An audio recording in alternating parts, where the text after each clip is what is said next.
Hi, I'm Rusty Dog. Welcome to the channel. I hope you enjoy the live stream.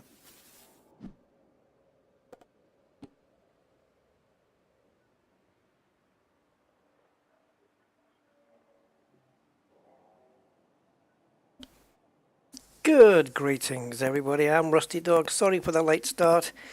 Time got ahead of me there. I had to go quickly make a cup of tea and change into something more comfortable. So here we are. I changed into something more comfortable just for you guys. Right, enough of that.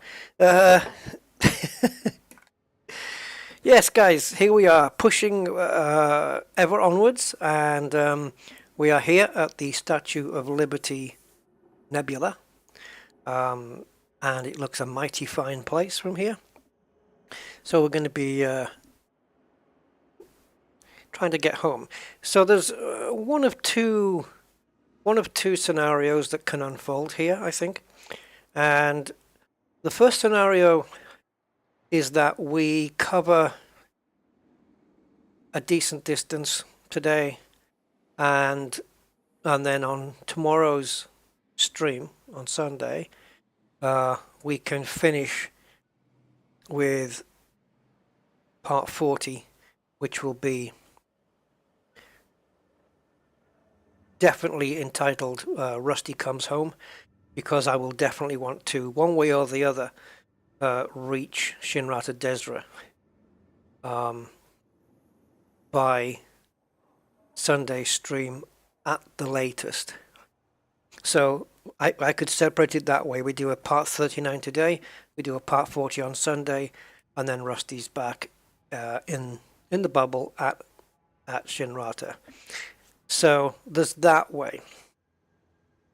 The other way would be to push quicker and get Rusty home today, saving tomorrow's stream so that Commander Rusty Dog can take on the Thargoids on the Sunday stream. I don't know how it's going to work out. We're going to have to see. I can tell you, in fact I can't tell you because I haven't plotted the route yet, but let me just plot this and see if we can do this, and then I will hold on guys, I need to just get rid of this window. Alright, so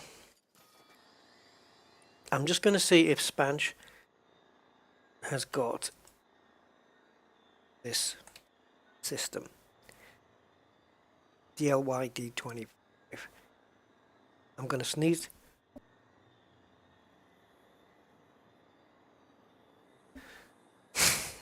Be thankful for the mute button, guys. So thanks, Statue of Liberty, Sector DL-Y. And then I'm in D25. We don't have that here. I've got D20. Let's put that in. To Shinrata Desra. So if we were to use Spanch, I'll just let that calculate, and we'll see what Spanch says. Frontier's plotting system tells us we have 74. 74 jumps to Shinrata. So I would normally be tempted to explore a few more systems in this sector, but for sure they're all going to be pre-discovered, pre-mapped, and probably not all of them have got footfall, obviously, but yeah. I don't know how far away it is actually to Shinny. Oh, I can tell you. I think it's 6,000. Yeah. To Seoul, it's 6,001. To Shinny, it's 5,937. So yeah, it's not too bad. So if we pull out, just to remind you guys where we are. So we're here in a nebula that I would certainly have just gone straight past without even realizing, had I not seen it literally up in the sky and then trying to find the damn thing. And I think in this sector, it looks like it's the only one. But here's the bubble. Here's us. We just gotta just go there. I did have the idea of just spanching to the border here, and then, oh no, sorry, just using Frontier's plotter to get to the border, and then spanching the rest of the way. I don't know what you guys think would be a way. I'm not really bothered about retrieving too much plant data, but I mean, look at all these stars. Isn't it ridiculous? You know, when you think we can visit all of these, and this is just like a tiny, this is literally a tiny portion. This is a drop in the cosmic ocean here. It's crazy. Yeah, so that's the deal. Okay, let's see who's with us on the chit chat. So Gain Damage was first in. Hi Gain Damage 07. Welcome to you. Commander KS and Y. How you doing, Commander KSY 07? Star Warrior, you actually made a beginning for once. Welcome, Star Warrior 07, man. Muckrat is with us. Hey Muckrat 07. And Roger Pocket. Hi Roger, how are you doing, sir? Welcome. Frank Triggs is with us. 07 Frank. How many light years away? Yeah, 6,000, more, give or take a couple. Oiling my joints. You know, you weren't too far. I had to go to the pharmacist today to get some advice about a pain I was getting in my leg. And I thought maybe, because if you don't forget, when I'm doing these live streams, I am sat down for a long time. And I think I should get up and have a walk around, and I had this pain in the top of my calf near the knee, and of course because I'm sat down for all these long periods, my brain instantly goes to deep vein thrombosis, you know. So I just had to go to the pharmacist today and get a bit of advice, and he kind of put my mind at rest. So, but I can still feel it, like if I poke it with my finger, it makes me say ow. So I think either I do shorter streams or I take a break at some point and have a walk around the room and keep my blood circulation going. And this chair doesn't help. It's not a comfortable chair. This gaming chair I have, what is it? GT Force. Yeah, GT Force. So yeah, and I've had pains in, yeah, kind of sensations, not pains, sensations in my thigh, in the top of my thigh as well, from probably sitting too long, which I got rid of more or less by applying those heat patches. So yeah, I am sacrificing myself, guys. Imagine, my streams is like sitting on a 6-hour flight. And of course, you guys are probably sitting down as well, but I know you guys can get up and go to the kitchen and make a pastrami on rye sandwich whenever you want. Whatever. Yeah, so I had to go and do that today. I'll tell you though something though, when you think there's something wrong, because DVT can be life-threatening, it can be fatal. You know, if the blood clot works its way to your lungs, you can get a pulmonary embolism, and it can be fatal. So there is that fear, and I'm a little bit of a hypochondriac anyway. But there's nothing like when somebody who's like an authority on, like a doctor or even a pharmacist, tells you, oh, it can't be that, because if it was that, you wouldn't hardly be able to walk very well, and blah blah blah. The relief that comes over you it's one of the best feelings in the world when you think something's badly wrong, and then your doctor says, "Nah, you're fine." Honestly, it's one of the best feelings ever. It's, you know, when that weight comes off. But there you go. Pastrami on rye. I don't know. I got it off Seinfeld. Probably a George Costanza meal. Anyway, let's carry on. So yeah, Oiling my joints. I suppose you're not too far wrong there, Frank. Mark Shaw is with us. Good evening, Mark. How are you? Commander XLA. Hi, man. How you doing, sir? Philip Banner is with us as well. Hi. Good evening, Philip. Jeffrey Montegrifo. Hola. Compa. ¿Cómo estás? I'm trying to be Gibraltarian, not working. Yeah, good evening, Jeffrey. How you doing? It is good to get up once in a while and stretch. And I don't really exercise that much either, so it's probably all the more important for me. Because, you know, sometimes I finish the streams late and I just go straight to bed. So I've gone from sitting down for 5 or 6 hours to lying down for about another 8 hours. You know what I mean? And anyway. So maybe I should wear those DVT stocking socks things when I'm streaming. Why not? It might be a health thing. I don't know. But let's start pushing. So, has Spanch worked out how many jumps from here?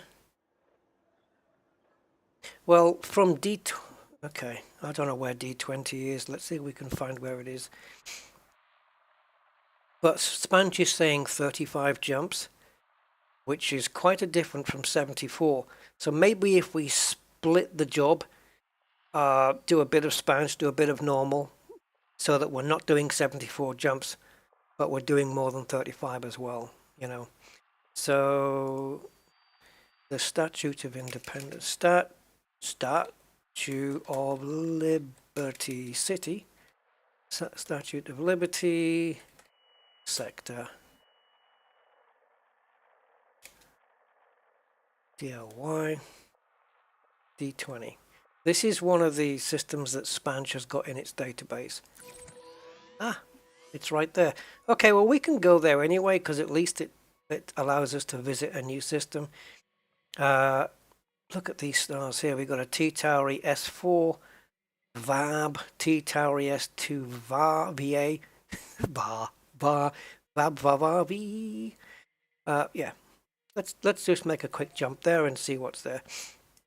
Are we going backwards into the... No, we're going down a little bit. So we're at the blue pyramid, upside down pyramid, whatever the hell that is. And we want to be going to there. And then there's still like another 2 jumps after that before we even hit the first neutron. So that's kind of okay. I don't mind that. Mr. Goatman, hello Mr. Goatman. Compression socks. Yeah, maybe I should just get a couple, just to be on the safe side. I don't know.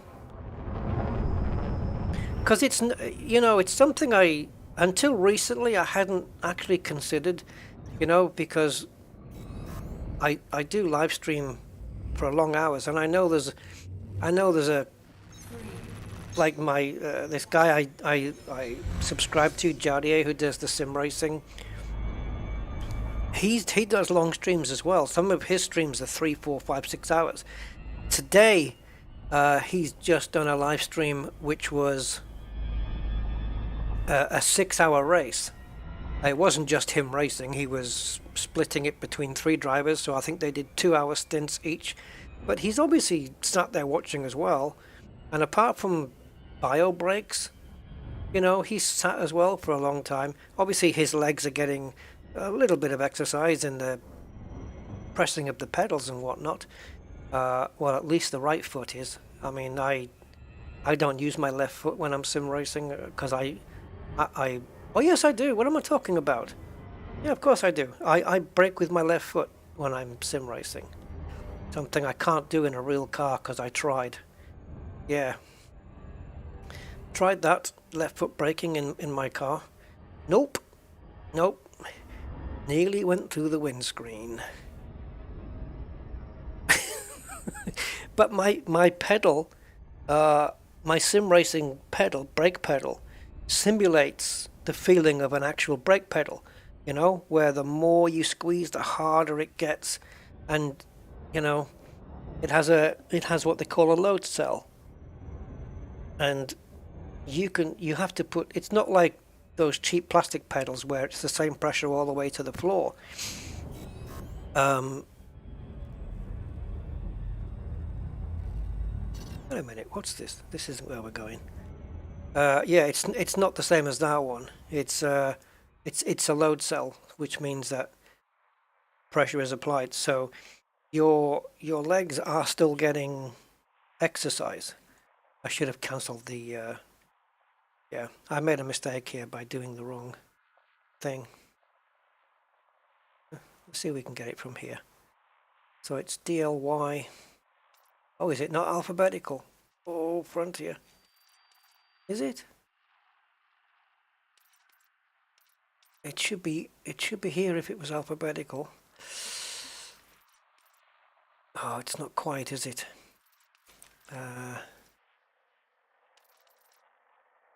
Yeah, but in sim racing, like here, I just realized right now I'm sitting forward and my legs are under the chair, kind of resting on top of the star-shaped legs. But it's not the best position. Sector DLY. We want 20, which is there. This time we're going to plot the route. There we go. Okay, let's go. So yeah, I think maybe a consideration would be those compression things.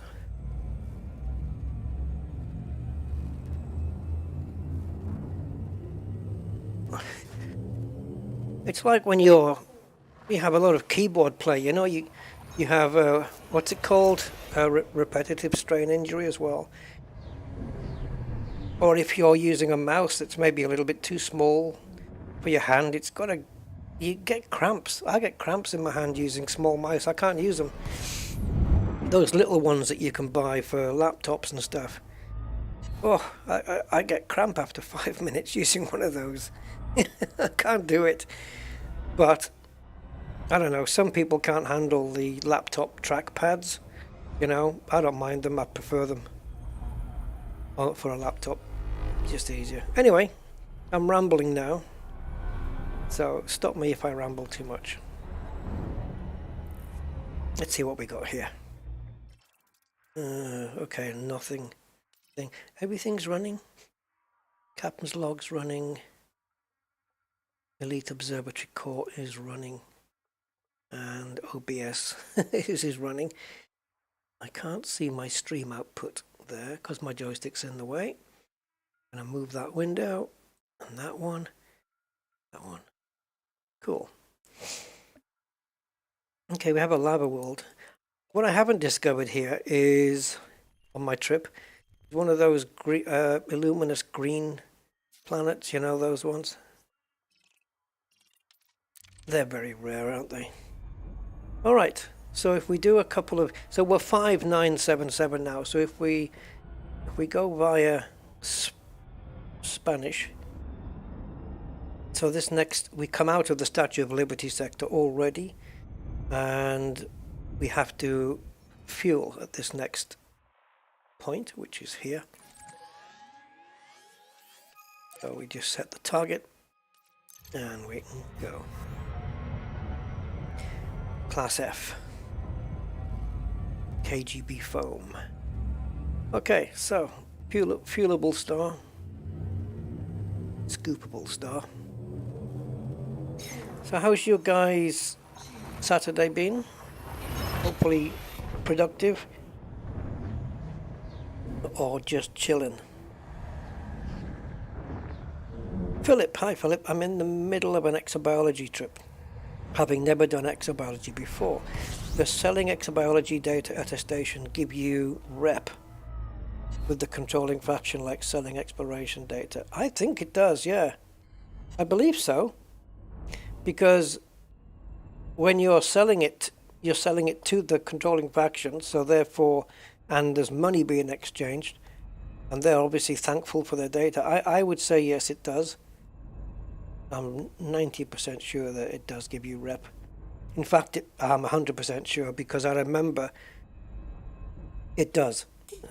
Because I did that once where I went out and I got like 300 million worth of plant scanning, and then I took it to a specific station in order to get allied with them, so that I could be given the chance to get a permit for a system. What was it, guys? Mabuni, something like that. Yeah, that permit. And I handed in my EXO data, and yeah, the rep shot up. But yeah, I can tell you it definitely does affect your reputation with the controlling faction. Yep. Yep. Had to think about it there, but I don't like to say yes if I'm not 100% sure, but yeah, it definitely does.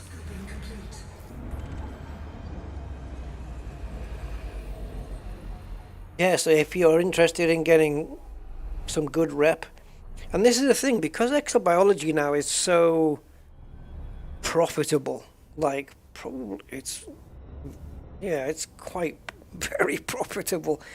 It's like OP almost. You could pretty much just pick a station that's got a controlling faction that you want to be allied with, and then just go spend a few hours exobiology scanning and come back, hand it all in, and you could probably sweep all the way to allied in one go. You know, it's because you start off neutral anyway, so you've only got to get through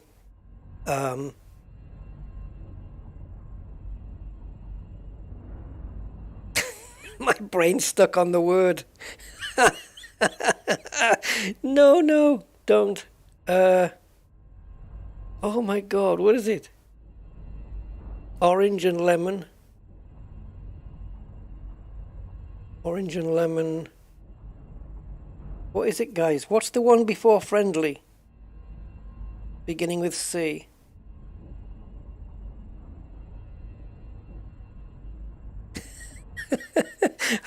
My brain just goes, it just stops and says, no, I'm not going to let you remember that one.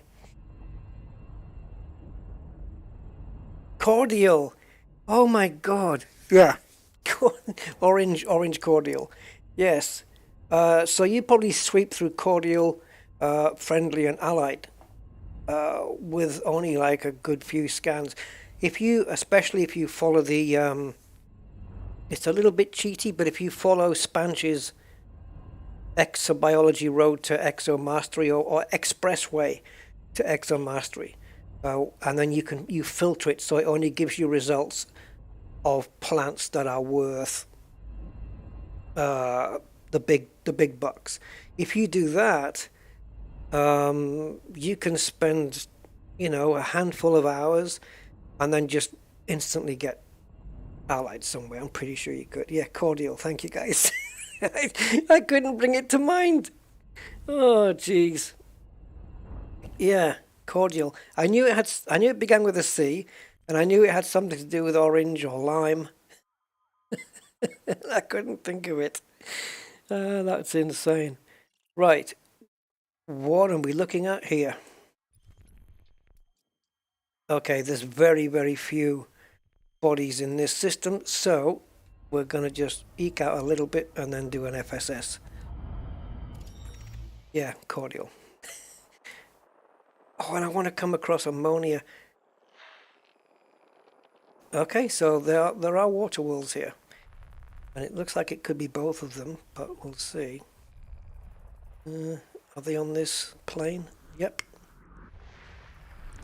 There we go. Body 6. High value body.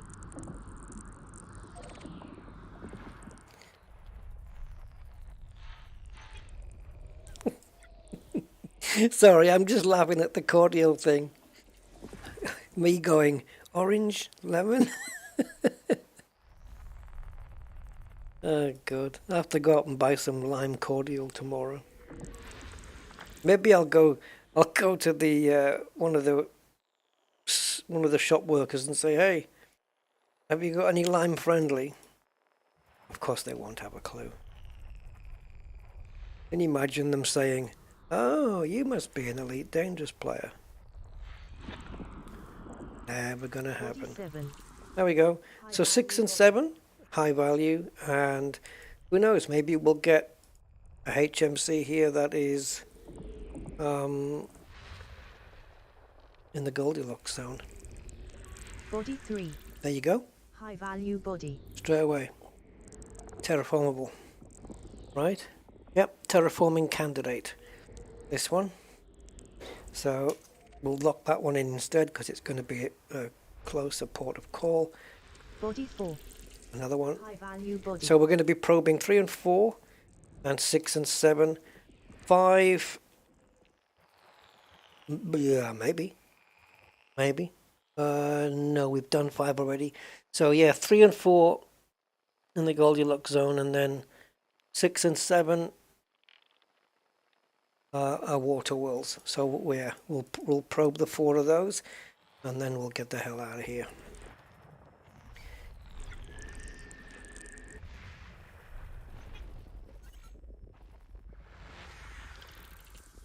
Adaptive zoom failed. What it means is I'm not bang on in the middle. The stepped zoom used to be a thing on this map, on the FSS. It used to be a thing where if there was a planet obscuring another one just a little bit, you could do a stepped zoom. I mean, the keys are still there at the bottom, left shift, and just holding the mouse axis in, but I've never seen a need for it for ages. I think Frontier did something to change that, but the option is still in the game. But it seems like it's an unnecessary feature now.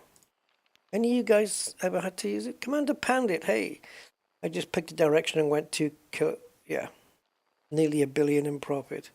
That's a good way of doing it, honestly. That's just what I'm like. Just pick a direction and then just go. Just purely random direction. High value body. Oh, hello. Number 2 is a terraformable. Okay. So we've got 3 terraforming high metal content worlds, which is some decent money. We've got 3 of those and 2 water worlds. So a high value system, it's just a shame it's not a first discovery. But it's still going to reap the profits and the ranking, so yeah. Let's go. I've only got 38 million in exobiology on board at the moment. 38. Ooh, wow, excuse me, my tea's coming back. 38.4 million is all I have at the moment, I think it was, when we left that fleet carrier. Yeah, the step zoom, it used to be a thing. When they first introduced the FSS, sometimes you'd get like 2 planets, or they'd be lined up compared to where you are, and they were really, really close together, and so you couldn't focus on the one that was behind, and so you had to use this stepped zoom to get around that, and it would work that way. At least I think that's how it worked. And but now the way the zooming is working, it doesn't seem like it's required anymore. I certainly haven't used it in a couple of years, maybe more. Yeah. Good evening, Andy K. Good evening, 07, man.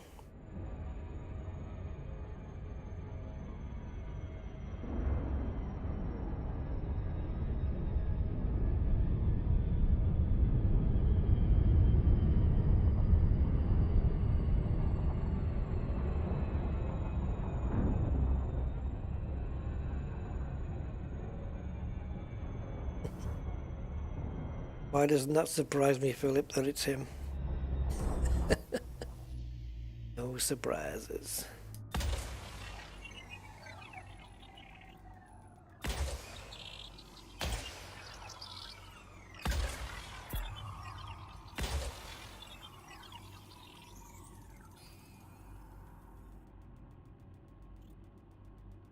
Come on.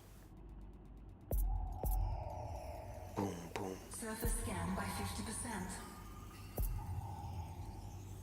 Surface scan complete. Okay, that was 2. Next one will be 3. Where are you? And then 4. Sometimes, you know, there can be 4 could have been closer than 3, 6 could have been closer, but no, it's 3's closer, so we'll go there. Scott, hi Scott M, how you doing, man? Welcome to the stream.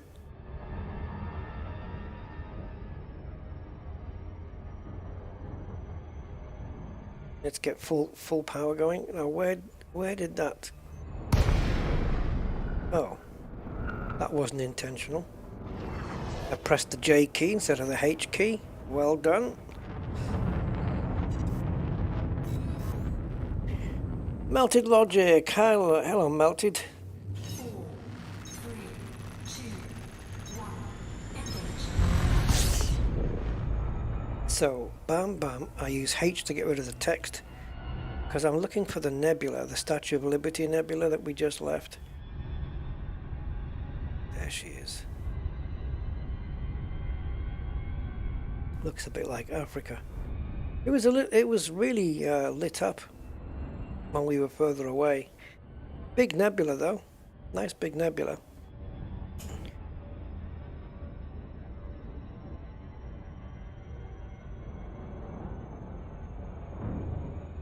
My monitor setup. Ah, that's a secret.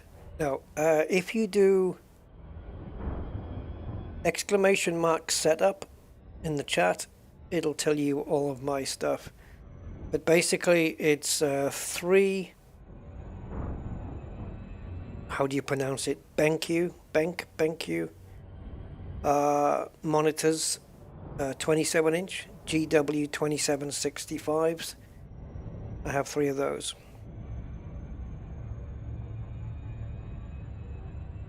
Yeah, Christmas was good. New Year was spent with you guys. I came home to spend New Year streaming and talking to you guys. But Christmas I was with my family, and it was good. It was a good one, I have to say.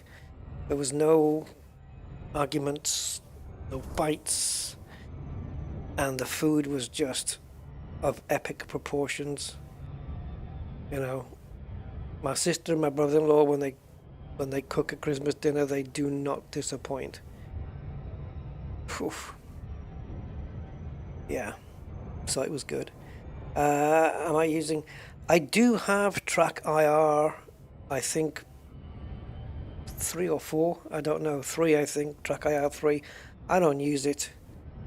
It's. I find it weird to be looking to the side, but my eyes have still got to look at the center monitor. It's strange. But I do have HTC Vive virtual reality headset, which is far better than Track IR anyway. But yeah, I haven't got Track IR. Oh Jesus! Hey, excuse me while I pass out. Yeah, I don't have it set up. I would have to find it. I've got it somewhere, but I don't use it, so if anyone's after an old Track IR 3, I think it is, I don't know. I could probably find the actual unit, but the thing that you put on the cap on your, because you have to wear a baseball cap thing and stick it on there. This is a cool looking planet. I could probably find it, but yeah, I don't use it. This is a nice looking planet. It looks like there's a patch of water around the other side there. What a cool place this looks. It probably isn't water, but it looks, we can imagine it. It's got a very cold, icy hemisphere and a desert hemisphere, let's say. Probably not, because that would be weird.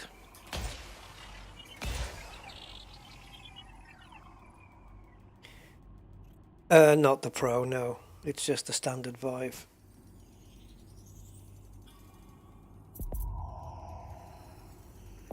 No, I think if I was to change to a different VR.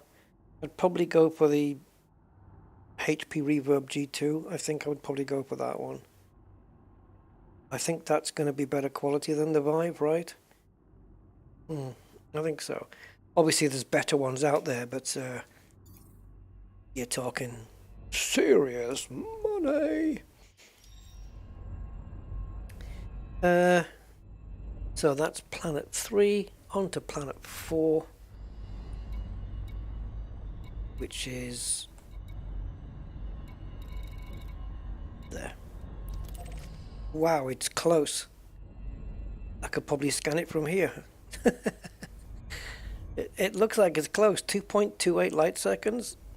Oh, well, I can't scan it from here, but yeah. Talk about neighbors. Oh, you have got the G2. Wow. I'll bet that's nice. I've heard good things about it. I don't quite know technologically how it compares with the Vive, but I think I'm confident in saying that the G2 is superior. Yeah, in the Vive, it's good enough for me, but it, you know, the how do you put it? When you put the thing on, when you put the headset on, the eyepieces that you look at, the screens, they've got like circles around. They're like circles, and you can make those out sometimes. Obviously, once you're gaming, you barely notice it. But there, it's first generation headsets, really, isn't it?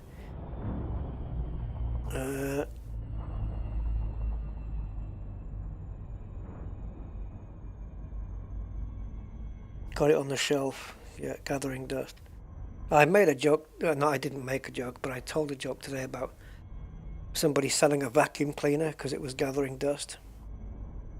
Yeah. I thought the Track IR 4 had poor light emitter. Track IR 5 much better, though, but VR is much... Yeah, VR is just a different... It's a different world, quite literally. Yeah. Track IR is basically just head tracking. But if you've only got the one monitor, it's kind of it's a weird... Do you need track... like, if you've got a game, like, let's say sim racing, and you have the game spread out or spanned across the 3 monitors. So, for example, the left-hand side window is in my left monitor and the right hand. You don't need track IR at that point, right? Because it's kind of redundant. Because I can see out of the side window from my left and right monitors, right?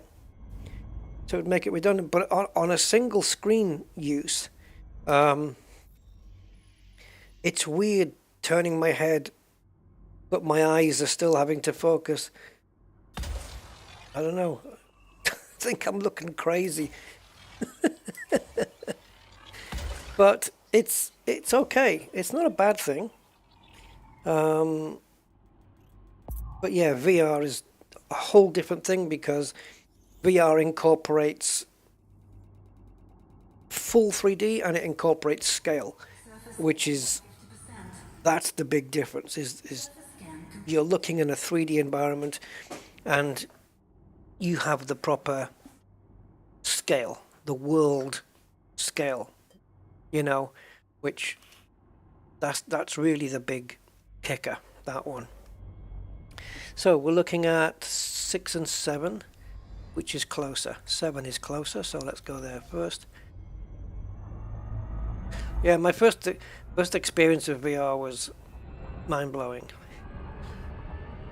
And I was fortunate in that I was able to test a unit out before buying. Because the way my head works, the way it's wired, I wasn't sure whether I was going to be compatible with it. Let's put it that way. And to my surprise, I was fine. I have never felt nauseous with VR. Even going over rocky terrain in the SRV, I've never felt nauseous. What I have felt is visually uncomfortable with certain things, like because it does fool your brain. The thing that made me whip off my headset very quickly and close my eyes was the extreme roller coaster thing, which is, oh my goodness. I was fine, you know, as it was going up the rails, and it was tick tick tick tick tick tick. Then you get to the peak, and then it goes down. And when it just swept down and then just round the corner, I thought, screw that. I had to whip the goggles off and think, nope, not interested. It just made my head just really disoriented.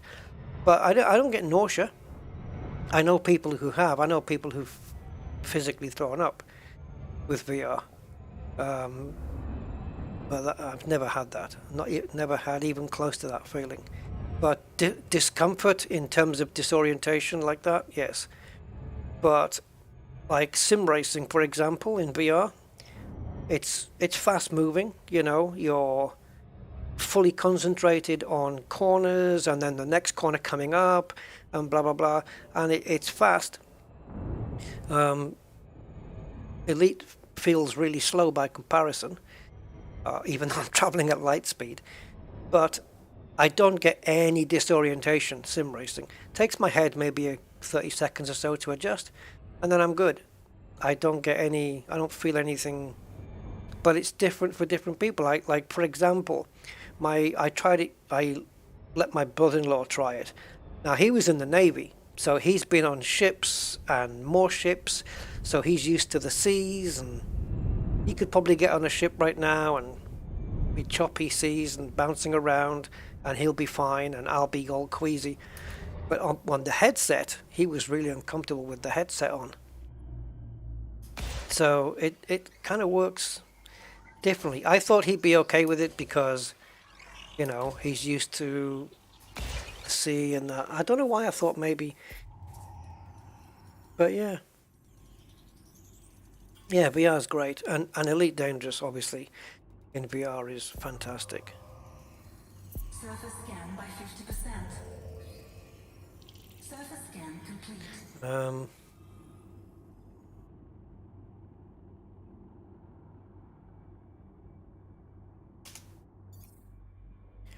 Reversing. Yes, Melted Logic. Reversing. Yes. Why? Why is that? Yeah, sometimes like I'm doing, I don't know, 180 miles an hour down a straight, and then I'll get to the corner and I'll brake myself, and I'm on the grass, and I just slightly tap the wall, front on with my front bumper, and I think, oh bugger. And then you pop reverse in to get back on track, and the moment you move backwards, whoa, it's disorienting. It's weird until you come to a stop. That's right. I don't know why that is. What is it about reverse? It's because, I don't know, maybe it's because your head's not expecting it. Even though you tell your brain, we're going to reverse now. Oh, there's an S. We've got an S in the sky, guys. Anyway, yeah, even though your brain, you can tell your brain, we're going backwards now. The scenery's going to go backwards.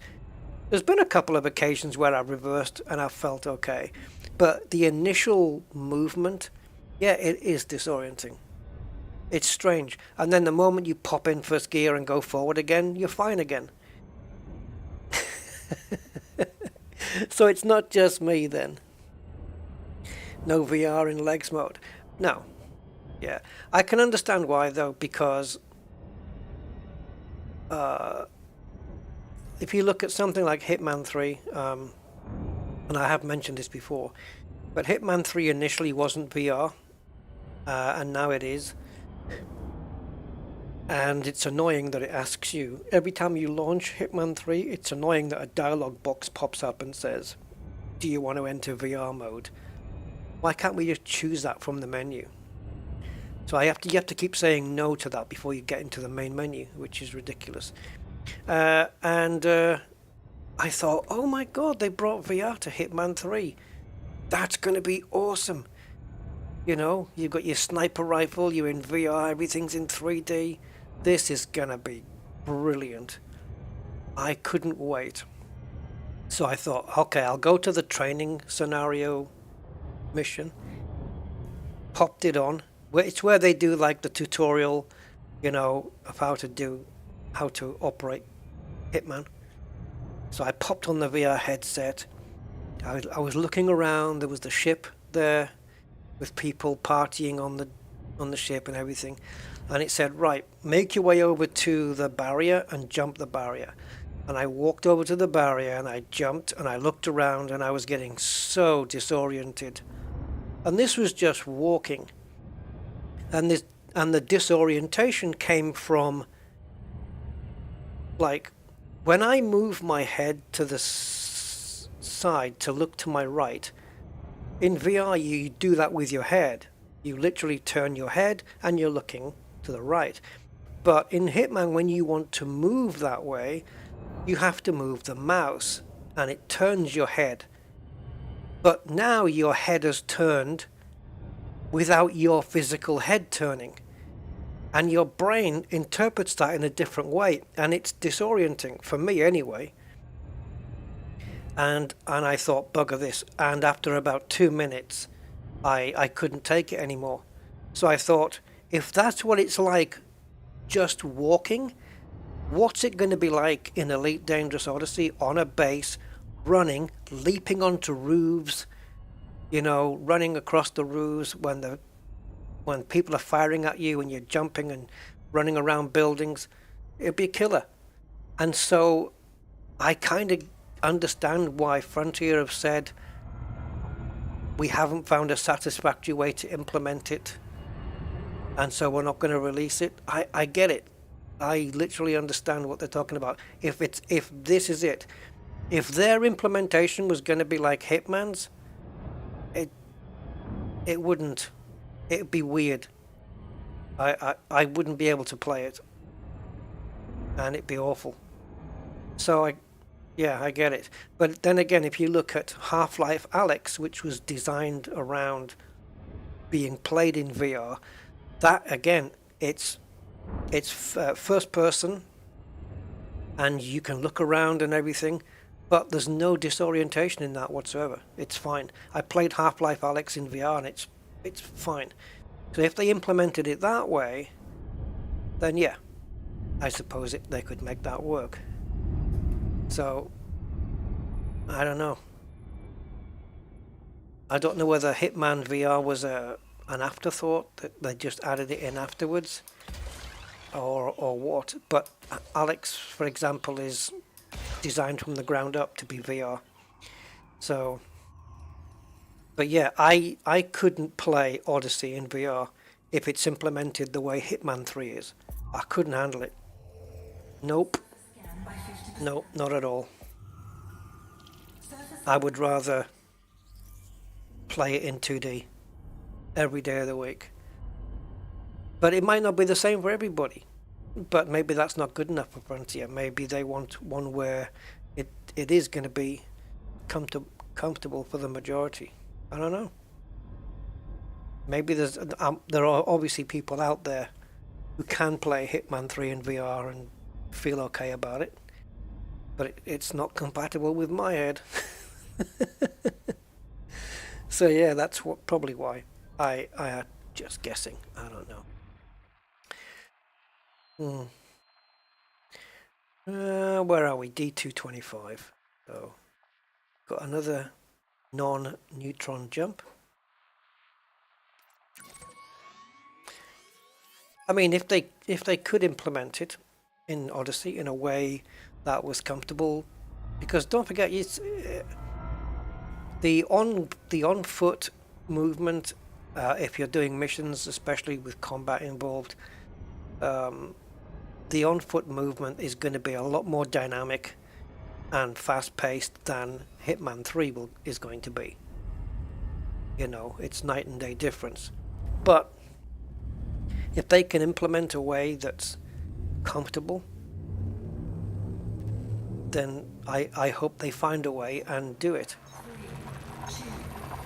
So that way no matter where you go, no matter what you do in Odyssey, you can keep the goggles on. Well, you can now, but I mean, you know, you retain that 3D full-on environment. It'd be great. It's a shame that it's let down by not being able to do that right now, but. And of course, Frontier have also said that they don't have any plans at the moment to work on a solution, right? I think they said something along those lines. They've got other things in the pipeline that they'd rather push on and develop than VR. But who knows? Maybe it'll be their last swan song surprise. Anyway. Where are we going? Okay, so we have one here which we'll take a look at. Unmapped and unfootfallen.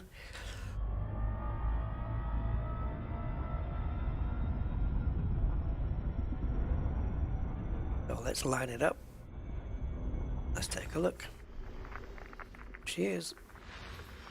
She isn't. Be this one. Body A3. Landable with atmosphere. Okay, so it hasn't got any bios on it.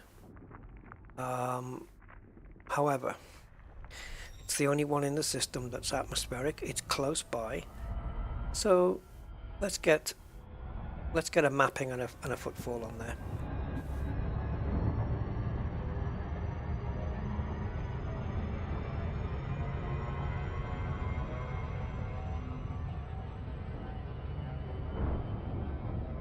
That S shape has kind of gone a bit flat over there on the top right. Amazing how the perspective changes with the jumps. This is one of the things I love about Elite Dangerous, is this faithful following of the star positions. Like these dots in the sky, they're not just, you know, like with every jump you make, they're all going to be in the correct position relative to where you were before. It's awesome. I love it.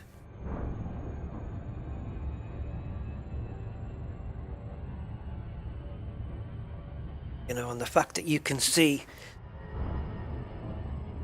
like NGC 7822 all the way from here, all the way from back here is amazing. And everything's exactly in its place. It's great. It really is great.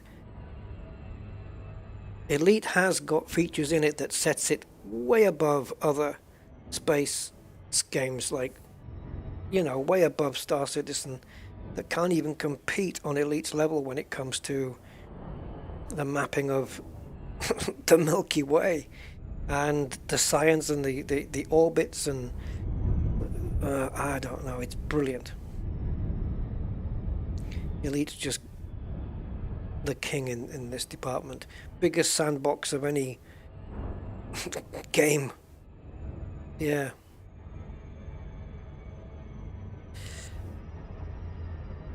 There was a video, you know, I think it was over Christmas I watched this, guys. There was a video. I guess you could, I don't know if I could find it in my history, but there's a video I watched on YouTube, and it was about you know, when they start comparing and they show from small to big, and it was about how big the maps are on certain games, you know, going from smallest to who's got the biggest map. And I think they were looking at, you know, Skyrim and World of Warcraft and stuff like that. And Elite didn't get a mention because it doesn't strictly have a map as such. We're talking on the ground stuff, I think. Although I don't know. Did No Man's Sky get a mention? I don't know. Look at this surface. But it's definitely worth watching. It's interesting to see how games have, you know, got some quite large maps, and some of them may be, you know, actual 2, 3, 5, 10 kilometers which is quite large, you know, for a game map. And then Frontier comes along and says, hold my beer, 65,000 light years.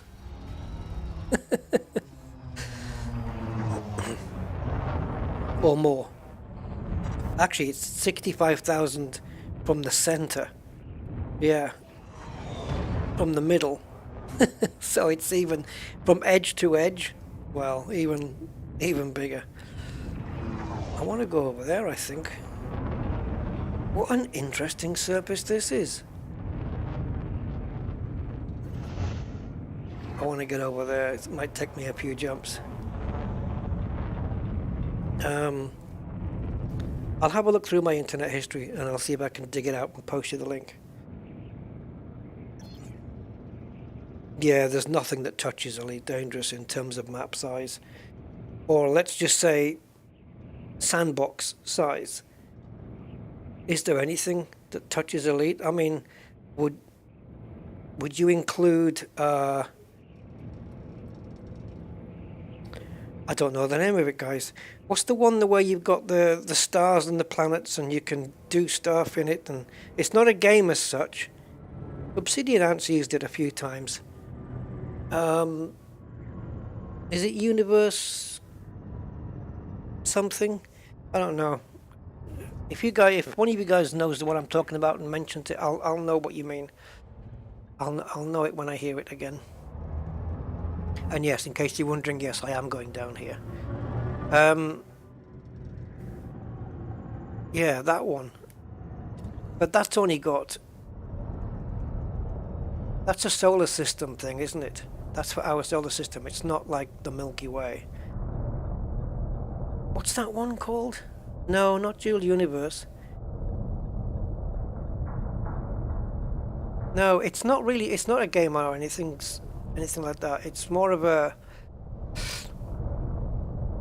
I don't know, it just plots everything in our solar system exactly where it should be, and I think there's bits you can go to.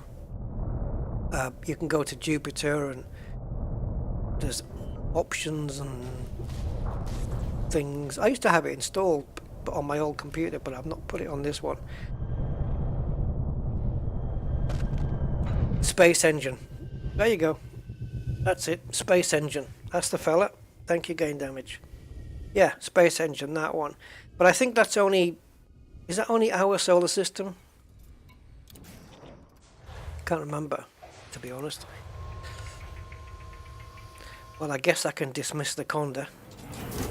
Is it Virtual Universe? No, it's not. I haven't heard that one, Chris. No, not Homeworld. No, it is. It's Space Engine. Definitely. Yeah. Yeah, Obsidian's... Uh-oh. I got no movement. Okay, my game controller has decided it's not going to work for me today. Let's see if we can fix that. Off you go. And on you go. Yay, player one. Right, so the yawning chasm is to my right. Okay, Anaconda. Hopefully you might have to come and rescue me. I think I should leave you here actually until you do this up here. We're going down here, guys. Oh God. Why do I do this? Of course it's going to mean a delayed getting home, but I'm not that fussed. I can always sponge my way back if I need to. Hey, this is a bit of a steep bit. Ugh. Gravity 0.5. Gravity 0. Oh, shoot. Okay, you have control. Why? What is it with canyons and caverns and cavities that I... just... Okay. We should be able to slide down there without too much damage. It's just getting in there that's going to be tricky. Come up the other side. Yep. I wonder if we can. I wonder if we can bounce the SRV up on there, and that ledge, up onto that ledge.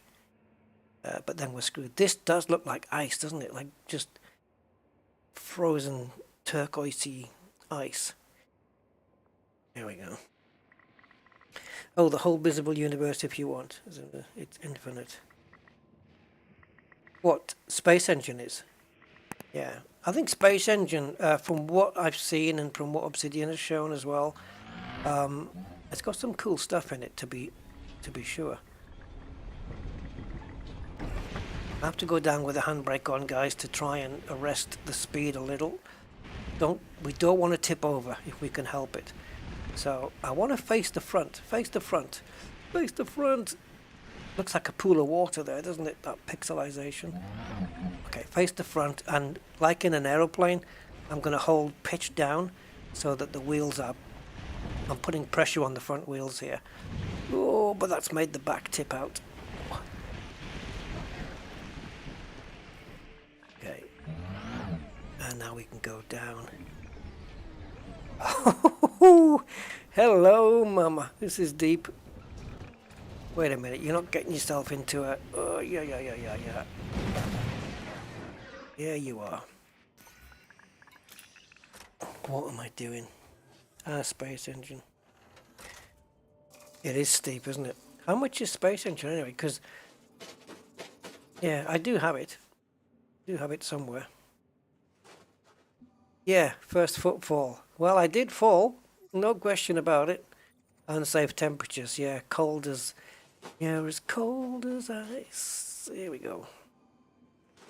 I've put myself into a scenario, guys, where I might not be able to get out on any side.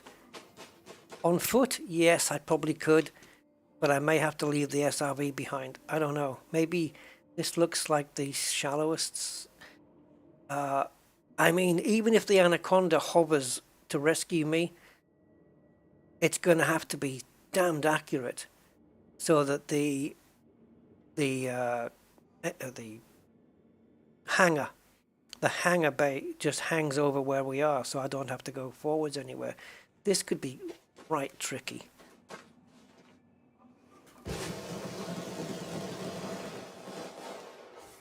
I feel...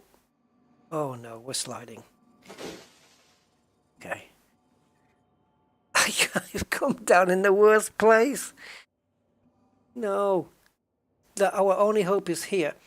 But we have ice and 0.5 G, so I don't know how we're going to manage boost. But if we can go that way, that seems to be the best route, because everything else is like a lot steeper, as you can see.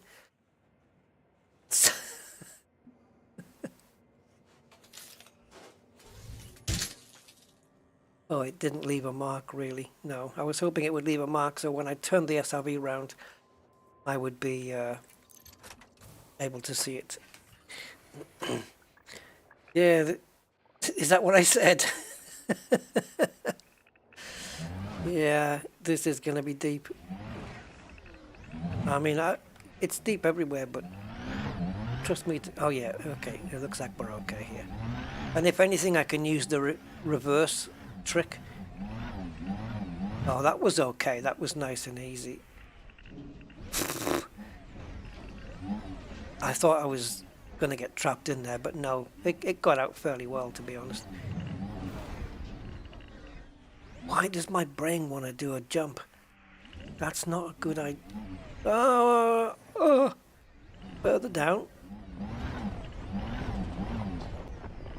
See the rocks forming in front of me. You need to preserve your hull integrity for later.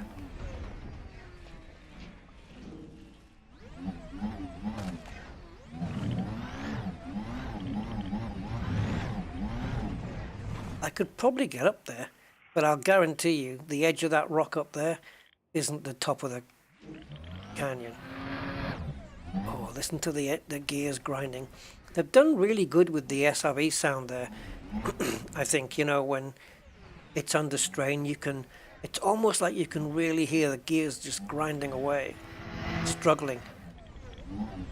It's a very cool sound. Dear. I'm thinking that way with a bit of boost. Ooh.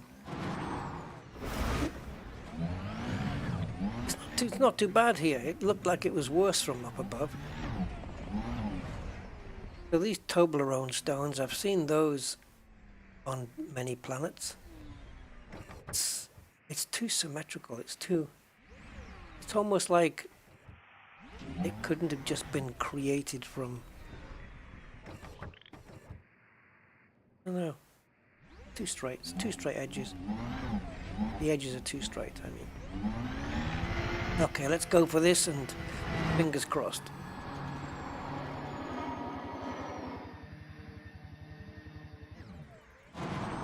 Now the Anaconda could pick us up from here, even if it's in rescue mode. Oh dear.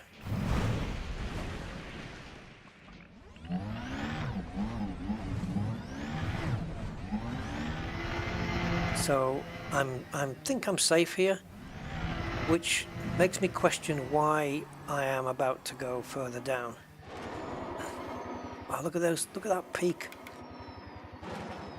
Oh. Save the boost! Save the boost! Now, that's good. Only 1% lost there.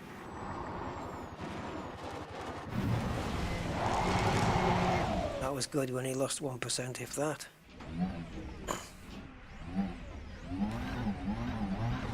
This is why we explore, isn't it, guys?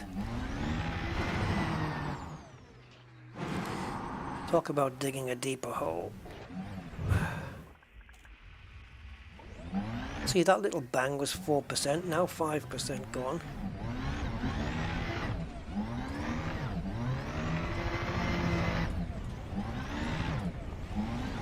Will I perish on the same planet that I fell on?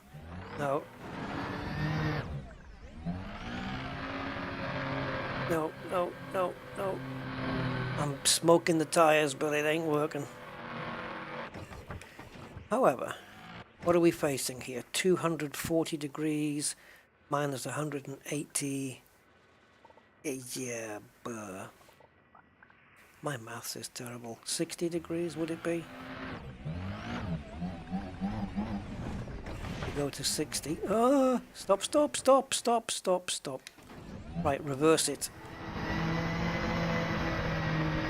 Oh, the power of the reverse gear, baby. Come on. No problem.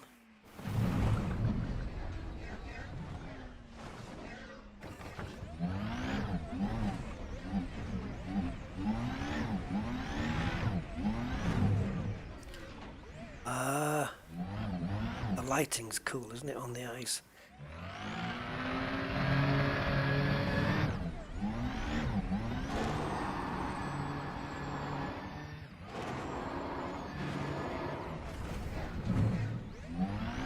Am I trying to not get rescued? Like, how do you get over that? Putting myself into such a situation, never go camping. Hey, Spike Spiegel, how you doing, Spike? Yeah, all's good. Thank you. Happy New Year, mate. You can boost out there for sure. Elite Dangerous has such a great sound. It does. Yeah, it does. You can't quibble over Elite Dangerous's sound. It'd be nice to get a shot, me standing on top of there.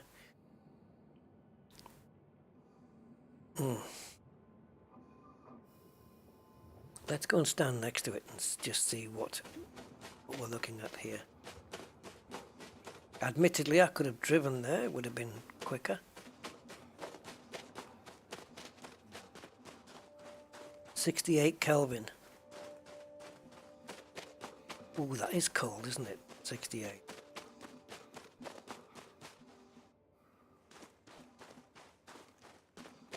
I think if I stand here at the base and maybe there's a screenshot to be had here. The color of the ice just looks great. I really like this. Let's get down to almost ground level.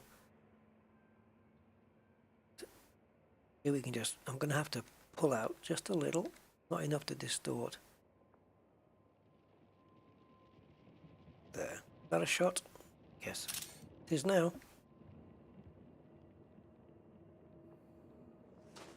Certainly going to try this. But even if I got the height, landing on the peak, well, that's a different story. So jump first, and then boost. Get me to here.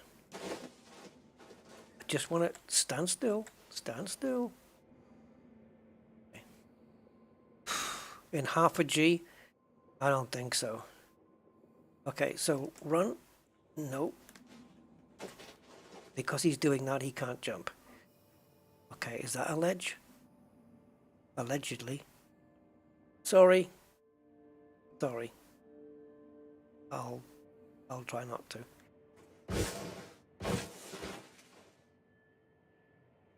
Okay. Mountaineering.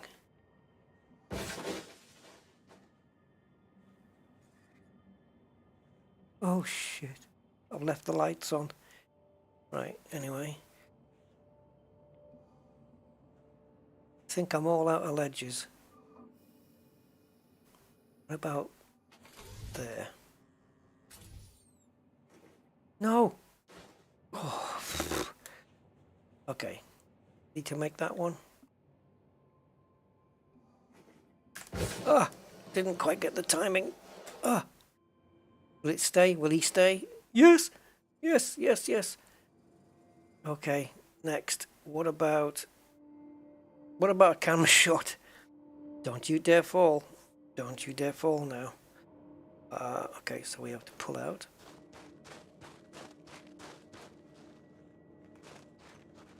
Oh, okay.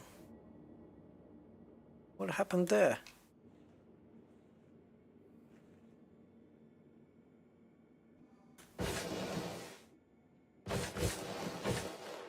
Oh, for some reason he's not moving inwards.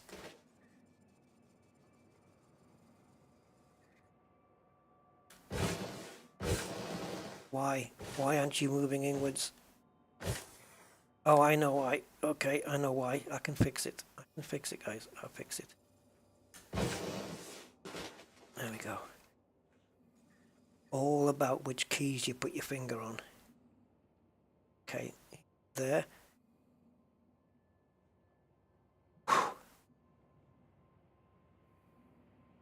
Iced Rice Krispies.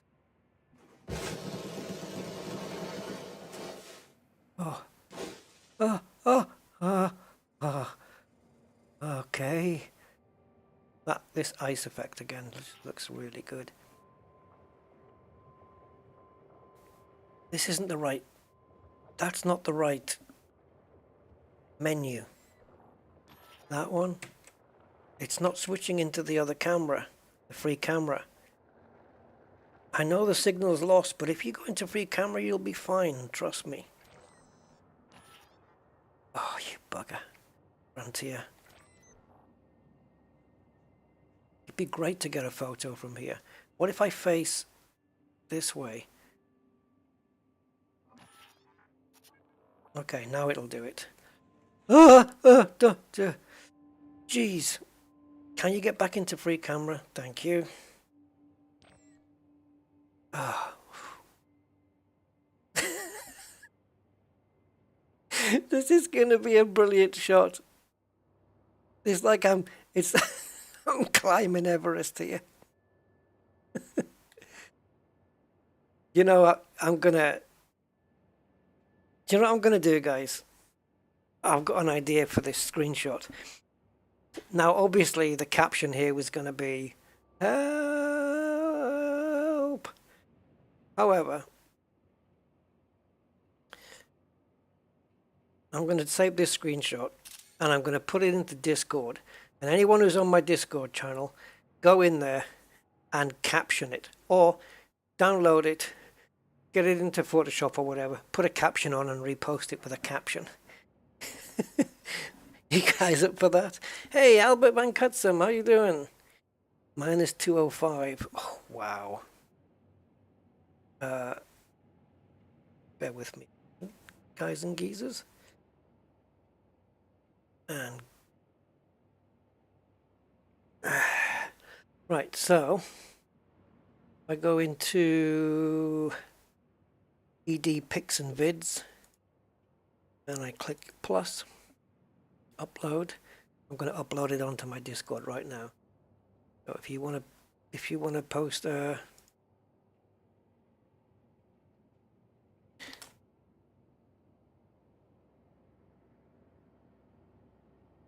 okay, it's on Discord for anybody who wants to repost it with a caption. I don't know, maybe we need a closer up shot. Oh, I know. If we go down and then in,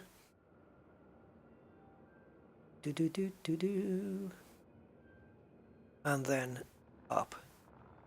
That work?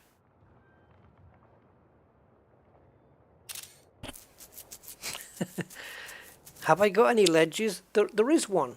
There is one. Just to my right. There's a ledge up there. I'm just trying to turn around very carefully. I do not want to slip off this. Right. There's my next point. I don't even know if I can... Because if I only have to miss one of these. And I'm sliding all the way down to the bottom again. So that's why I took that shot, because... yeah, it might be my last opportunity. Jazwo, how old am I? Why would you ask me that? Why would you want to know? Genuinely curious, or is there a follow-up comment? Eye, nose, eye, mouth. Face there. Right, let's see if we can get up to that ledge. What ledge? What ledge? What ledge? What ledge? That ledge! Shingles.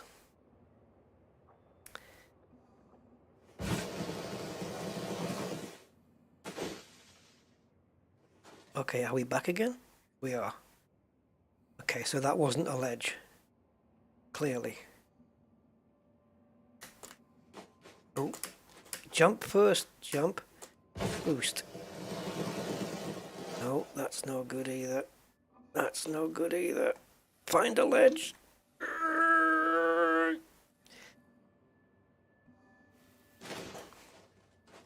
Hot diggity.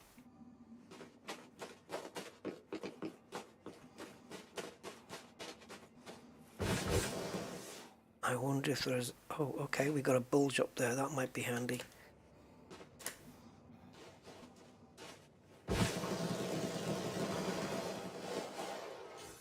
Oh, tried to make it in one go. Gonna happen. No, no.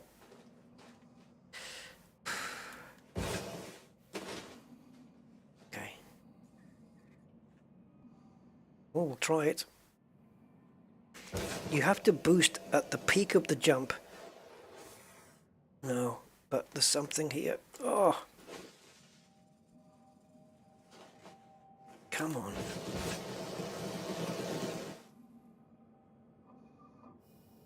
There must be a path round.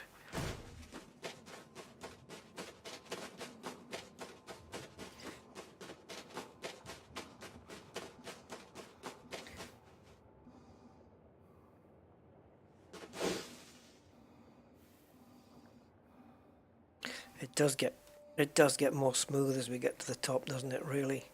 I'm gonna have to make use of another health pack, or what do you call it? Yeah, suit energy. Oh, maybe around the back here.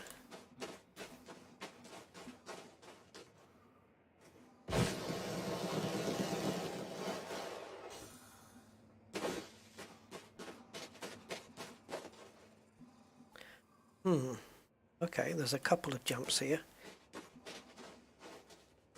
As soon as my man's standing still.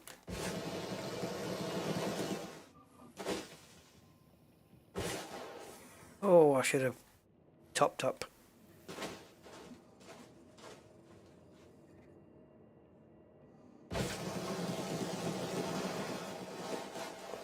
Is this even a thing? Nope. Oh, you swine. Oh my god. I thought I was in the air there. That could have been death.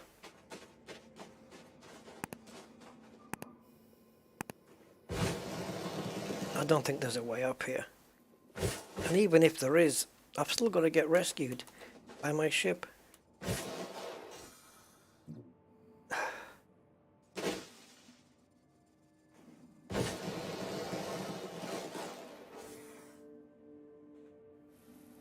While you're sliding back like this, you can't jump.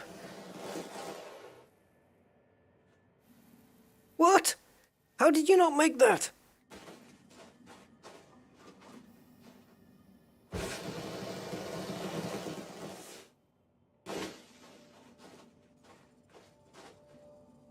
This is definitely a ledge, so stop. Oh, good God. That's high. I don't think there's a way from here.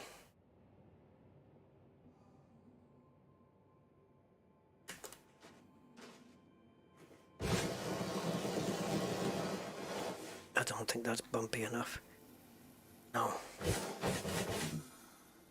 God damn it. Oh no.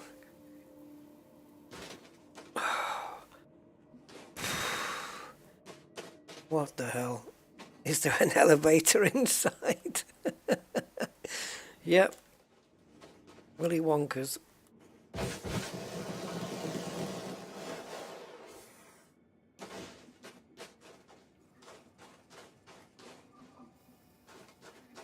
I'm just looking for a, I don't know, just for a bumpy, just one side to be a bit bumpy. Like there's a ledge there, but after that, like this one, yeah. Oh, I haven't got a leg to stand on. Sheesh. Stop, stop! The hell?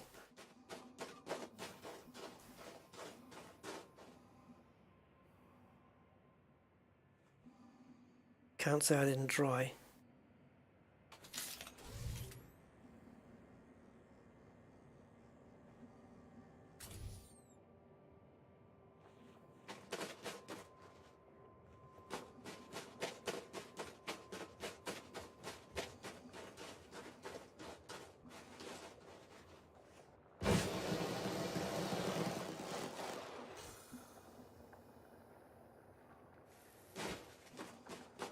Oh well.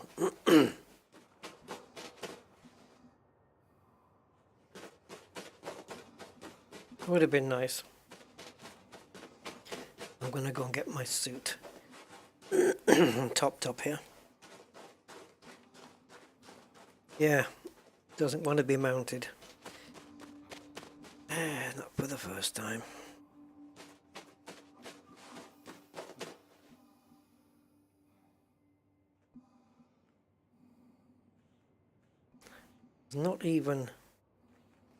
There's not even a flatbed at the bottom here where we could get a decent run in the SRV.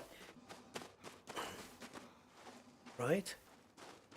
Get some speed and just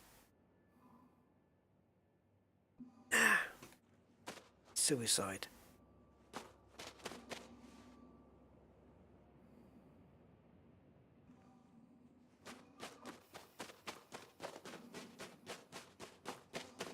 What an interesting planet this is, though.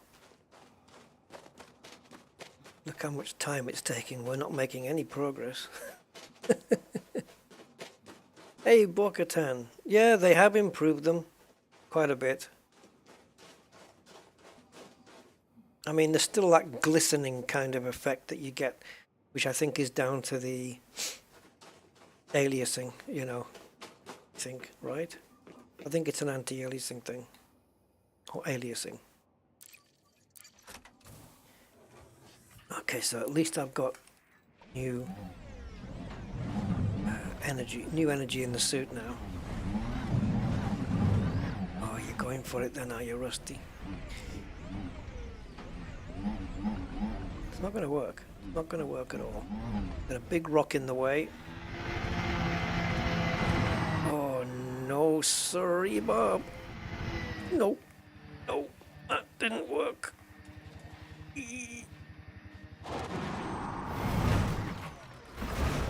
You're going to get trapped.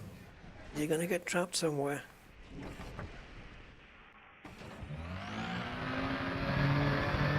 Grind those gears, boy. No, it can't be done. Not even in reverse. Forget it. No way. You need speed. You need to approach it at speed. And there's no way. Because even at speed, there's something to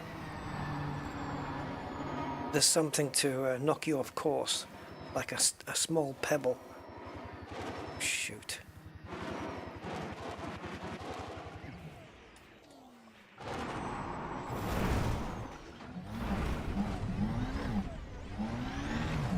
So critical sometimes to ensure that you land front wheels first, you know, because it can be the difference between taking a massive hit of, you know, a massive hull hit and not taking a massive hull hit. There's no way up. So, no, you haven't got forward. Oh, no, no, no. But what are you going to do now? Jump? What are you going to do? Jump? You can't jump. That's the closest I got to the top of the... Oh, didn't lose a single % of, of integrity there. I'm not going to rule it out as impossible, just maybe highly improbable. It depends if there's an angle you can approach it at where you can get a decent run of speed and then just push forwards. But there's no smooth. You need more speed than this. No, you see, you need to let it climb up naturally on its wheels. Oh, bugger.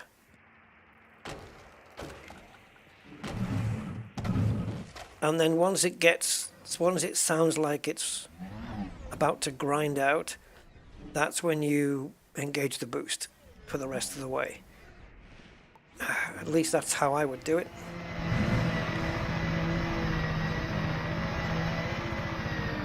Yeah, I need, you see, you need a run up.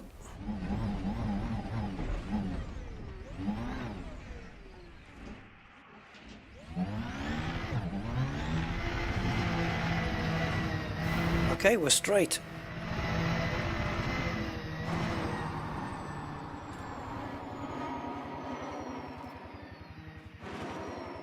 Yes, there's the top. Screenshot. I've accepted I'm not going to be able to stand on it though. See, no damage on hitting the ground there. If only I could push it forward. It's not that I'm intending to balance the SRV on the top. That's just too much. Slipperiest planet in the galaxy. Yeah. Well, I don't know what the Anaconda's going to do. Not much. I don't think we're in the right place. I could get rescued by the Anaconda on foot. That's not a problem.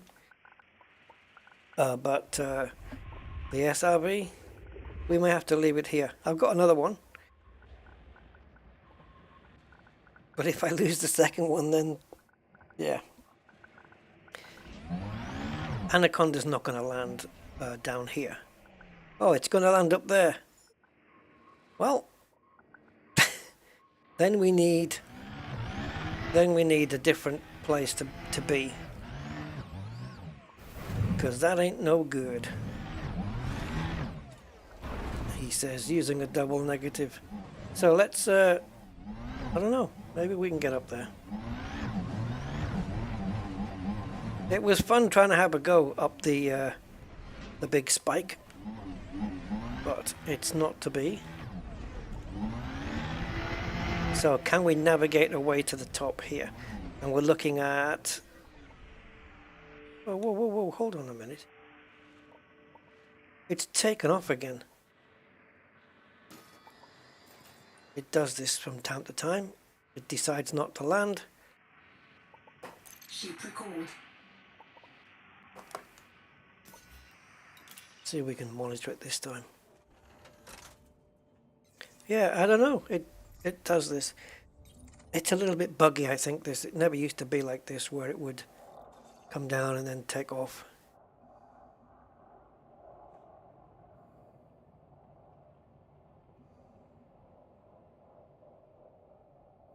If it can only land, say, more than 3 kilometers out, is that what makes it auto take off again?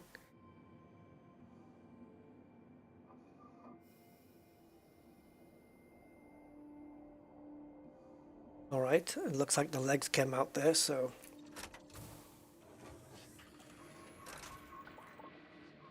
If we lock on to... It's what, 220 degrees? Okay. So this terrain looks kind of doable. It depends. I mean, we're already going up on a big slant here, but you can't notice it unless you look at the radar. We can get here. Oh, we're not going to make it. We're not going to make it. Handbrake. Please stop. Please try and stop. Sideways. Oh, you swine. Have to let it go. Alright, so 220 minus 180 is 40. So if we go backwards up... No, we need a run. Need a run. Go. Come on, reverse. Give it everything.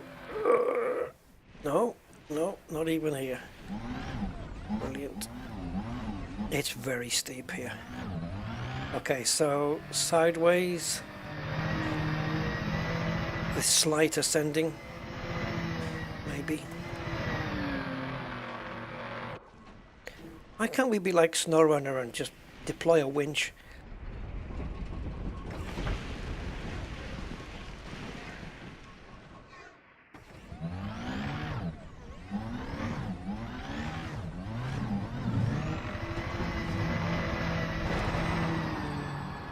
Oops.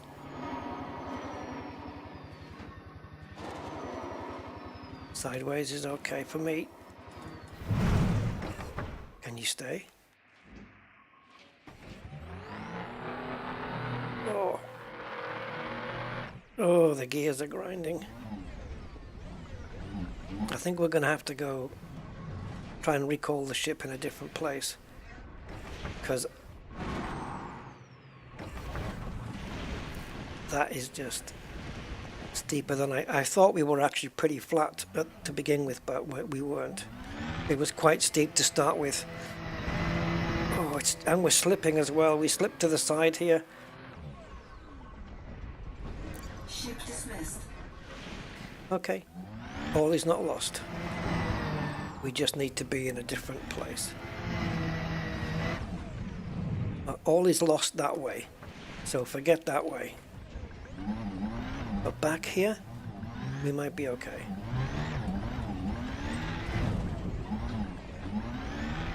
If the ship is going to constantly land on the top of the canyon, we're screwed.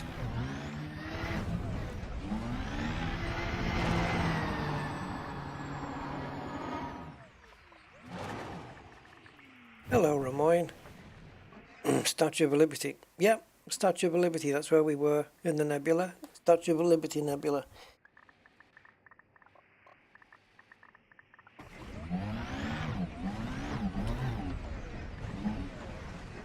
It's like it's so bumpy, this terrain, that even if the anaconda came close to us, there's not really anywhere where we could maneuver around to get ourselves into position.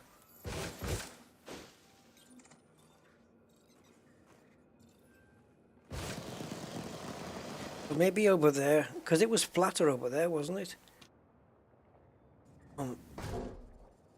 There, perhaps? Oh, I think I'm going to go around there. So if I can clear the rest of this down the other side, and we'll go that way.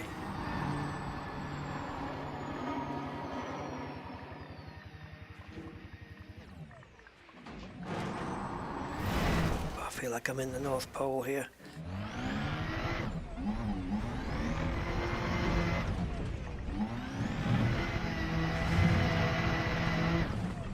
I mean, we were on some decent flattish ground before.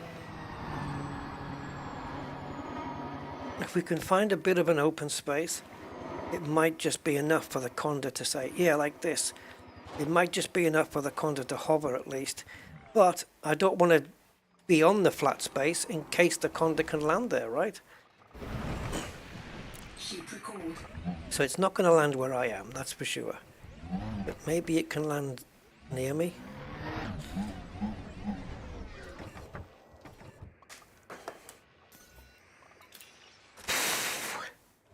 I knew I'd got myself into trouble.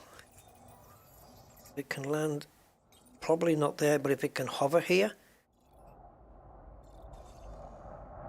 Oh, here she comes. Hover mode or landing mode. Okay, that's doable. She's not going to land. I don't think so. No, it's rescue mode. Okay, fine.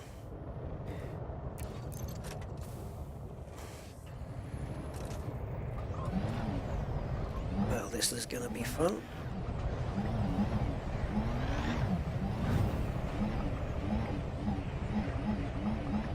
It should project an image onto the surface like it does when you're on foot. But there are ways and means doing this if we don't get it straight away.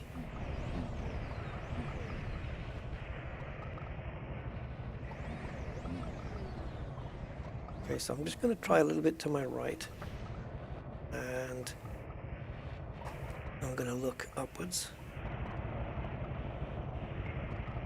Okay, so I need to be back left. Okay, back left.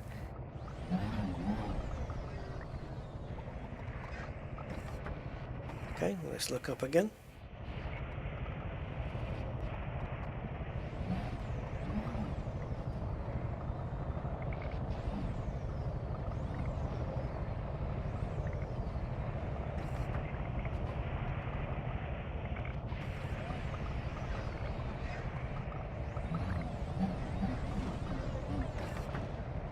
Okay, I want you to get out and measure it.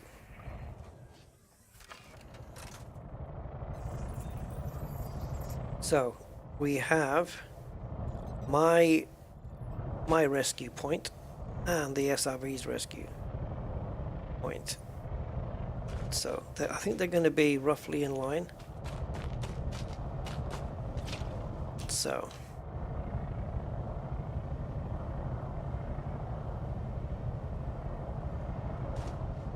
oh, do we get the sound of the footprints? Go back. Okay, here. Right, so 1, 2, 3. Oh, I'm trying to count the bloody footsteps, but I can hardly hear them.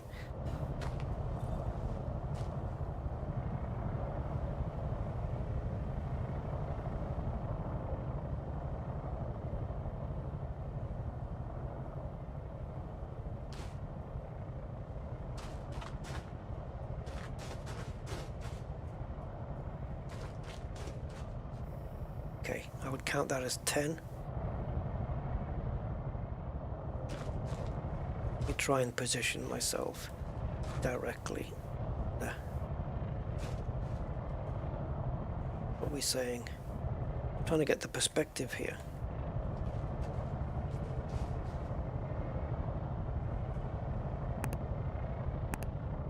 Okay, SRB, you need to be here. Plasma marks the spot, but we can't. I want you down that ledge. Anything around me? Okay, so parallel with this stone, about an SRV and a half's width to the left. Okay.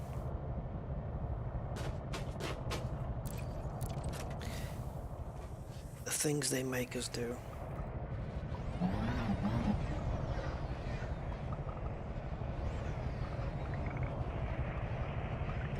Alright, that's the stone, right? So we need to be slightly...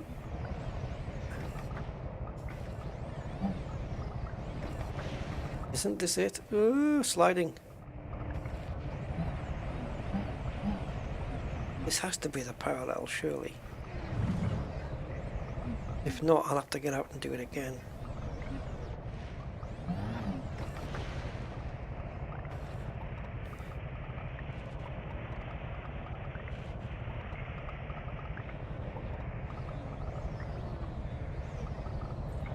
There's the stone. I might need to just edge a bit to the right. There it is. I got you. Spot on.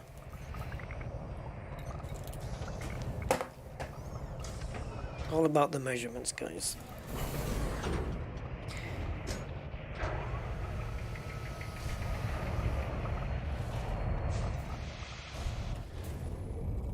Rescue complete. Now, remember when I said about not being able to get to the top of that spike?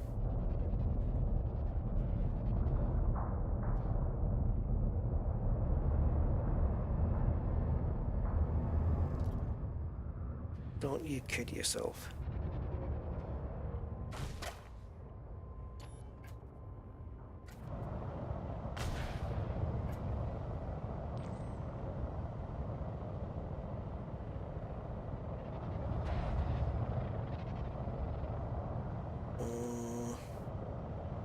Okay, I'm not gonna lie. I just need to get in position.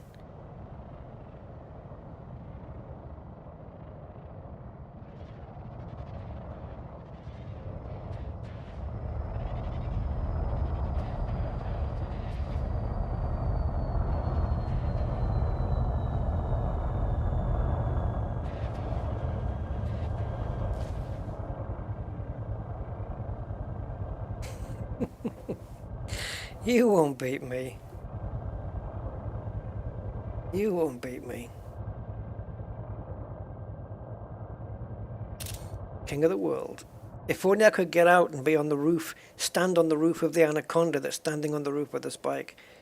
Now that would be something.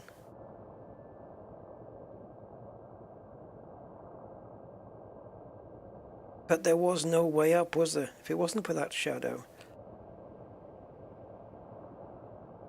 I mean, ledges, I mean, is that one? And then that one? There wasn't really anything bumpy enough to get me up there. Maybe here. But once you get to, like, this final part, there's not really anything there. So, spike 0, Anaconda 1.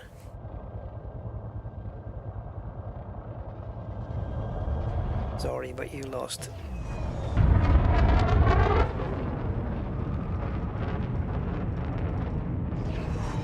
What a very cool planet this is, though. And we've only explored a fraction of it. And it does end here.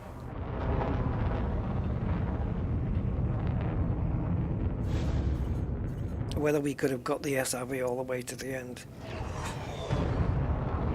before we lost total integrity, I don't know. Maybe.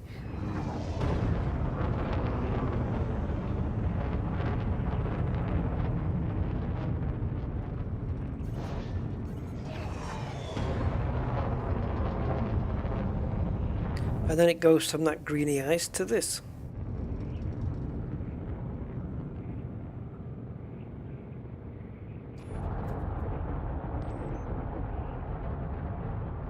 And there was another trench, I think, further back. There was another one.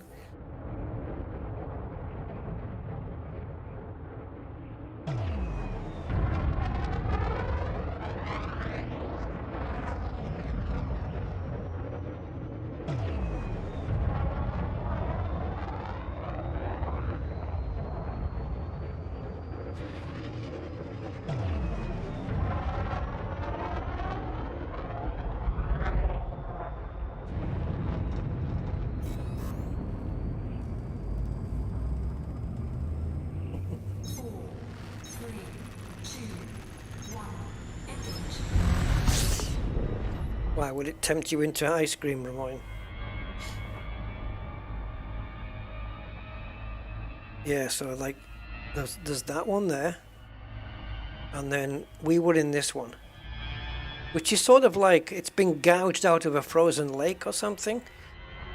That's what I mean. And then there's a huge trench here. But that's what I'm saying. It's a very interesting layout. I've not seen anything quite like this. And then they're all scattered mishmash over there, and you've got tons more over there. I love it. Yeah, that's really great. Okay, we've got a couple of entries in for the caption competition. Me stood on the thing.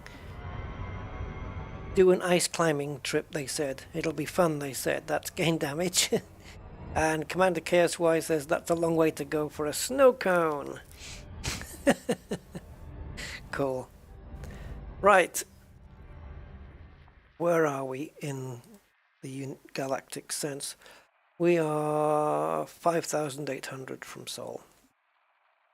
And our next jump takes us to a neutron star. Finally.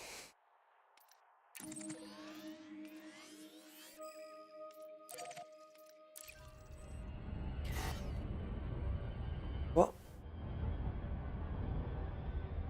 76.4. Oh, did I refuel and I shouldn't have refueled? Oh, you swine. I've got too much fuel on board. Okay. Okie dokie.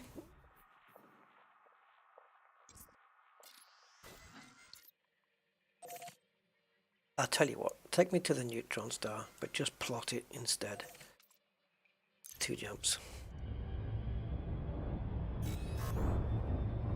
Well, that was a bit of fun. No plants, but great surface. Great terrain. Oh, you can't eat it, okay.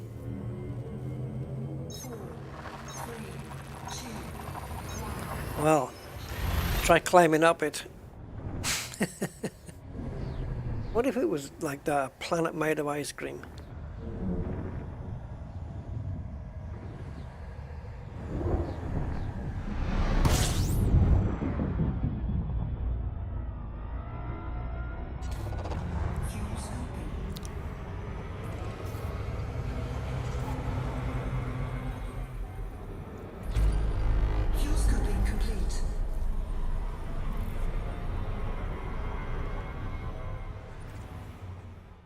Oh no.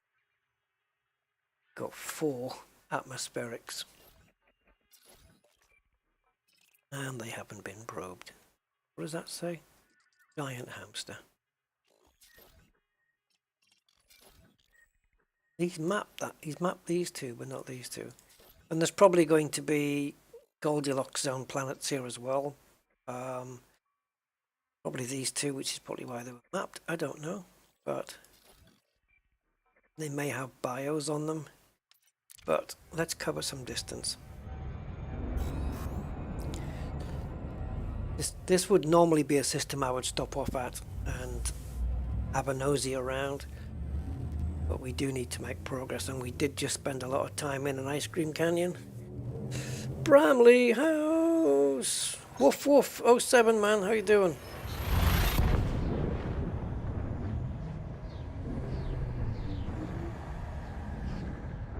I was going to do the Rusty's call. You know when there's... Is it a subscriber? Is it the subscriber sound? Where Rusty goes... Roo, roo, roo, roo, or something like that. Roo, roo, roo. Oh, yeah, I don't know. I'll ask him next time I see him.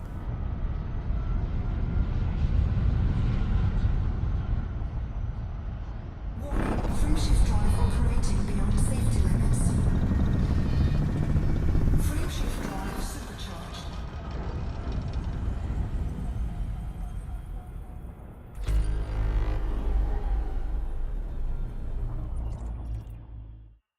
Okay, I'm up for this one.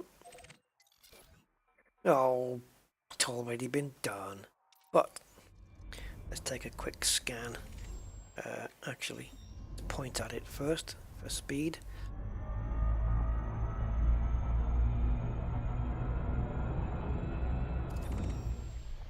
There she is.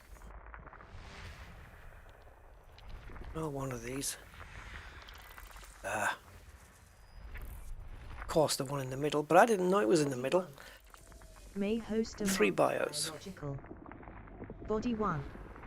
Landable with atmosphere. So the 3 possible bios are nothing exciting. Oh, I say that.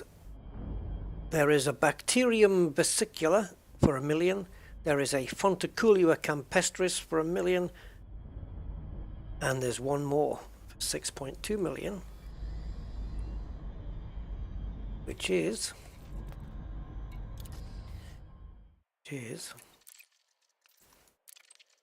Wizards, which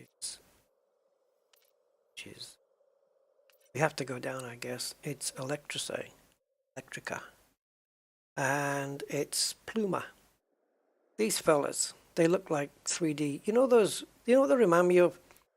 Back in the day, back in school days, you used to get those shrimps. Well, it's like those, but it's like 2 of them have been interlocked together. Yeah, Electrica,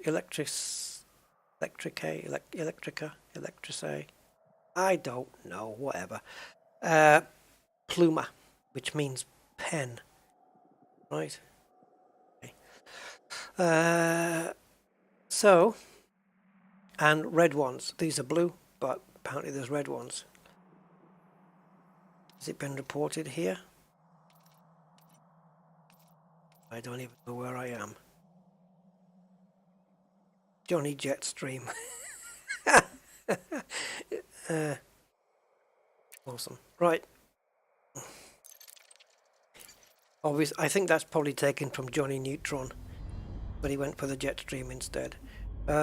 Cool. Let's go check out some electric stuff. Electrica. Yeah, it is. It's no bonus though. It's been discovered. Well, the planet has, and the footfall has, but you might be right here, because this is IC29444. It's not in the codex, this one. So does that mean I get the discovery if it's not in the codex, or is it based on the planet being discovered? Because let me just triple double check here, because the not you.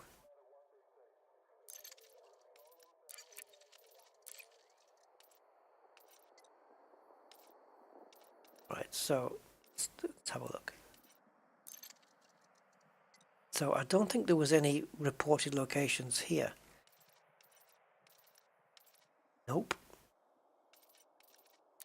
So does that mean I get the first discovery on it? That'll be nice then. That'll be a cool 10 milliones. 10 million be nice. And so will the ranking that goes with it. But not all the ice planets are like the one we just came off though, right? How much further to go? 5,860 to Sol. Slightly less to Shinrata, so yeah, about 5.8.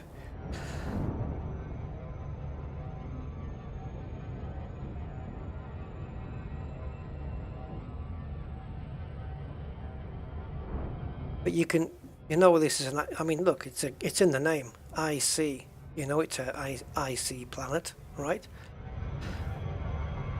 I see dead people.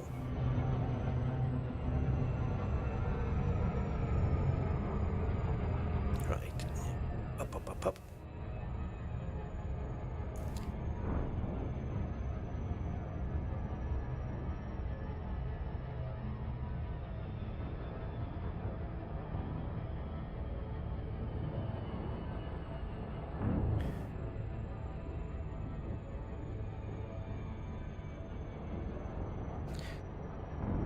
Quick map here. Right, the neutron.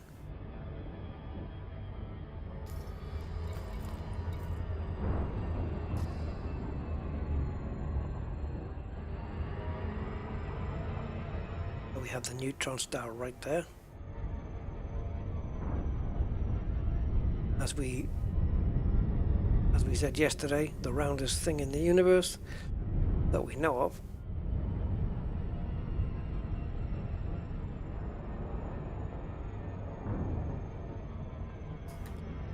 Let's get probing.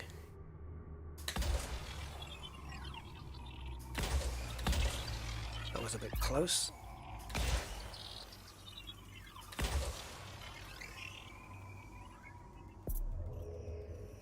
Discovered by Ripperjack.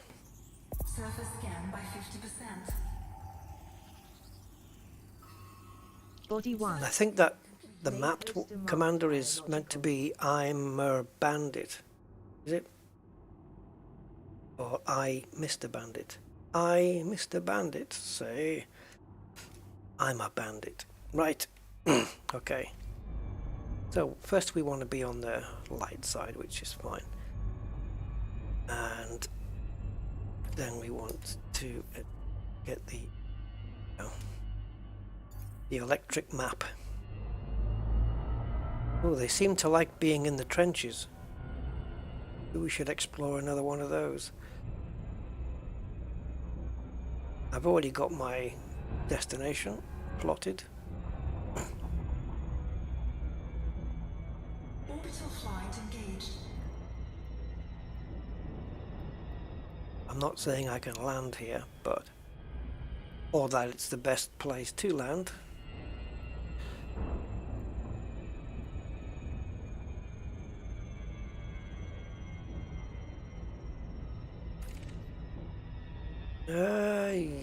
Yeah. I have to readjust my vision. It looks like everything's sticking out for me. It's supposed to be the other way around. You ever get that where your vision makes the craters pop out instead of go in? Come on, eyes, correct yourself. Okay. I've corrected my vision for the crater. Okay, I've got it now. Okay, my vision has corrected. So we're going to go in this crossroads here. Land at the crossroads. Another interesting surface. Got to cross a mountain range to get to the crater. Right, here we go. Gravity's not too bad here. So we're looking for red. So against this white background, this creamy colored background, they should be fairly easy to spot, I would say. I'm not going to say that they're bright red, but some shade of red or burgundy or whatever they may be. Probably pink or purple. There they are. We're looking at 1 kilometer separation on these, and there's another plantage right there, which is Fonticulia campestris right there, and there's Fonticulia is 500 meters, and there's another one over there which is likely 500 meters away. So we could do another one. Yeah, there and there. So we've got the 3 scans for the Fonticulia straight away. Maybe we'll do that one and then do the electric one and then hop back in the ship and find 2 more electrics. I can see an electric in the distance, but it's less than a kilometer away. Well, that's not going to be any good. Let's see if we can get a bit closer.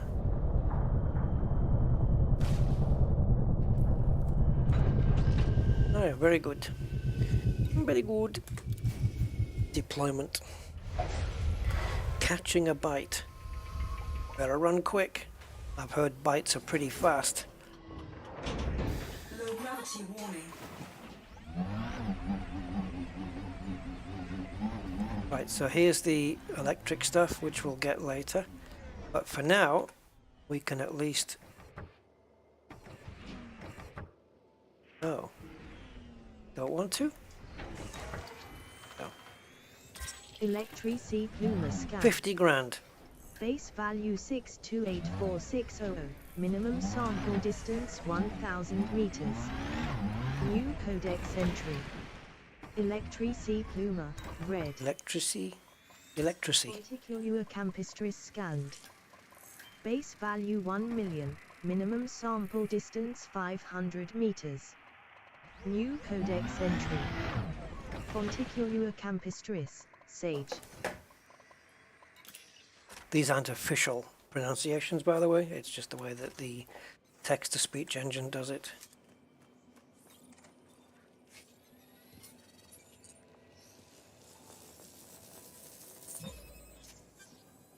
Okay, so 500 meters.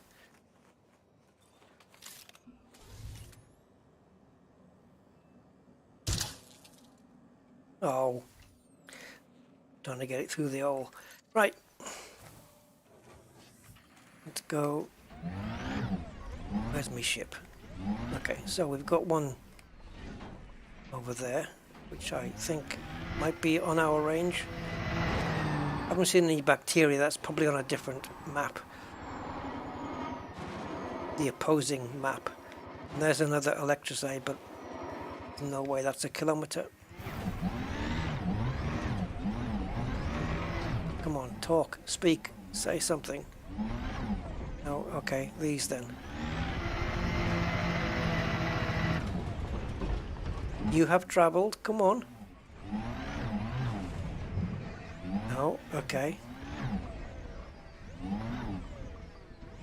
Minimum distance reached. You've traveled over 500. This is gonna be dodgy. Sample. Yeah. See the back ones? No good. This one? Fine.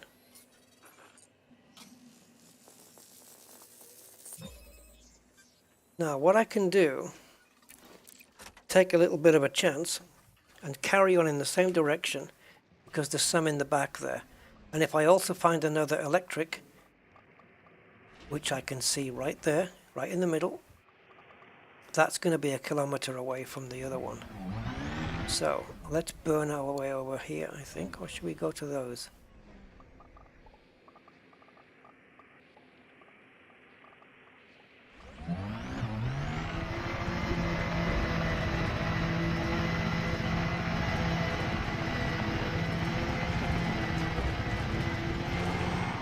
So if this is 500, then we've covered a kilometer, and there's an electric one right there. Convenient. Minimum distance reached. Oh, beautiful. You've traveled over 500 meters from previous A little bit sample. of planning.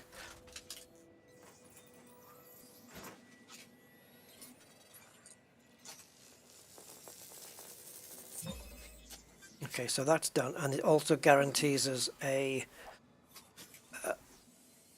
2 scans of the electric at least.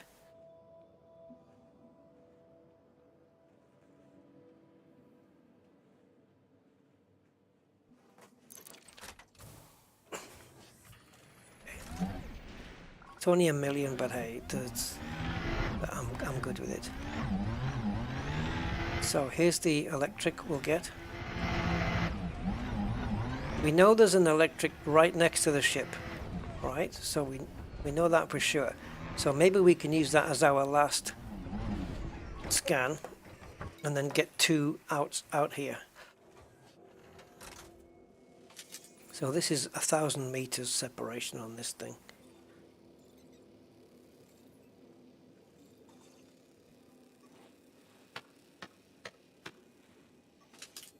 Again.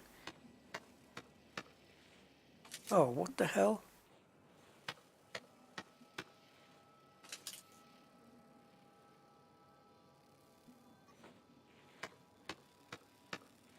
Thank you. Do these glow? Yeah, look, they see they're changing, the blue needles are changing color. It's very momentary though, but I think they just went purple. There you go. Ooh, there you go. What if you shoot it at a very specific time?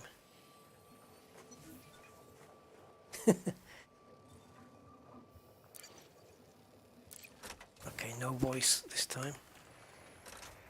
So, the ship is there. That's where the third sample is. So if we can go in this direction and get one about those, is that a kilometer? Oh, I don't think so. I don't think so at all. But I can see some, so let's head for those. Come on. There we go. 148. Straight down. Hopefully this will be a kilometer. And then we'll come back to the ship, and that's that one done.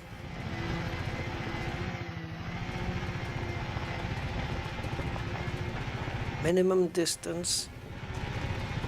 Come on, say it. You know you want to. Minimum distance. Yes, baby. You've traveled over 1,000 meters from previous sample. Awesome. Scan this, get back to the ship, done.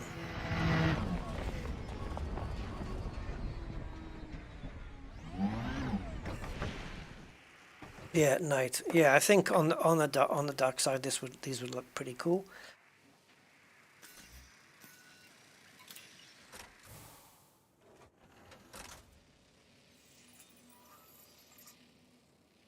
You can use, yeah, you can make some good uses of the tire tracks from the SRV for sure. They come in handy.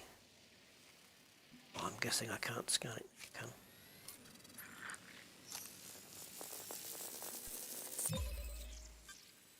What if every time they turned purple, it gave you a little bit of a shock? Bzz.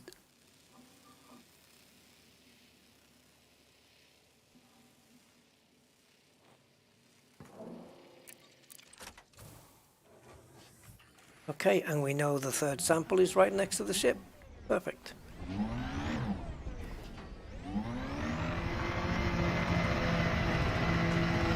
And that sunlight's gleaming on the surface. Can we do a kilometer in the air to get to the ship? Depends. If we don't get spun round. Oh, you swine.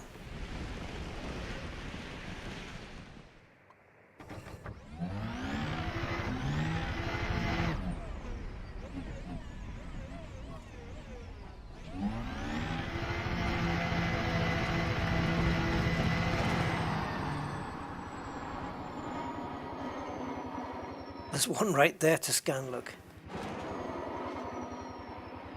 Minimum distance reached. You've traveled over 1,000 meters from previous sample. It's slippy. It's slippy, man.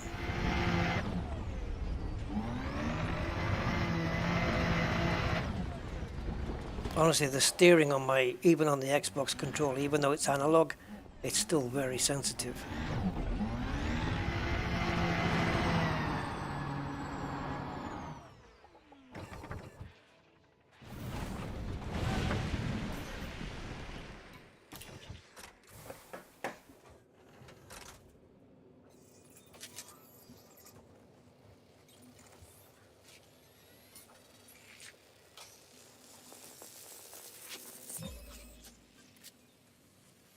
Nice.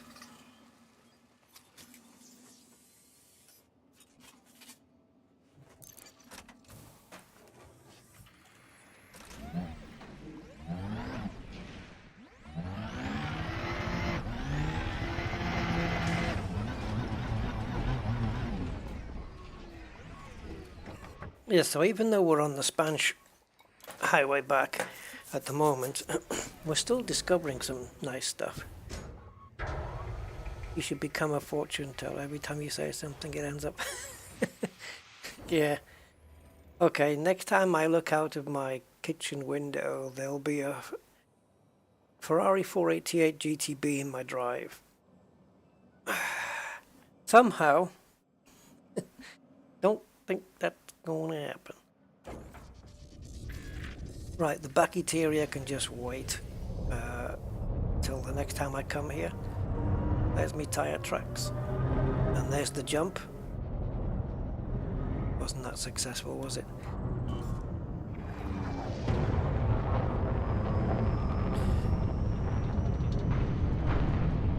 So we're in D13.1. We are already supercharged.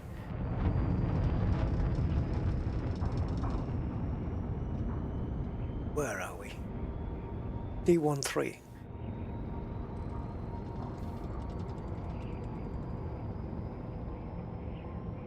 So we're going into... Well, this sounds like a very suggestive Yorkshire thing. Blow thee. Okay.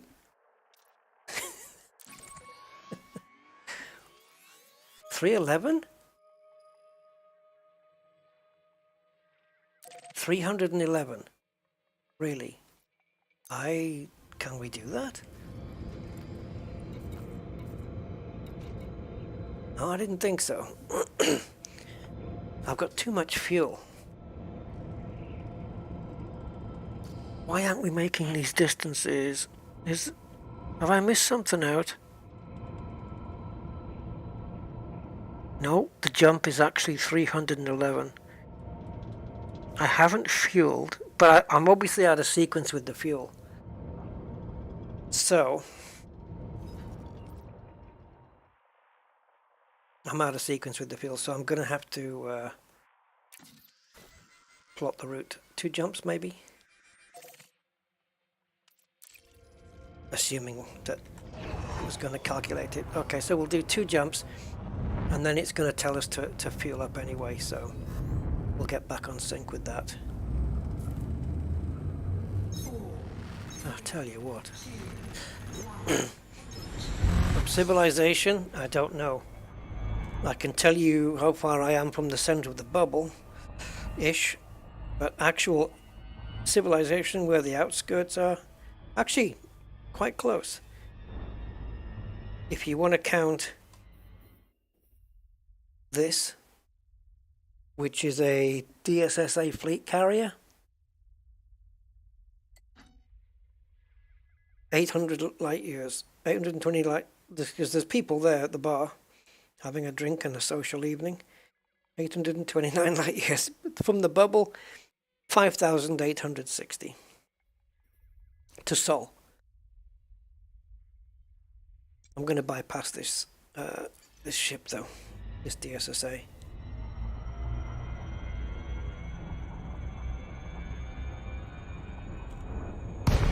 Oops. Okay, so I was in Super Cruise. Didn't sound it.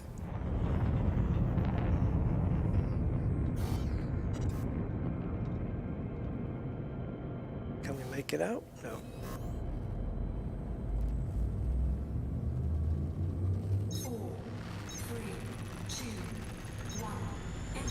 Let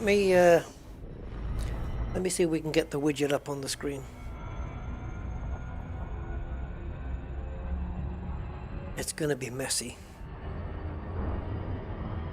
Let's have a look.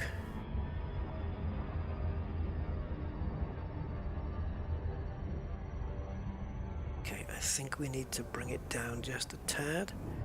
It's interfering with the text on the top of the screen.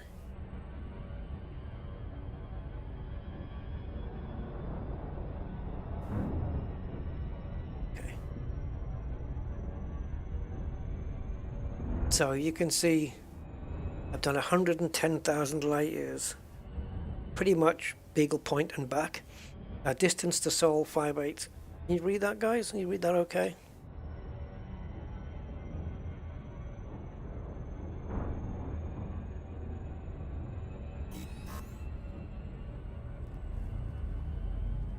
And the details that you're seeing there are just the last planet that we went to, with all of the raw materials that are on it. Ready to engage. Yeah, I know you meant the bubble.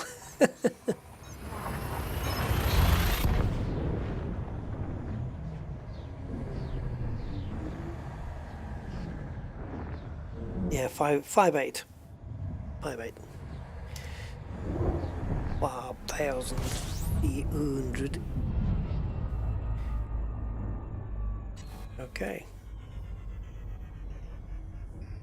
So we have a neutron star listed already.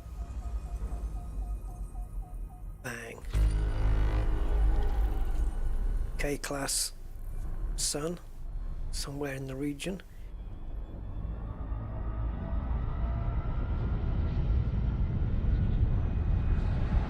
Warning, fuel shift drive operating beyond safety limits. Fuel shift drive supercharged. I did. Where are we? K7. Uh-oh. K78. C78. Okay.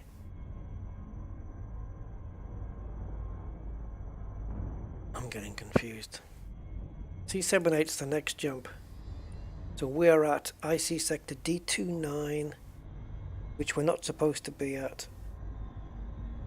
So I'm gonna do a 76 light year jump. No, less. What?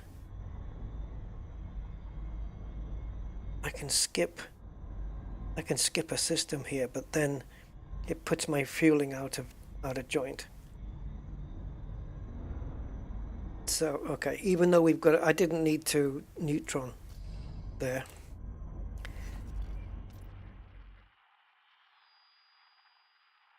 No? Okay, this is getting in the way of me typing in the thing. So I can't have it. I can't type into the prompt. So it's back to normal, I'm afraid. I need to get rid of this widget off the screen. Go.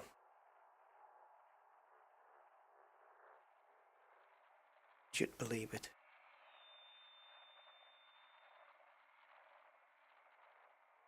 Okay, yeah.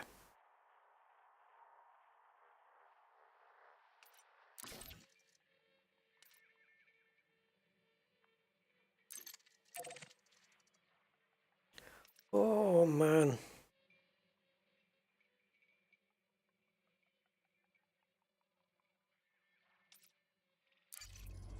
Go. Right, so this is a non-neutron fueling place. And then I'm not going to do them all, I don't think, but if we followed Spanish, we'd get 1, 2, 3, 4, 5, 6, 7, 8, 10. 10 neutrons in a row. Hey, Mark. Let me just read that up the chat. Yeah, Mark Simcox. Hey, Mark. Thanks for the sub. Appreciate it. Welcome to the channel.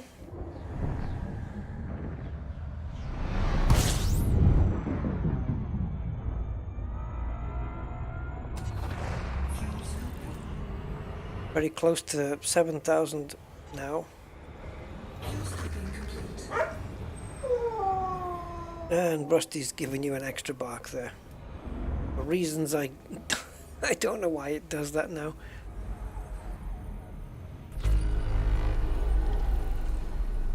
There must be something hanging over from Streamlabs or something. Okay, so we are suitably fueled and a couple of ones here, but Bob Cratchit, but they're not standing out. So let's get a couple of neutrons out the way. So the next one will be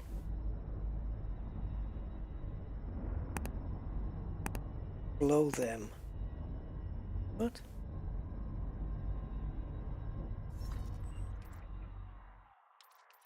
Blow them. See you. There.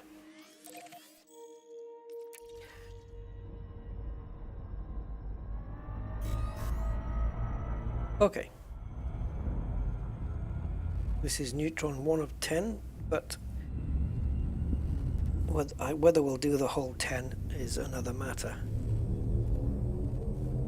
4, 3, 2,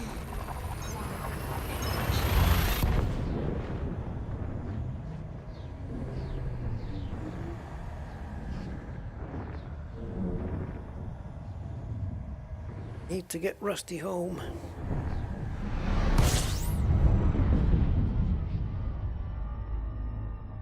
Distance to Sol. We barely covered any distance with this jump.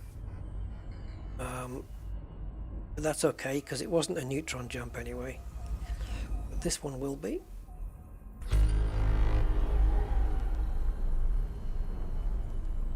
In case you're wondering, 5,571. We're counting down, guys. Fusion drive operating beyond safety limits. No, not early. Oh no, I came out too early. I normally time that fairly well.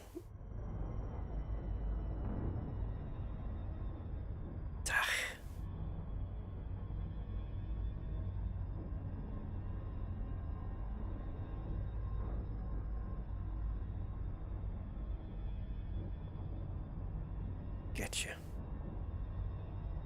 Oh, this is interminable.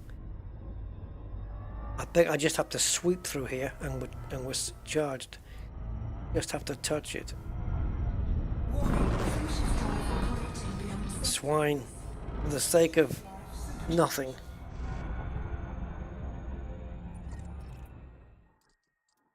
That's it.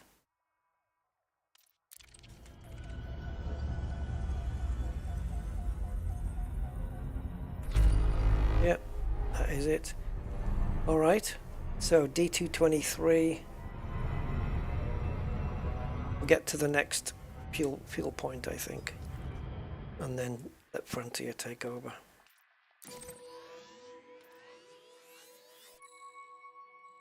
So that means going to, what's this system? D310. So this jump, another jump, and then a neutron with fueling, which means it's a fast spinner, probably. Most likely a fast spinner. They tend to be. Not 100% of the time, but mostly. And I hate them.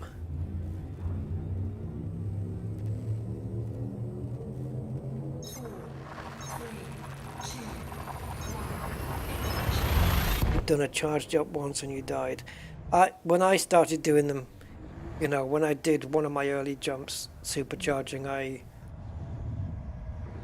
I was killed.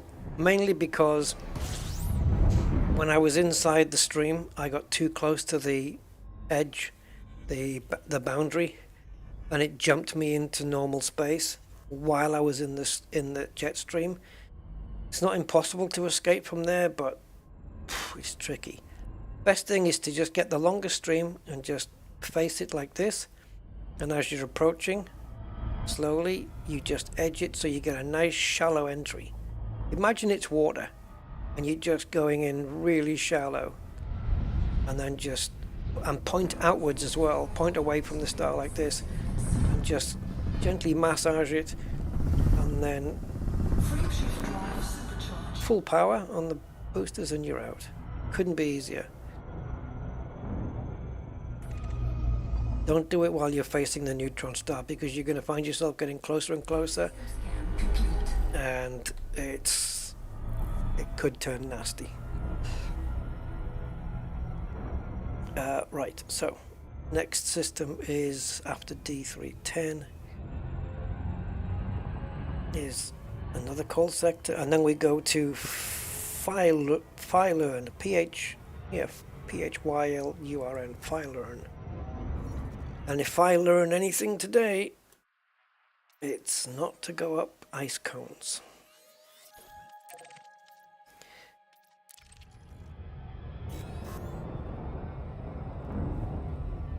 Call 240. Short for Colin. Not really. Yep. Don't go against the stream. 4,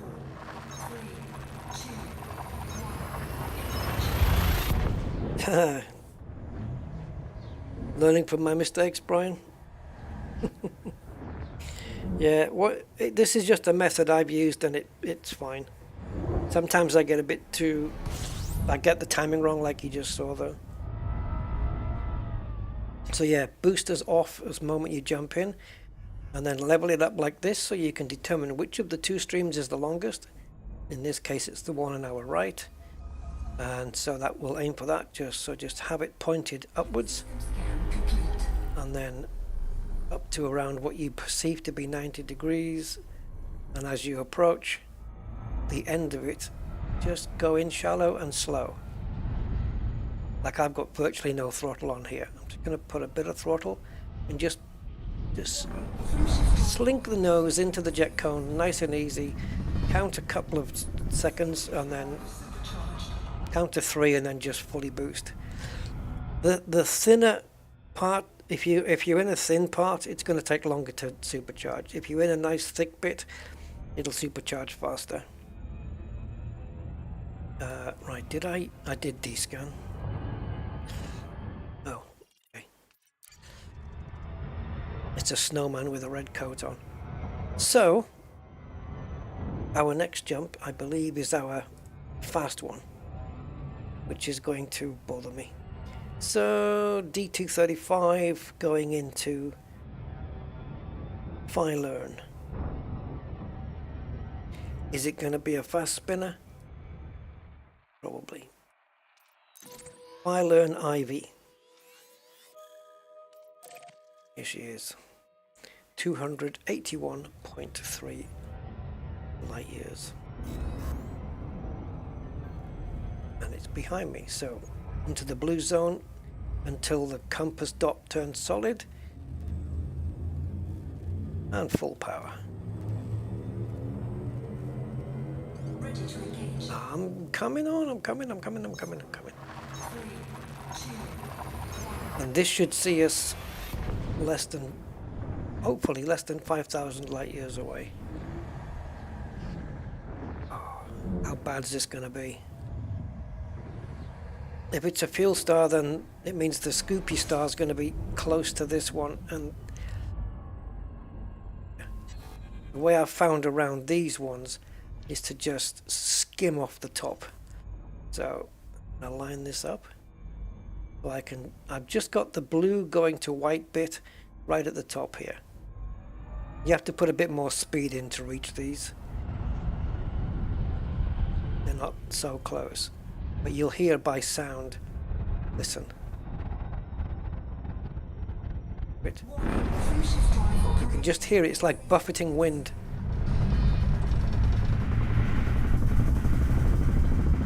Because I'm on the top, it's taking a little longer. Oh, now we need to get out of here.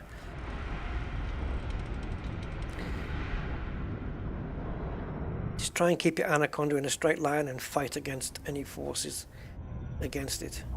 So, we need to fuel off here.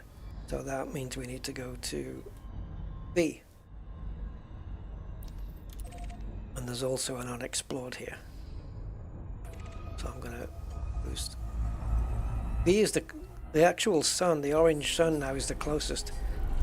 It's closer to us than the neutron star is. It should be, yeah.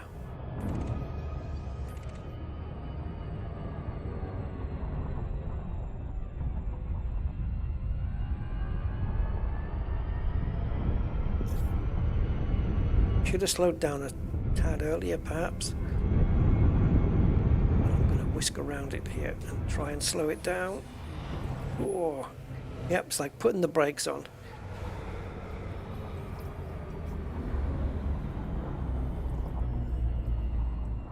And the good thing about scooping off a supercharged star is when you're scooping off here, you have to pull away a little bit before the heat cools down, and then you can engage the jump drive again. On these, there's no heat. You don't. So the moment it says supercharged, you can hit, you know, you can set the countdown going for the jump drive straight away, because these generate heat as you scoop. These don't. Neutrons do not. So you're good to go. See, I'm at 65. I like to be at least 60% heat before I jump to the next system. Like now, I would jump. But with a neutron, you do not need to do that.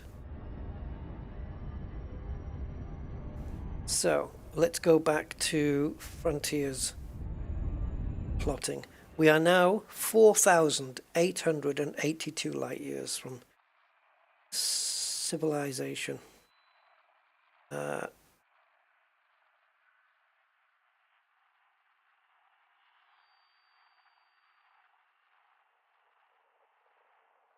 Starters, I mean to go on. I completely messed up the spelling at the beginning, so I thought I would just do it all the way. Oh my god. Shin. Just put shin. That'll do.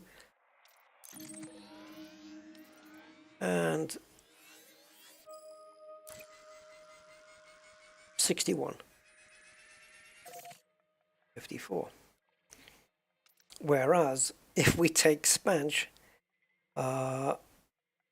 then it's going to be 1, 2, 3, 4, 5, 6, 7, 8, 9, 10, 11, 12, 13, 14, 15, 16, 17, 18, 19, 20, 21, 23, 24, 25, 26, 27. 27 jumps. Literally half as many jumps using Spanch as opposed to Frontier.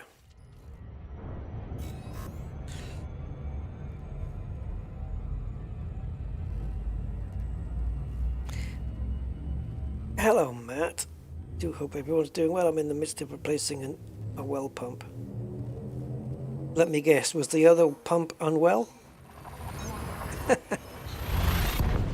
No? Oh yeah, my fuel scoop is pretty good. It's not the biggest fuel scoop you can get in the game, but it's second best. Class 7, scooping at 1,245 per second. So not quite the biggest. You need a class 8 is the biggest, which will be fitted onto a cutter. But you wouldn't bring a cutter exploring. But it can scoop like a basket. But yeah, this one, 1245 is the max. So you can gauge by your fuel flow how close you're getting to the sun's, you know, orbit line there, the edge.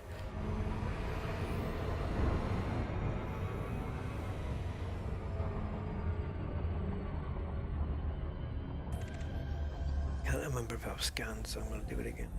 Brain to remember things that happened 2 seconds ago. The good thing with doing the Frontier route is you don't have to do copy and pasting of systems with every jump. You just line it up and go. It doesn't sound like a good job, Brian. Sorry, not Brian. Matt.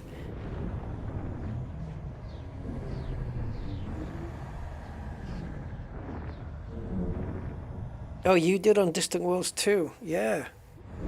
Well, what jump range were you getting? Okay, how many sons? I got 3 sons and Body 2 daughters. Close binary relative to body size. Yeah. Body B. Close binary relative to body size. Yeah, I'm looking at it. Oh no, that's... No. Wait a minute. That's A. That's B. Where the hell is C? Are you telling me there's one closer to that orange one than this one? Is that what you're saying? Oh, those. Jeez. Okay.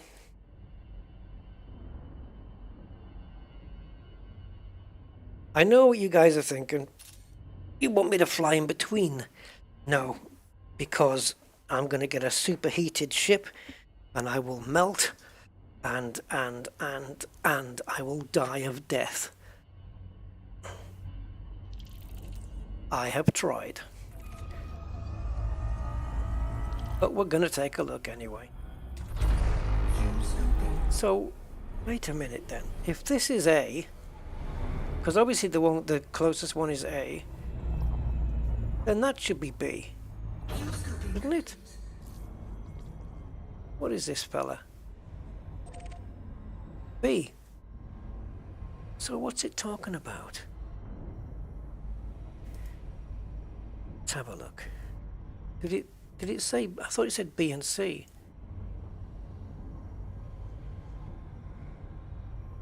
Oh, I see what it means. Okay.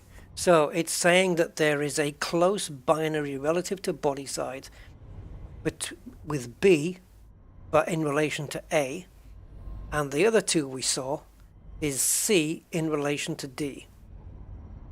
Okay, comprende. Now I understand.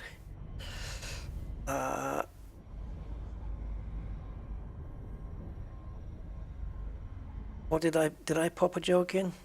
Yeah. If my brain thinks of one, I will.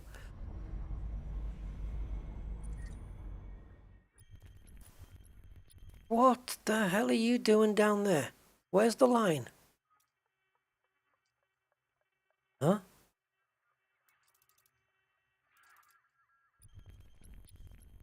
Are you not related, you two? Unexplored. So I don't have I need to get a name for it. I need to know if this is related to this. We're going to have to do a FSS on this. These two, yeah, look, you can see the lines here. These two are super damn close together by the looks of it. These two a little bit more gap in between, but these two, blood brothers. What? Why doesn't this have a line? So this is not a moon of this one? I've never seen this. I'm gonna just screenshot that. I like quirky stuff, so I'm gonna screenshot it. We'll have a look in a second. Well, we better keep an eye on our heat here, guys. I mean, if it starts to get too hot, I could drop a heatsink, but still. It's very slow to get out of an emergency situation here. I'll be scooping off 2 stars at the same time.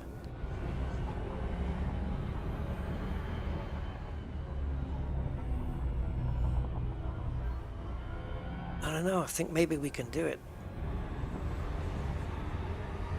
I'm going to take a screen. Okay, just keep an eye on the temp. I think we're going to be fine here. We are going to heat, but I've got heat sinks at the ready.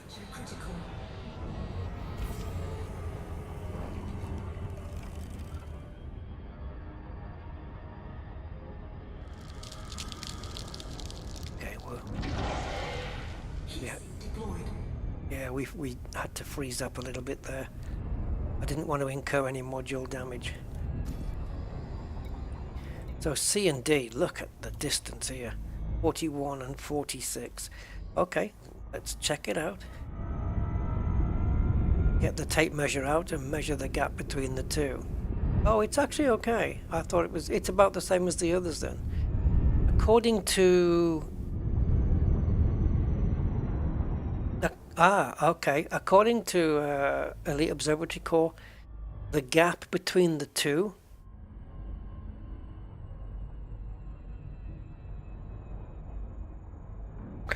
it looks like the ones behind us are closer together than these two. The ones behind us, there was a distance of the orbit between the two of them is 803,000 kilometers, and this one is 1.3 million, more or less 1.4. We will take a look at the map, the other one, the thingy map. Looks like a pair of eyes. Right. I can't remember the name of it now.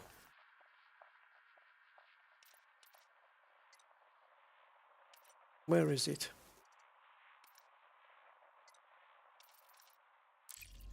It's in here, you silly arse. Or a remap. There you go.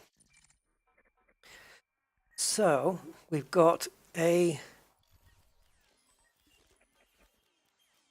there we go. Cute. So A and C. Oh, this is C and D. Okay. Yes, C and D. C and D are orbiting around each other, and A and B. It actually looks like... Yeah, so C and D are closer. Sorry. I'm getting all my letters mixed up. C and D are closer together. 803,000 kilometers. And the distance on this orbit line is 1,392,000 kilometers. Yeah, so this is what we're looking at here. Now, I am super curious about that other planet, but I need to get away from all of these suns first. Orrery, that's the one. Might be Raxler. Hey, Simondo!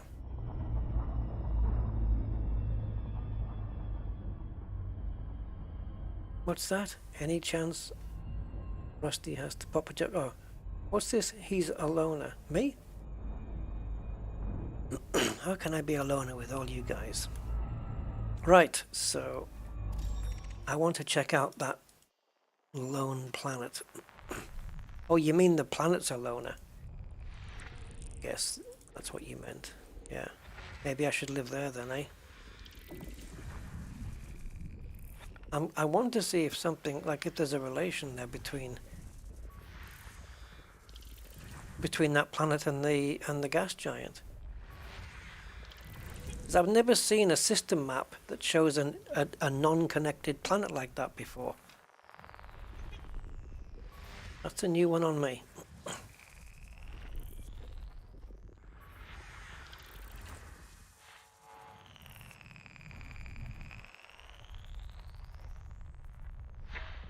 Oh, I see what you mean about why it must be Raxler. Hey, but then it's already just no, it can't be, because Frontier had said that somebody's been through the system with Raxler in it, but didn't discover it, and this system's been discovered. So, can you imagine if it was? Can you imagine me doing a video called I found Raxler? Imagine the views on that, and it wouldn't even be clickbait. That would get a lot of views, I would imagine. It's going to happen. Someone's going to do it.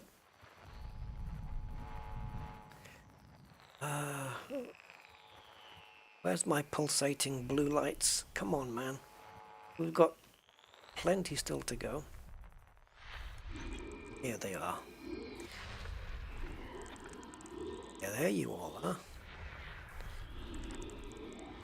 New codex entry. Ammonia. Gas giant with ammonia life. Ammonia life. Ammonia base life, yeah. But they smell a bit.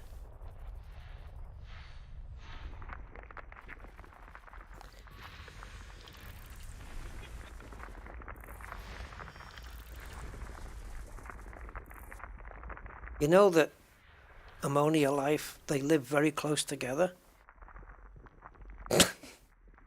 I'm going to apologize for this one in advance. They live close together because they always say ammonia, stones throw away. Please don't go.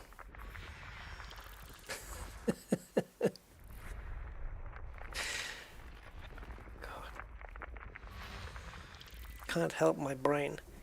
I can't help my brain. Just it's wired that way.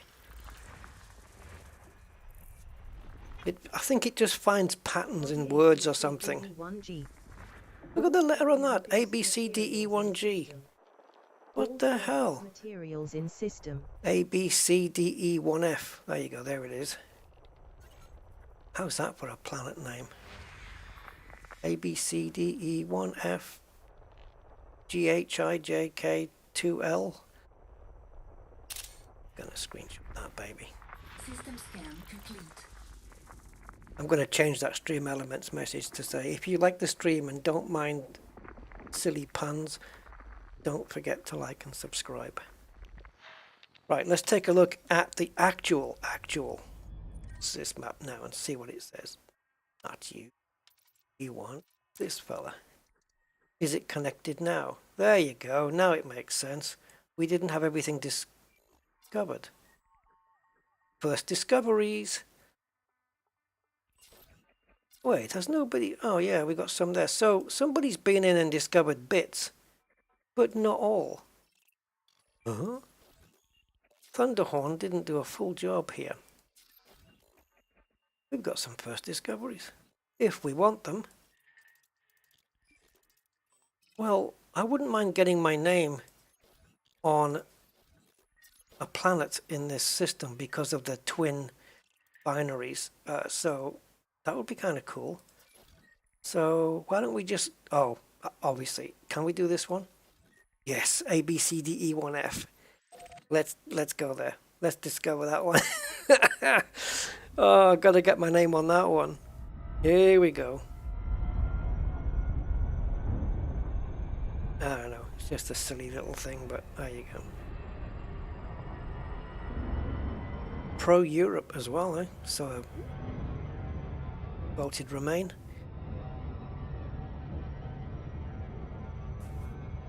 If you did a quick... you just did a quick back of the Coriolis envelope calculation. You can get a cutter up to about 53 light years before you start doing silly stuff. Wow, that's impressive. 53 light years on a cutter. Yeah, if you'd asked me what I thought the maximum maximum jump range on a cutter was, I probably wouldn't have guessed as high as 53.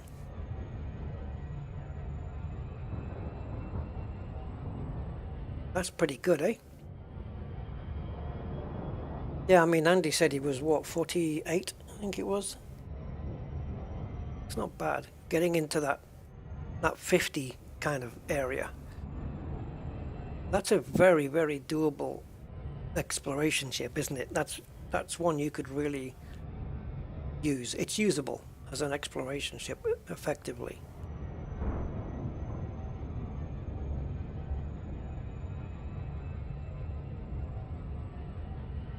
Yeah, but if you think about it in terms of compared to, like, say, this Anaconda,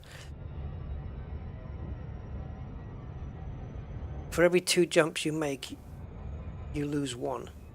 No. How do I phrase it? I can cover the same distance in 2 jumps that the cutter will do in 3.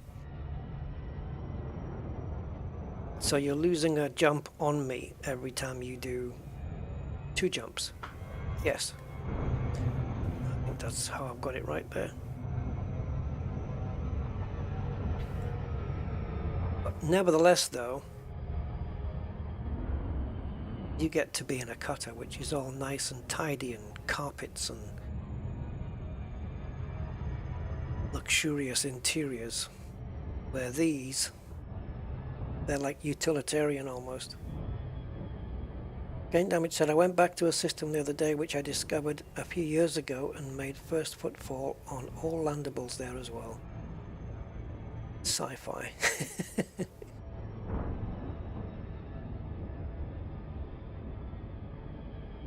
Nice one. Oh, 46, and it was an A-rated monster. Oh, 40. Oh, wow. Okay, that's even more impressive then. 46, A-rated, all weapons. Wow. That's impressive. Yep.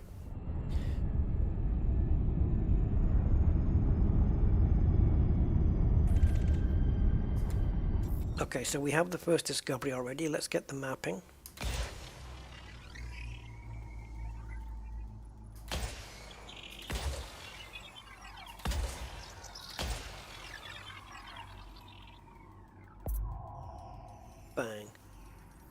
That very bass boomy bang that you get.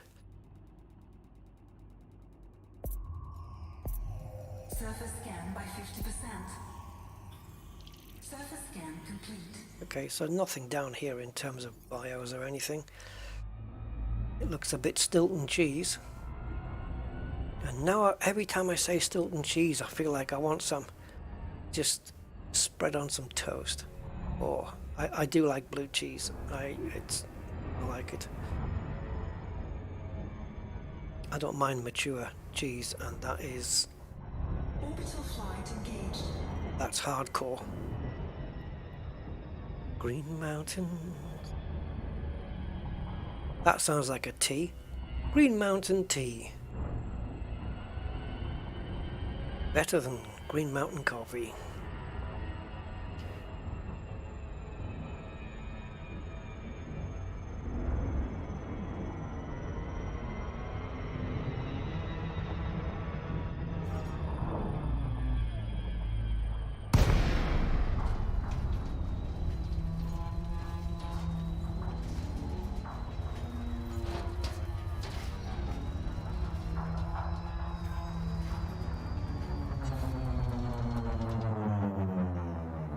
Can we land right there?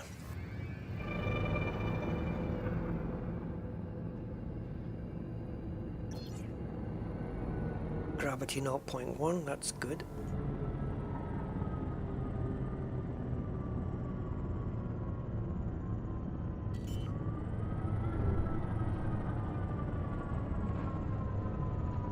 Nose up.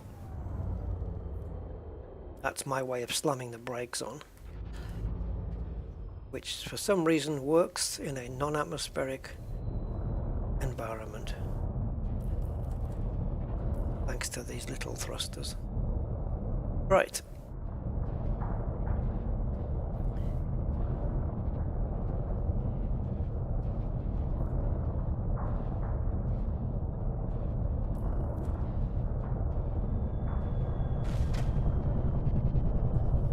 Oh, now you said my ligament was fine.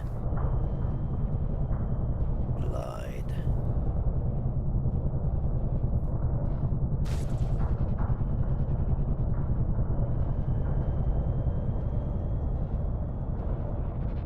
That was a big window right there, so it should be able to land.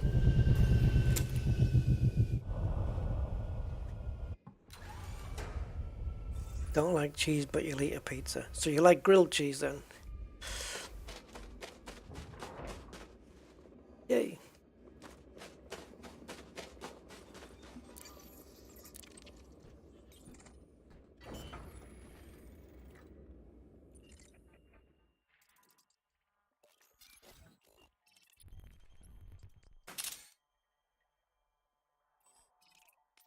Got that marked for a specific. Okay.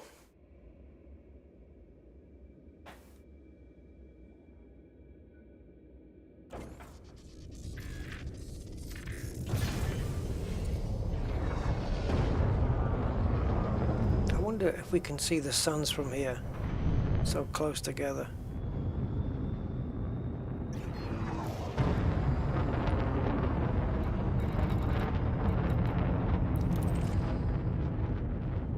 Yeah, they kind of just look like one.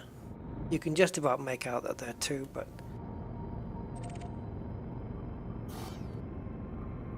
can it be obscured? You've got a full dot.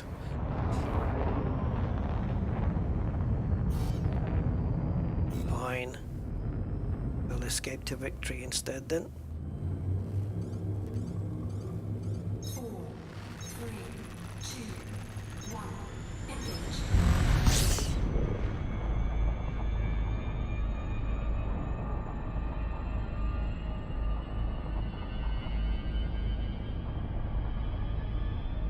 Did you hear about the photographer was killed when a great big lump of cheddar hit him? To be fair, the people who he was taking a photograph of did warn him.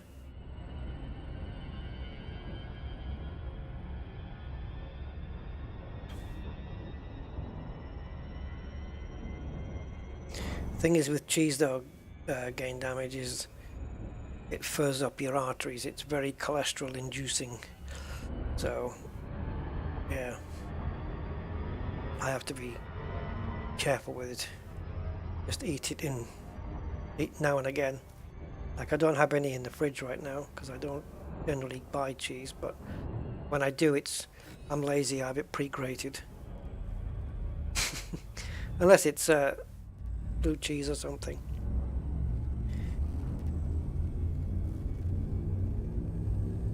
Feet cheese? Yeah. You mean feta? Feet cheese? Ugh.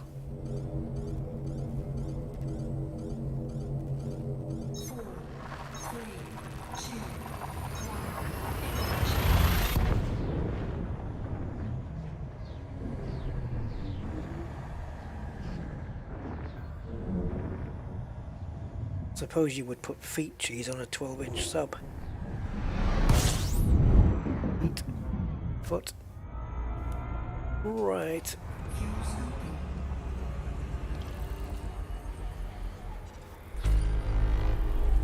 Dean Bodies.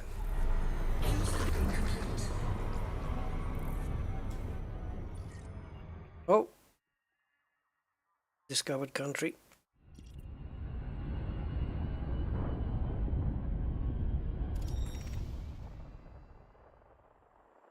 Oh, I thought it's just outside of the Earth, like. Of course it is. Of course it is. Why would it want to be an Earth-like?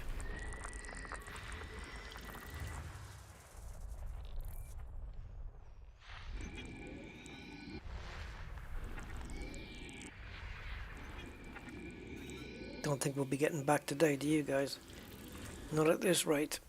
We're gonna have to do a speed run at some stage, whether it's now or at the end. And I suppose we leave it till the latest possible.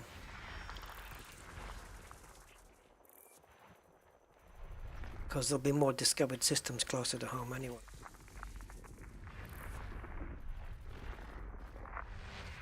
Yeah, see, look here. Where you've got two circles like so close. You used to have to use step zoom like this, see? And it would split them. It would split them apart, enabling you to then zoom in. But now, there's no problem zooming in. It does it anyway, but before it would stop and say, can't do that. Zoom failed. No, it doesn't. No, it just lets you zoom. Therefore removing the need for the step zoom.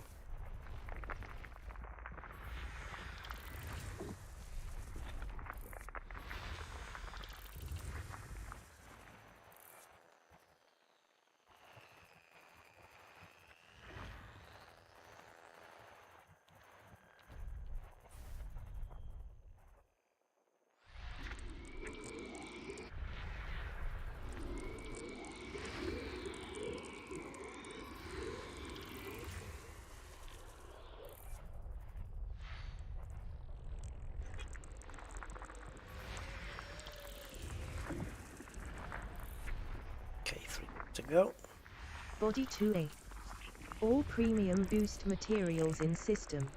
Boost. Boost. I love the way she says that. Boost. All premium boost materials. System scan complete. Okay, so uneventful. But this is what it looks like.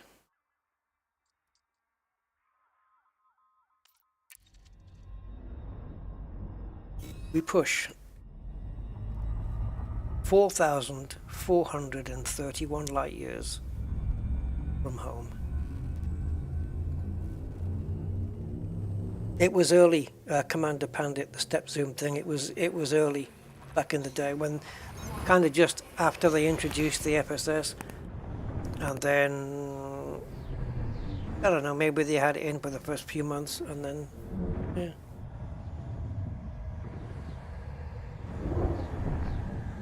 Chad, hey, how you doing, man? 07, how's that?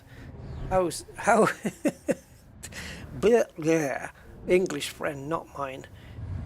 How's things going, matey? you have a good holiday season?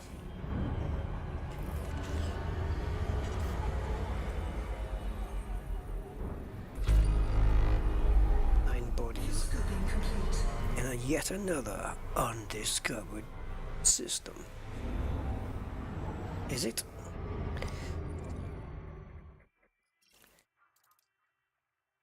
Do have a pink thing. There are a couple of unexplored. So we'll step on one. Get it in our line of view. Just to see if there's anything on it that's worth the big money.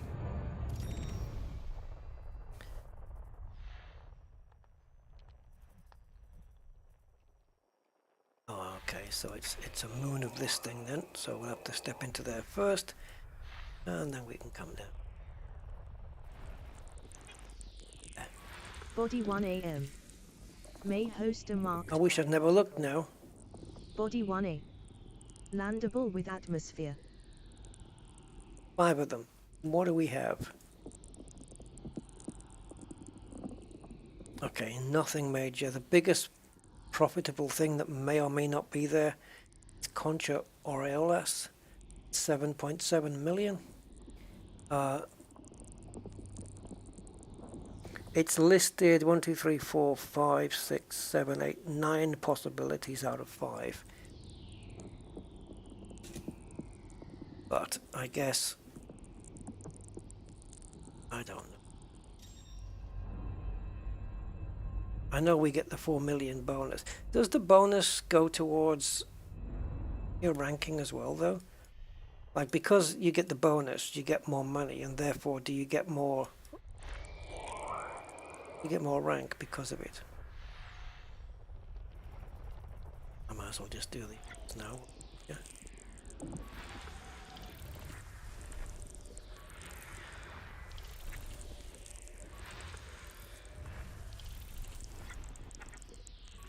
Body 1B. May host a marked biological. Body 1B. Landable with atmosphere. Okay, again, 5 with about 8 options, and again Concha being the biggest one. But if Concha's not there, the next most valuable is 3.3 million. So 1A and 1B, but nothing major. But again, I should remember it's not the money I'm after. Nested moon. Nested moon. Oh, it's in a nest. Okay.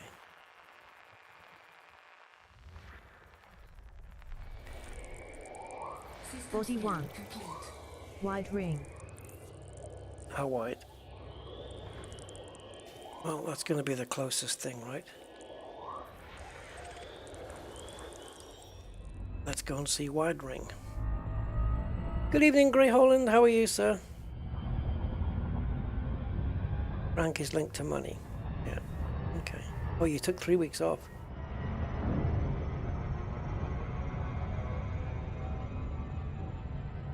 I just got back to work this Thursday and have a nice weekend to warm up to work again. Yeah. It's a little reminder. 2 days and then a little bit of a break, right? Plantage value times 5 for first discovery. Yes, it's not too bad. I don't want to keep looking in the codex though. I don't even know what's here yet.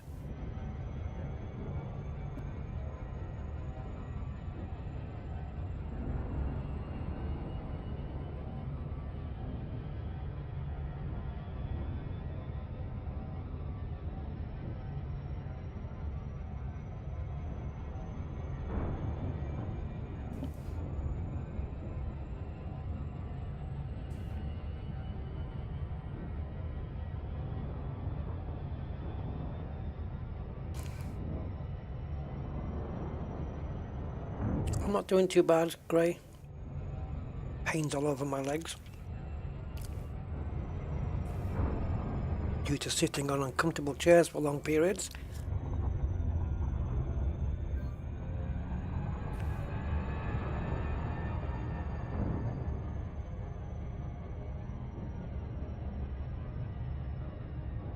But apart from that,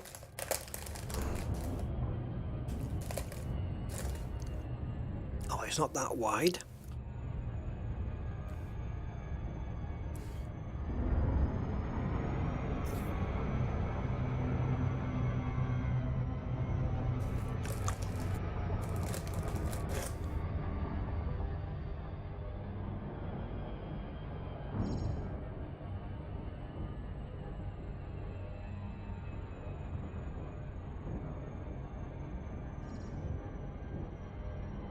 Looks kind of cool.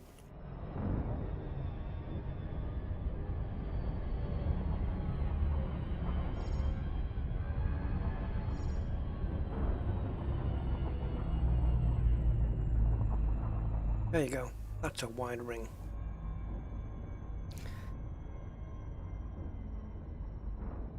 I've seen wider.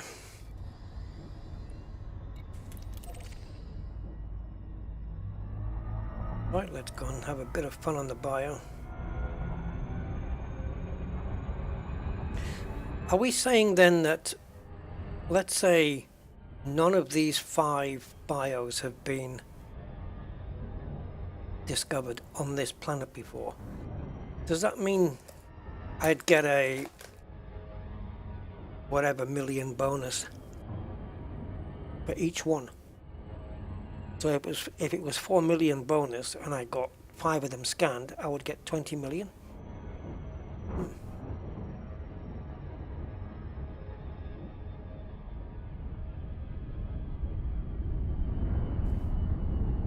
It's very lucrative right now.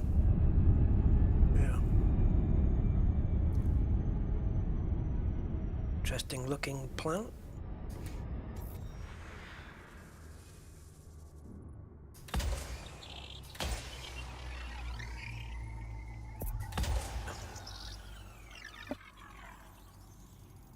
Surface scan by 50%.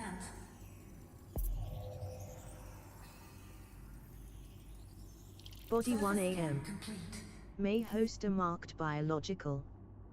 Okay, so we have Frutexa osseus, Stratum paleus, which isn't that great, and Tussock cultro. Well, actually there's 2 possible stratuses.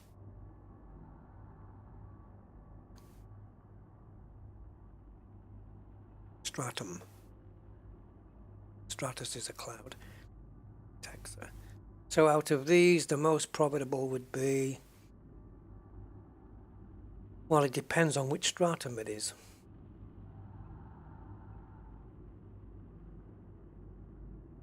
Well, that's got wide coverage, so maybe we'll pick up another species. So let's go down and check it out. Orbital flight engaged. While we're pointing at a specific place, we've got, if we go there, we can get Frutexa. Tussock is everywhere, bacteria is everywhere, osseous is everywhere. So if we focus on here, theoretically we can pick up all 5. Not that I'm going to, but we could. Lobbit Lobster got 31 million bonus for Frutexa. Really?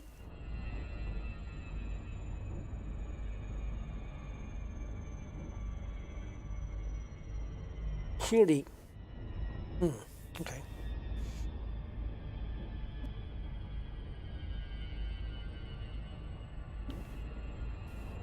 Really depends on the type, right?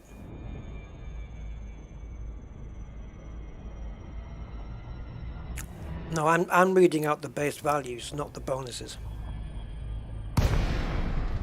The numbers I'm reading out are base values that don't count the bonus.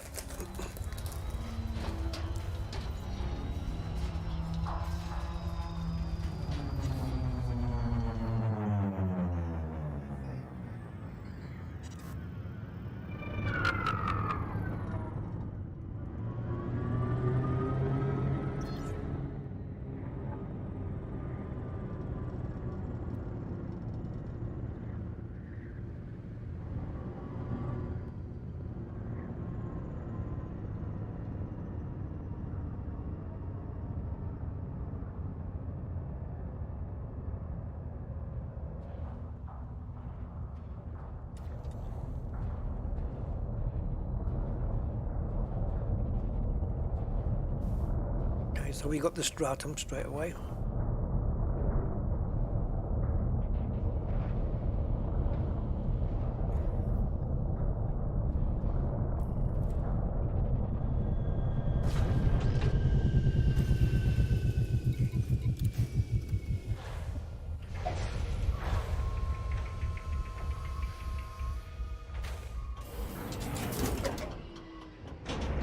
Low gravity warning.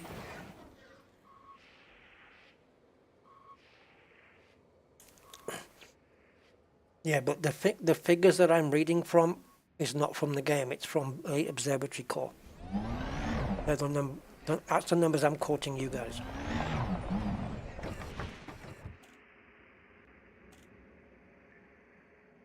Ship dismissed.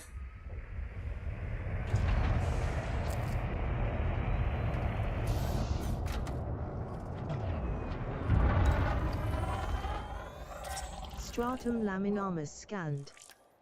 Base value 2788300. Minimum sample distance 500 meters. New codex entry. 2.7 million. Stratum laminaris, emerald. Don't think I've seen these before.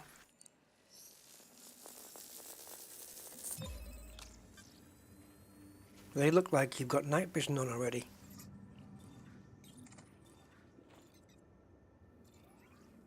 Night vision on, night vision off.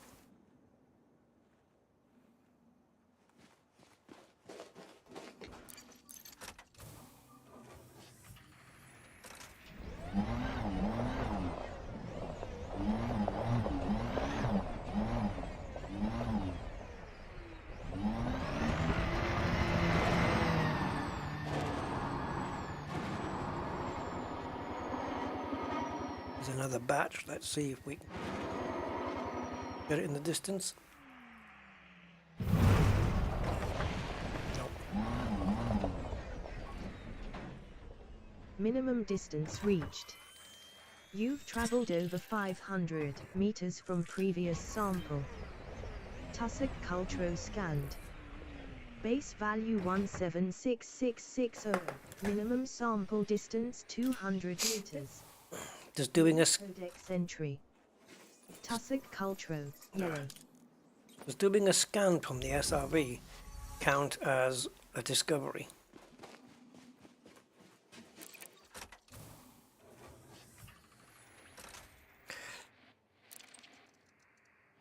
Ship record.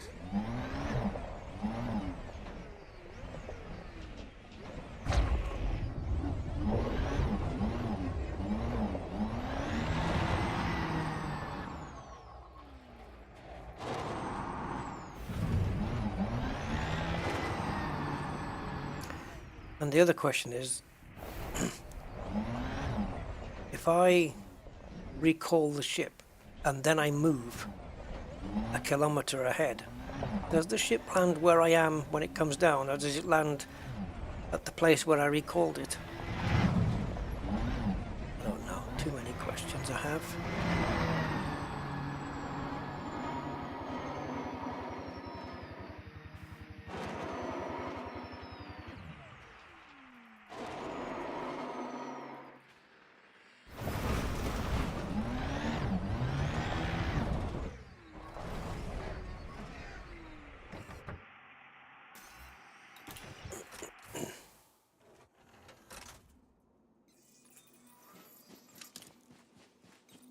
Codex discovery, cool.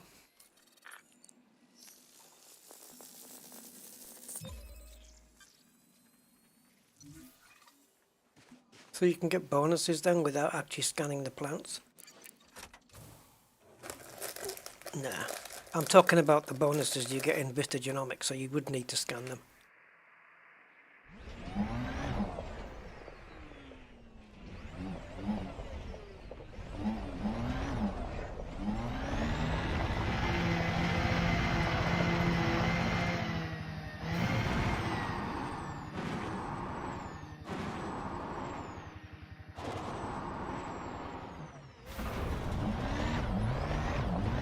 Minimum distance reached. You've traveled over 500 meters from previous sample. Cool.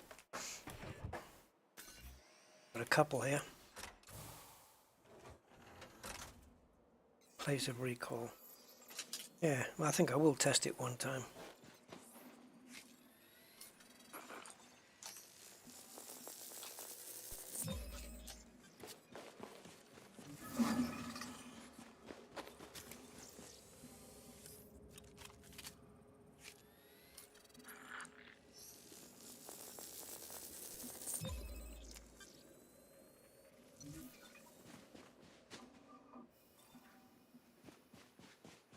$200 and there's a big field of them over.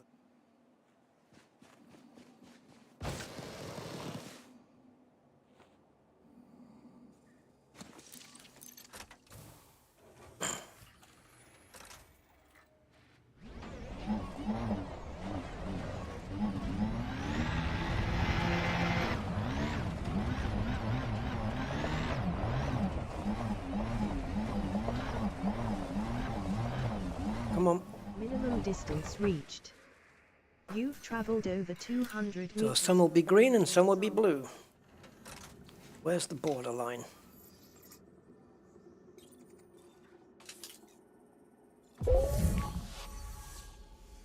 There.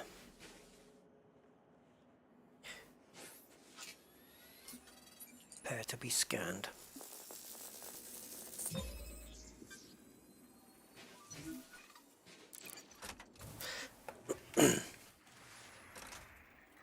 Is it satisfying? The thing is, it kind of stops you in your tracks, leaves you out in the black for longer. You want to get home, because yeah, you could spend hours doing this.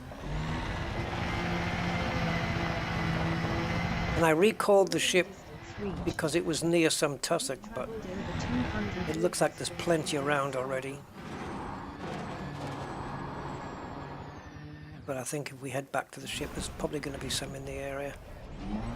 And if there is, we'll get close to the ship at the same time. Killing 3 birds with 1 pebble.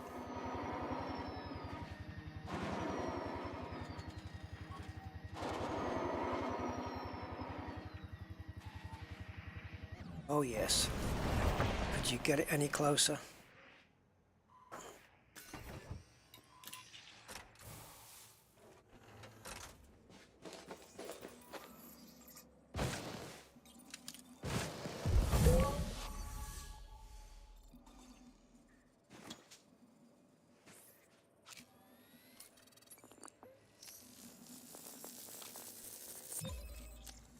Okay, that'll do.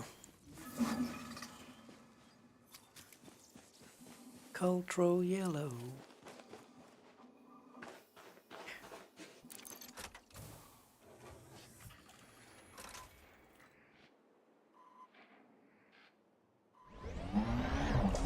Yeah, out here it is, because you get the bonuses out here, don't you? Where in the bubble you don't.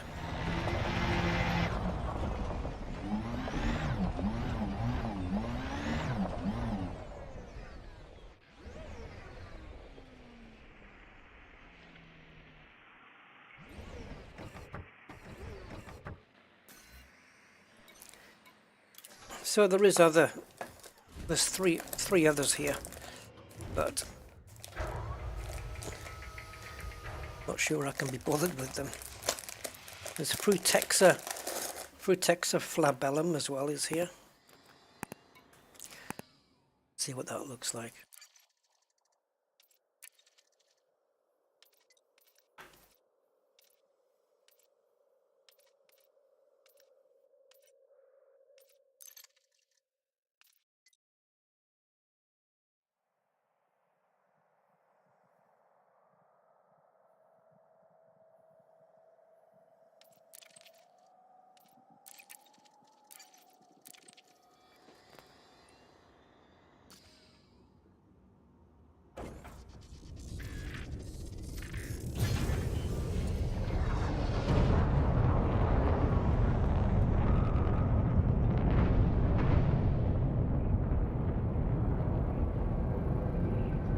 This is Frutexa territory.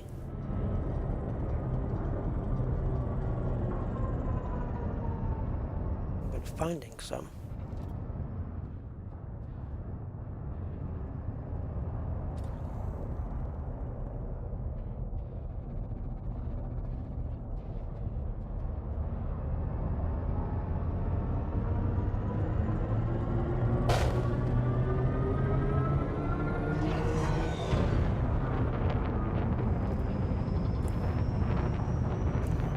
Let's jump.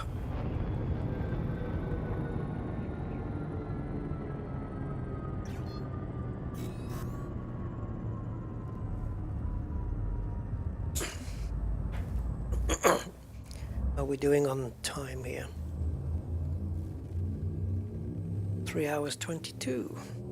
Not bad, considering the progress that we've made.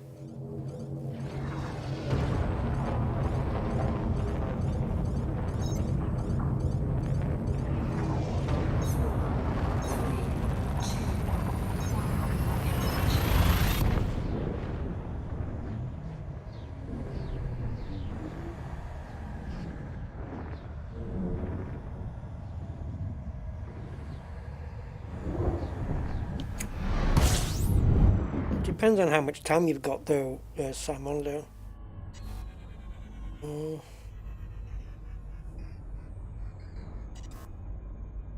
was saying to the wife the other day, not that she really cares, I just used to honk and jump.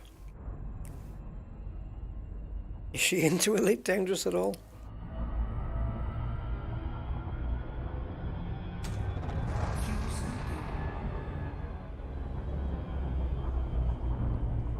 Yeah, I'm kind of doing that myself, Commander Pandit, a little bit. Depends how I'm feeling. Sometimes I want to get all of them. Sometimes just the profitable ones now. Because the price hike has changed the way I'm looking at doing bios. Oops, where are we?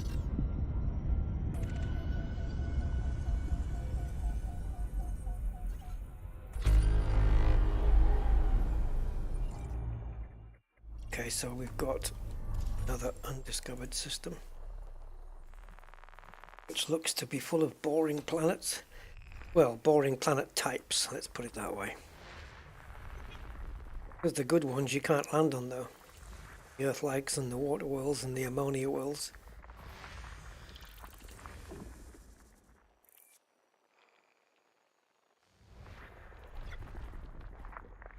New codex entry.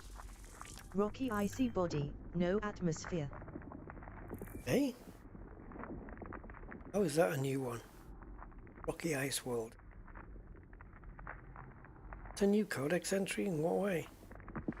Haven't come across any of those in this sector.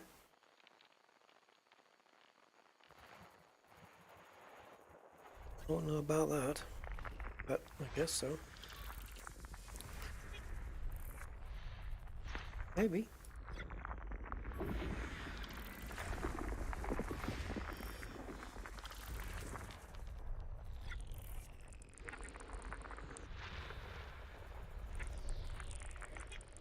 Is that worth landing on then? Rocky ice, are they rare? Got rocky worlds. Yeah, there's plenty of them here.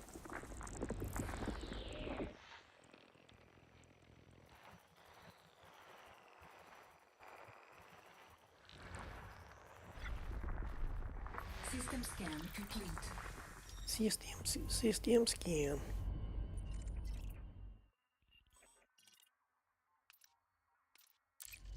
We push, guys, we push on this one.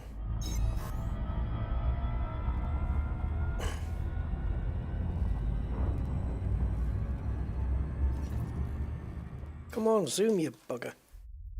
Yeah, we are on the border. We're going to be entering the inner Orion Spur, guys. The Bubbles sector. How far to go now? I'll let you know after this jump. Because it will change the moment we jump in. And my information will be out of date. Your partner doesn't get into it. When it comes to bio in the bubble, I'm using Spange to plot property. Yep.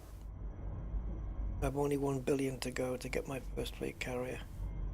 Yeah, it's handy to use to get a fleet carrier quick. Used to be the game you used to get anacondas quick, and now it's fleet carriers. When I get back, I'm mounting an anti-Xeno defense, or is that 2 steps ahead?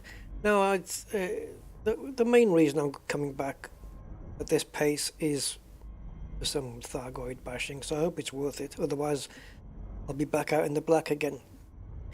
Distance to Seoul is 4,210.87. 4210.87. And we are on the outskirts of the outer Orion Spur and about to jump into the inner Orion Spur very soon. Stay tuned for this one. Oh, Brian. Oh, you should have said I would have waited.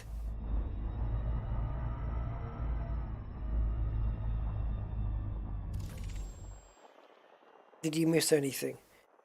Well, apart from Raxler, no.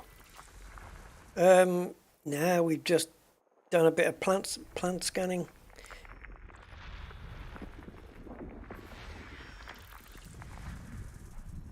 Hold on, get back out. Is this a first discovery? It is. Yeah, we're just on the border between the outer and the inner Orion Spur. Of course, the inner Orion Spur being the sector, the final sector, which houses the bubble. The one that we see most in our jump information.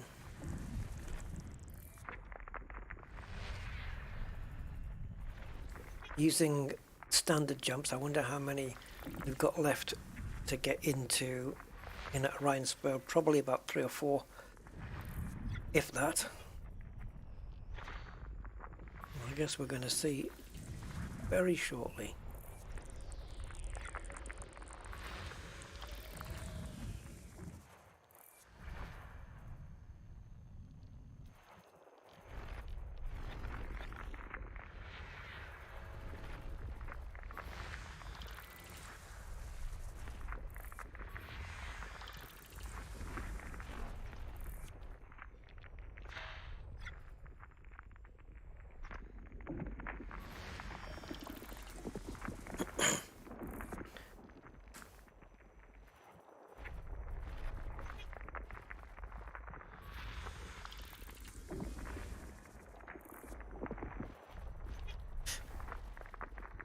Just come up with a joke, guys, but it's a sick one, so you might not want to hear it.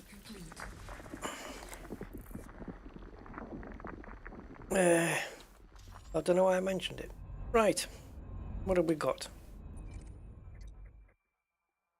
That. All undiscovered. Ship has been. Let's take a look at the G map here. So, look how close we are to the bubble. Oh, actually we're a lot closer. We are on the border. Now this next jump, it needs to be more than halfway over this orange line. And then we're in, and it might just could, maybe is. Yeah, this next jump could be the inner Orion. We are still in the outer Orion, aren't we? Okay, let's find out for sure then. So that's the outer Orion Spur. Is this inner? It is. Do you see it change? This is it, guys. No more jumps in the outer Orion. Watch as it goes back. It switched back to outer. That's it.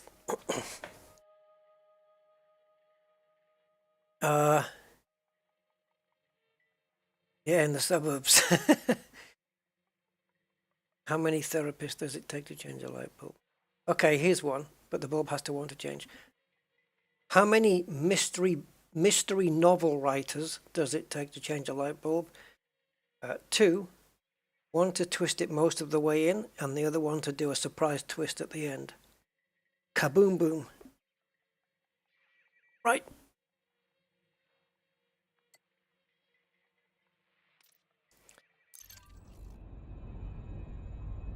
That's one of the better light bulb jokes. Here we go, guys. The inner Orion spur awaits us. Bring me home.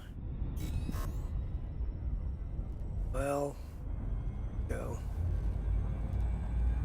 The codex is going to completely change back to the usual.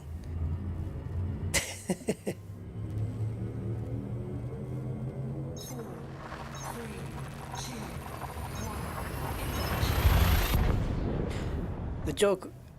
So you're going to tell that joke to somebody, right? And they're going to say, yeah, but what if it's a bayonet fitting on the bulb? Yeah. Different fitting type. Yeah. This kind of doesn't work then, does it?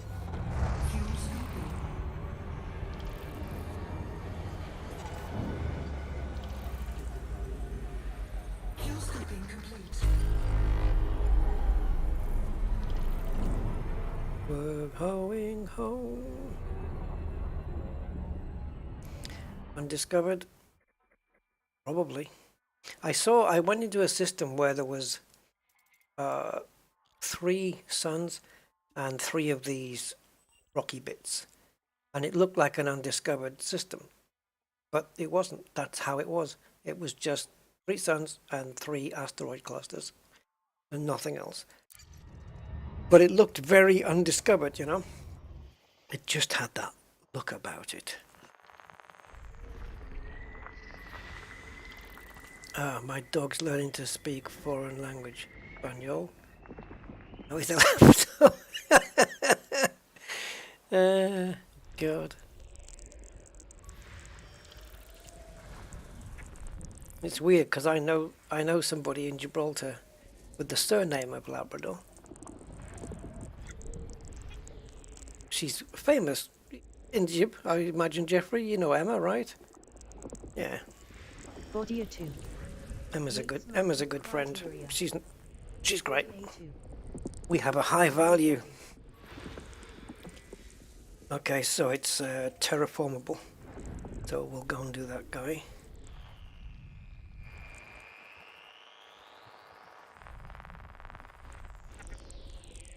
System scan complete.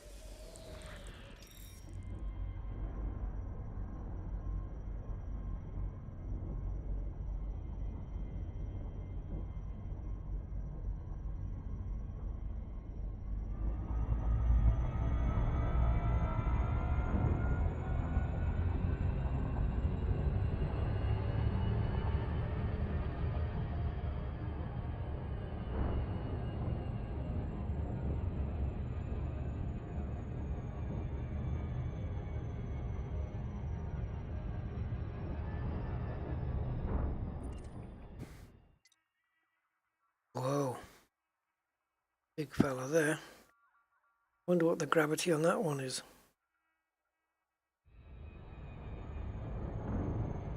3.07. No, 2.88. I don't know. We'll find out.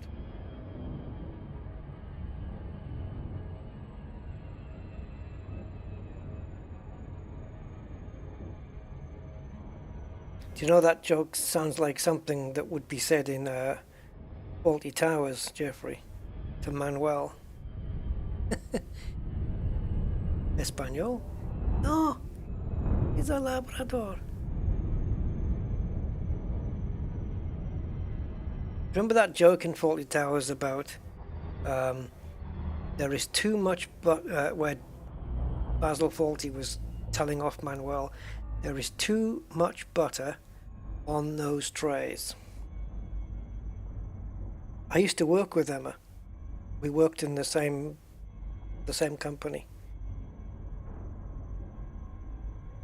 Yeah. I used to sit and chat with her for plenty of times. Really nice person. And he said, yeah, there's too much butter on those trays. ¿Qué? Hay mucho burro. He said burro. on those trays. Puro es hijo. And then he said, no, not on those trays. Un, dos, tres. That was brilliant. Oh, yeah, man.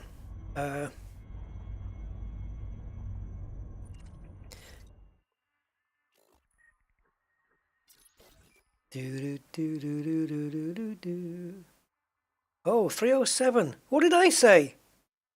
What did I say? Did I say 307 first? Guys, I did, didn't I? Did I say 307?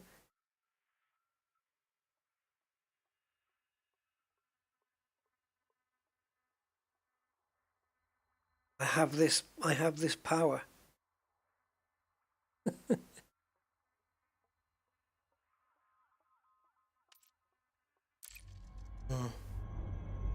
I forgot why we came here now.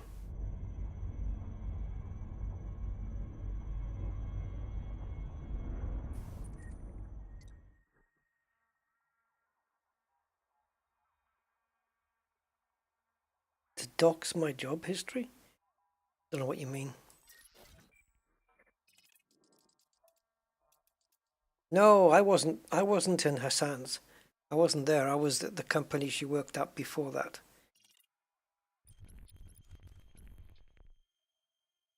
The one that shut down. You know the one I mean. M. Why are we here?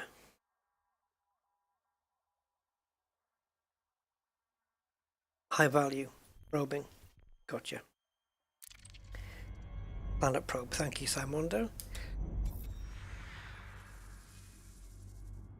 Yeah, she's a very genuine person, isn't she, though? Emma. Yeah.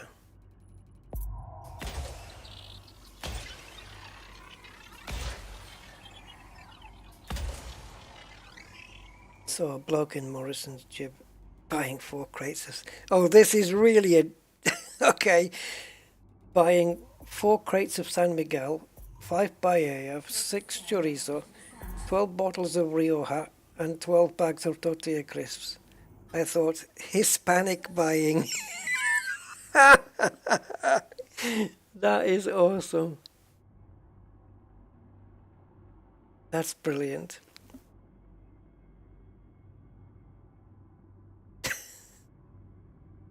Hispanic buying. I'll have to remember that one.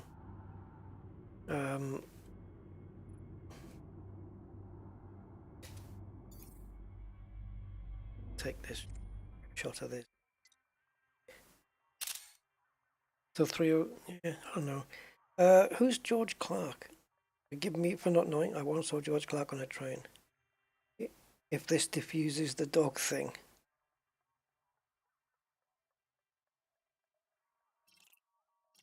He's panic buying. That's a nice play on words.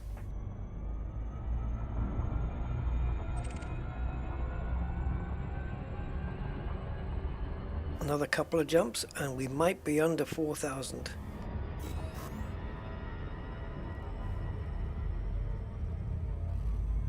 At the start we were what, 6,001. So we'll have covered 2,000 light years here. With 4,000 to go. 4, 3, 2, 1.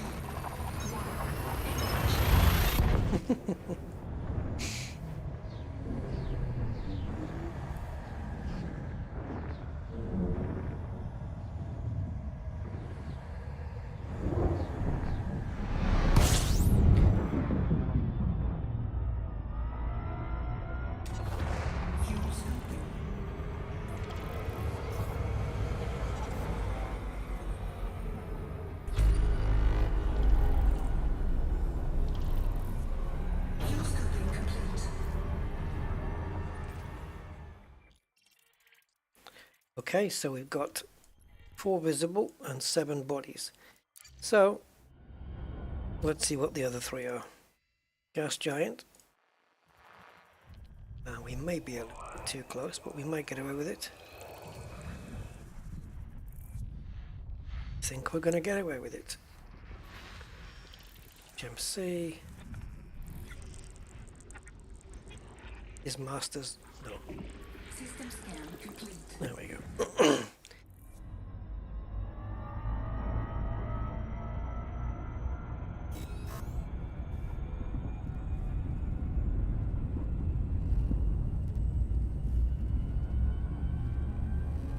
Architect guy with big pen also sat in a restaurant for 2 minutes whilst Mary Berry checked her reservation, living the high life.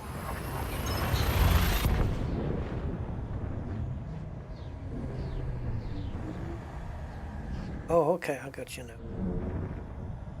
Famous people. I don't know who George Clark is though.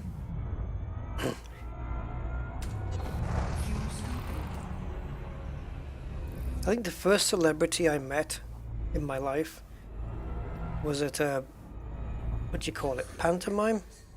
Yeah, like a play that was on in the theatre. And it was the guy, you have to be British to know this, I would imagine. It was the guy who played George in George and Mildred, Brian Murphy. So he was one of the lead characters in the pantomime. Yeah, it was a pantomime because it was one of those, he's behind you, oh no she didn't, oh yes she did things. It's one of those.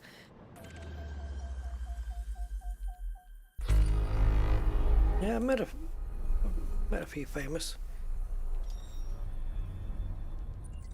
I've worked for a famous person. Brief time, doing a job. 45 jumps. 12 bodies, guys. We better just pull away a little bit.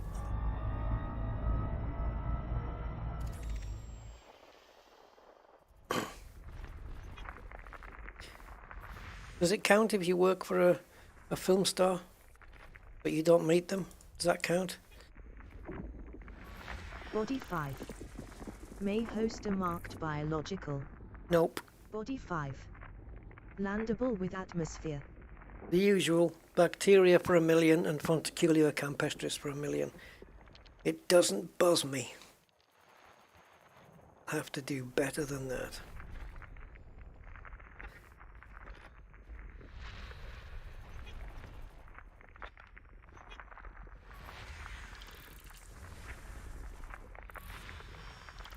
Okay.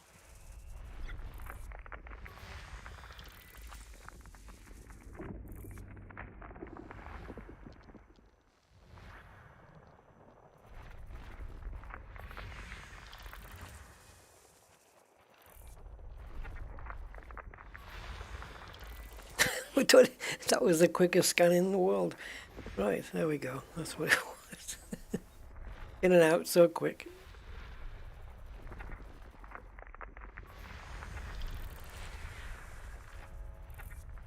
If it was anything relevant, it would tell us.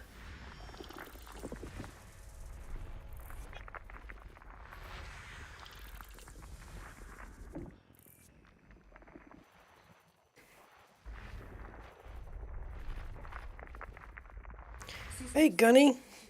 Just watched yesterday's videos and jokes weren't that bad. Well, if you can handle those, you can handle anything then. We've done a few more today as well. Hello, Ooh! Yoda sees himself on TV for the first time and says,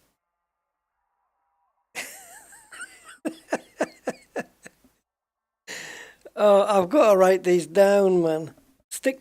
Put them in the Discord, in the jokes channel, in the Discord. That's genius. That Yoda one is genius. HDMI. Who comes up with this stuff? That's brilliant. I might as well have queued up in Woolworths. What? Oh, right. Yeah.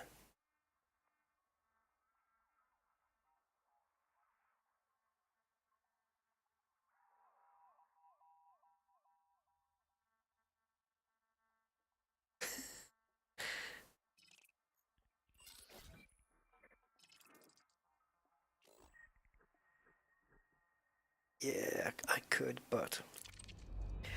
So we've got 45 jumps on Frontier's thing. So we've done 9 since, that was 25 on the other one. So if to do double that, 15, 20. We may not have a long way to go here. Let's have a look. FE. Okay, let's do it from FE1, sector FW. Oops, FW dash V. D2 34. Don't have it. Got a 31. If we went from D2 31 instead of this next system 34, we would be calculating. I'll let you know how many jumps it is. Maybe we should just do a final dash, guys, and get into Shinny, and that way we would be in a good, we'd have a good amount of hours stream underneath us. 348 would be 4 hours and something, and then we'd be set up for Sunday. Let's see, it's still plotting though. Oh yeah, on my Discord, yeah, there's a jokes and puns channel.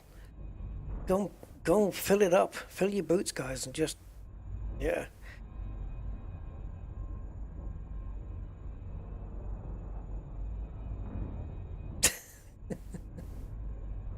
Oh, Pandit. What do you call a Spanish peeping Tom? That's really, you couldn't have cleaned that one up. You couldn't have cleaned that one up.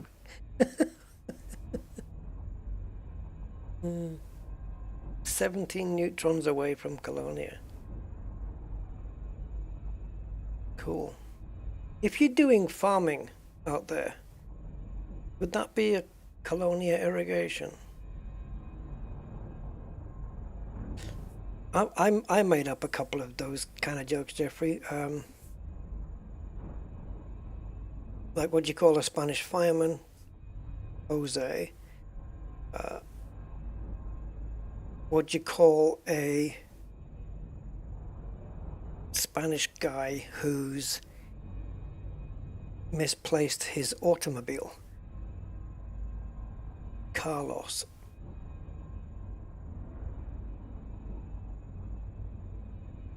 Jeffrey, you're getting out of hand, man. You're getting out of hand.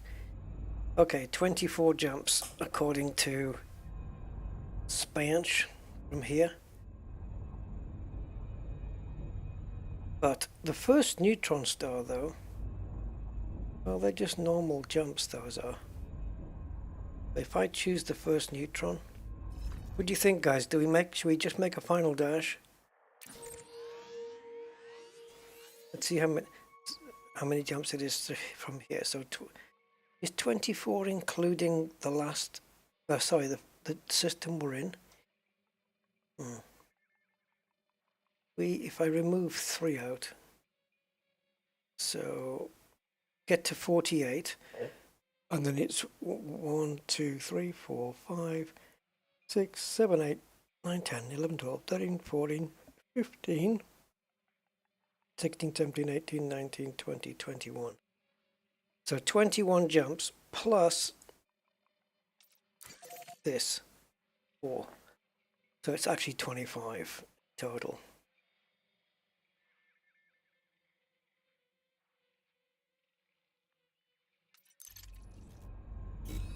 Let's do these jumps the Frontier way, because Spanch is doing them via normal jumps as well, so it makes no difference.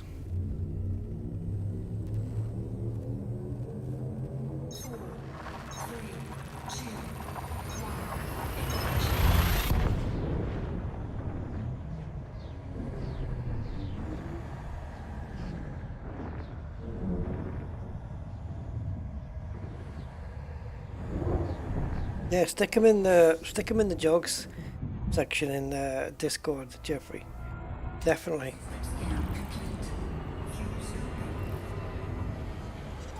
Or if they're dodgy ones, put them in Anything Goes, in the Anything Goes channel. That way there's nobody can complain, because anything goes in there. Almost, anyway. Okay, so that was system complete, so we can just push.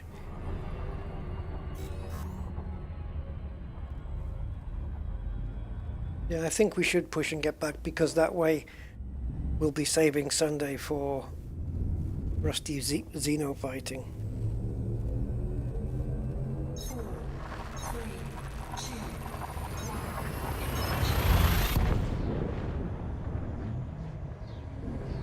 1. Yep, it's true, Mr. Pandit.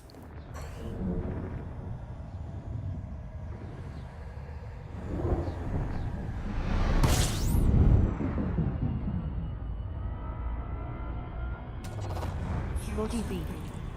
Fast orbit. Body A. Fast orbit. Fuel scooping complete. But how fast is fast?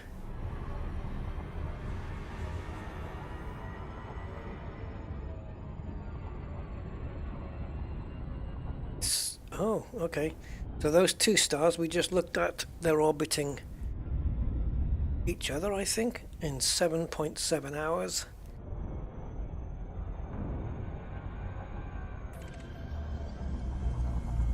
D-scan. And it's a first discovery system. Yeah, see, so you've got these two. And then this thing is orbiting around these two, which are orbiting around each other, right? Is it me, or does this looks more like an orrery? Oh, I don't know, maybe not.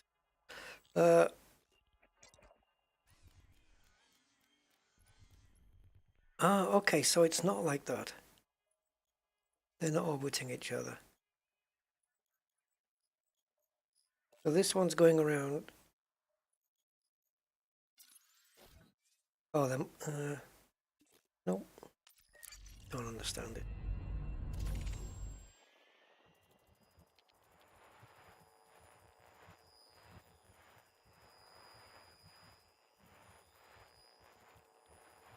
Yep. Okay.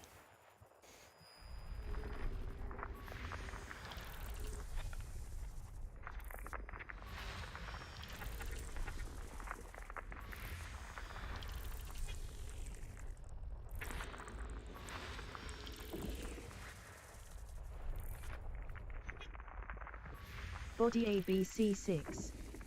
Landable with atmosphere. And no features.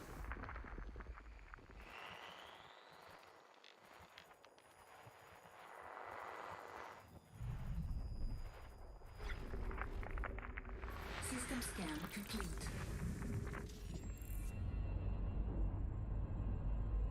Hang on, Gunny. The link is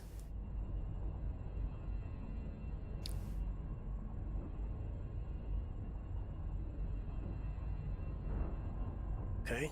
The link used to be on the program.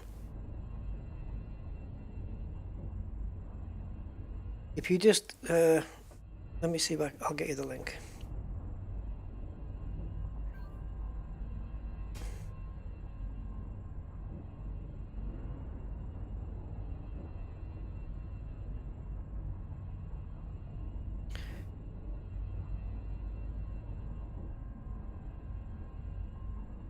Okay, the Captain's Log plugin, you mean? It's actually a program, but yeah, I suppose it does plug in. That's the link to Captain's Log, and but that's not the one that talks when I find and gives me values of things. That's Elite Observatory Core, which is Googleable. Elite Observatory Core and Elite Observatory Core plugins. You want to Google for both of those if you want that one. That's the one that tells me about wide rings and fast orbits and nested moons. That's that one. Commander Sauce for Beers, hey, good evening. How are you?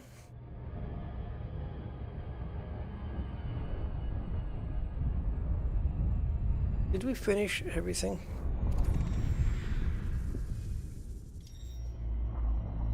So what the hell am I doing now?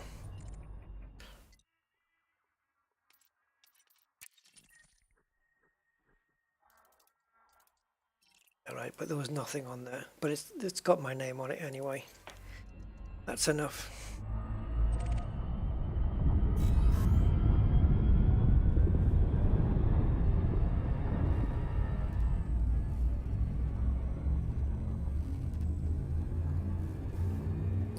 I'm not too bad, Commander Sauce for Biz.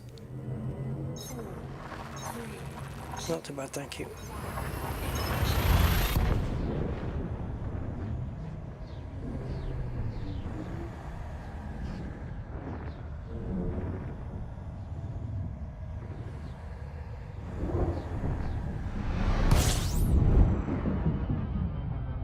Risky, risky. System map while leaving the throttle open. Okay, this is another undiscovered system. These ones managed to be picked up on the scanner straight away, I imagine, right? No, somebody's hasn't done it properly. All you have to do is honk.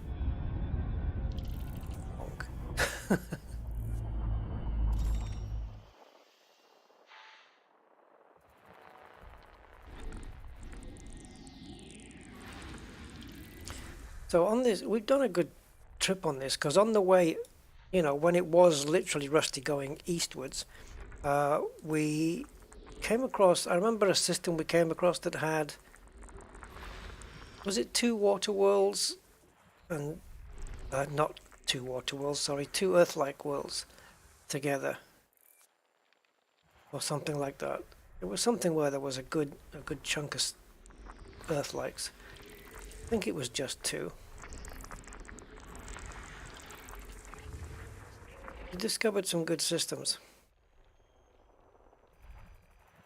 Maybe, not going to promise, but maybe if I can go through everything, I'll dig out some of the best screenshots of the trip and put them in a slideshow. It shouldn't take me too much time to do that. But I'm going to have to find out what date part 1 was and then go back to those screenshots. Because we've been out here a while, but...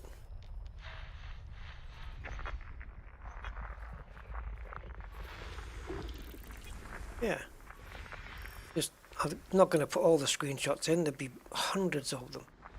But maybe pick, I don't know, 20, 30 of the best ones and just show them in a slideshow perhaps, with some calming, soothing music in the background.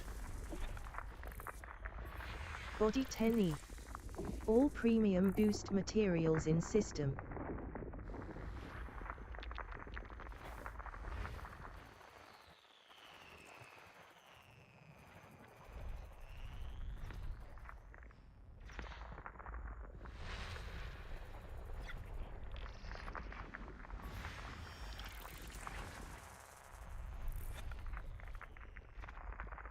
System scan complete. Okay.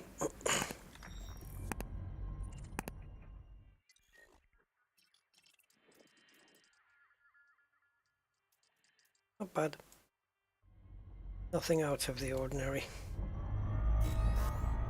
This is our neutron. Am I intending to... okay, what's tour of? Rusty, I'm intending to guide, facilitate tour towards certain targets. I'm not quite sure what you mean, Commander Pandit.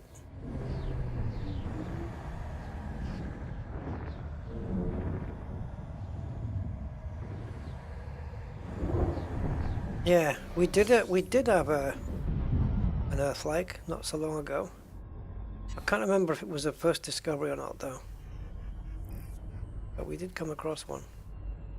On the last stream, I think it was. I think it might have been discovered but not mapped. Possibly something along those lines. Warning, through shift drive operating beyond safety limits.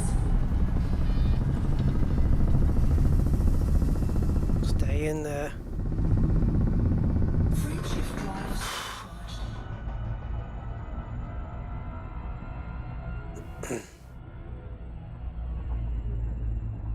The hound. Oh, I know what you mean. Okay. Am I intending to guide? You mean the Hounds of Rustyville, right? The squadron, the group, yeah. Oh, yeah, I mean towards certain targets.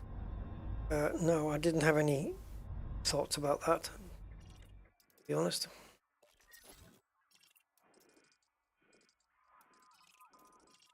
Okay, we're into the discovered region now. Of course, it's a neutron, so it would be. Okay, we've got 21 jumps. Mostly neutrons. Are we going for this?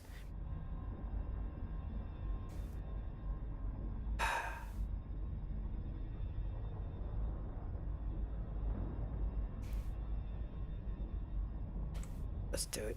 Let's see if we can squeeze these in, because I haven't fueled, so, but I don't know if I'm on sync with the fueling.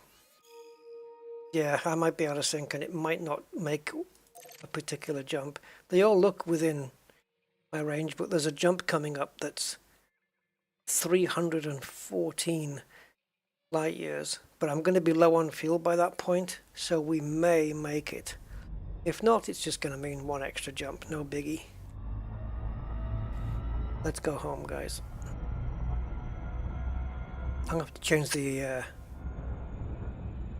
stream title. Rusty Comes Home.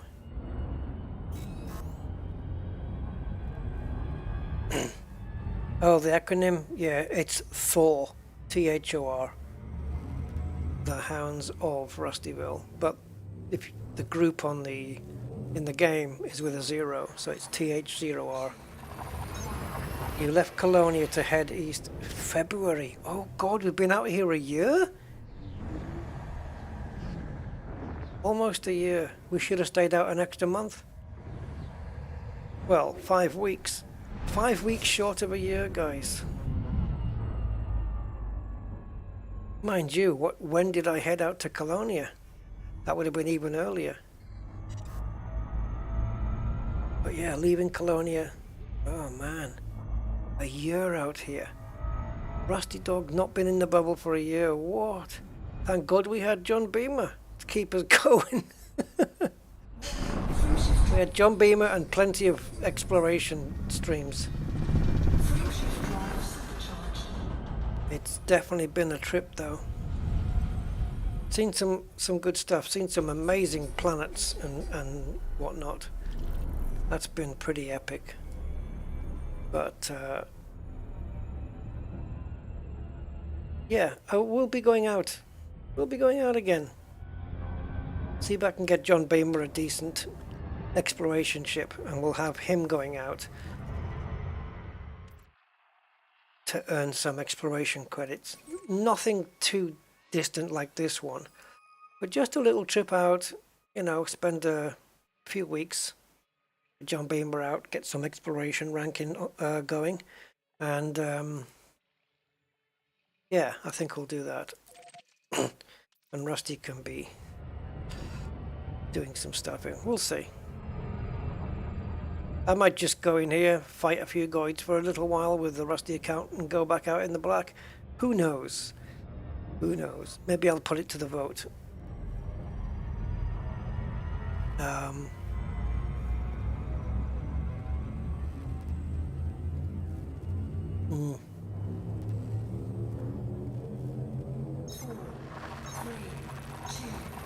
Yep, John Beamer had a lot to do with it, yeah. Mind you, it wasn't for a while until we set up John Beamer again, was it? We were quite far into this trip before John Beamer got a new account.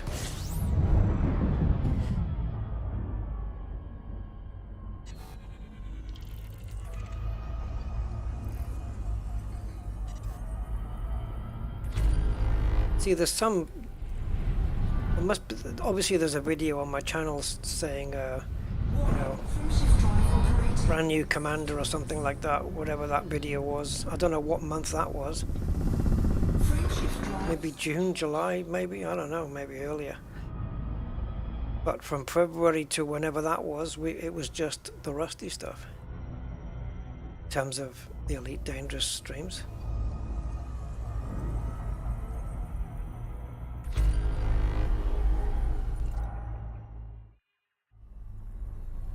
Probably it.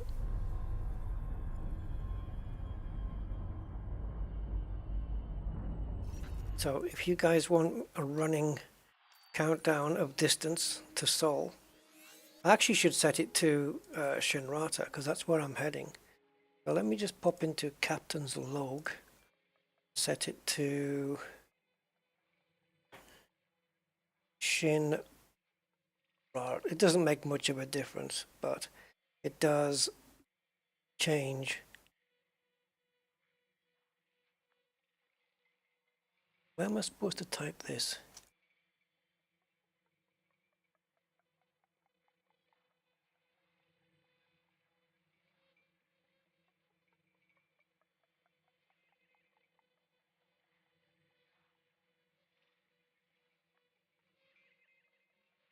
Deseret is DEH, right?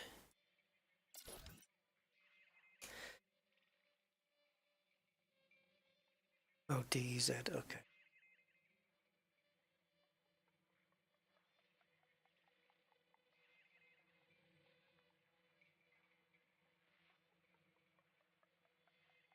I know how. I was trying to work out how Captain's Log was working.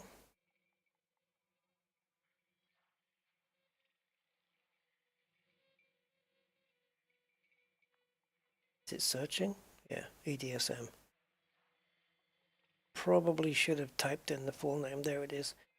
Shinrata Desra. Set. Okay, our current distance to Shinrata is 3,303. And we're about to jump into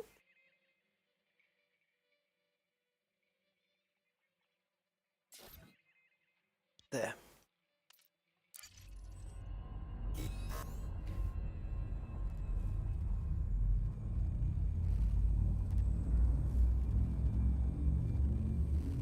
I don't know, Bramley. I might create my own, or we'll do a group. We'll do a group exploration.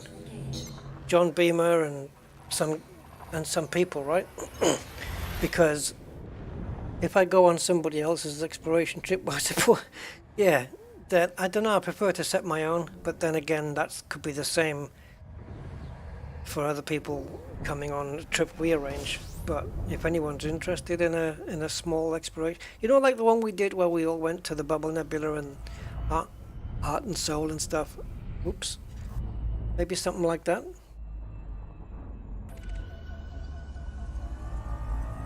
Just set up something small. Warning, frameshift drive operating beyond safety limits. Frameshift drive supercharged. I don't know, did I do this one? Let's jump.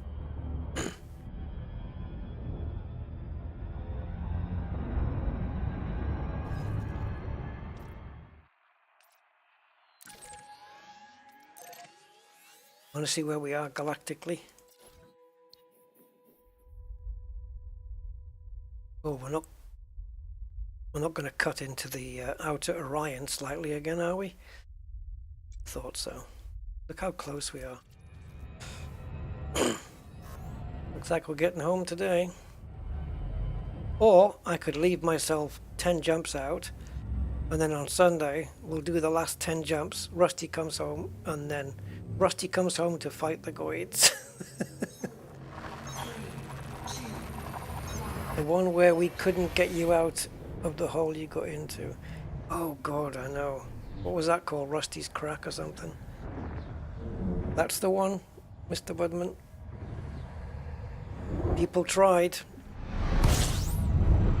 People tried. Cosmic tried. Zarazenia tried. Ugh.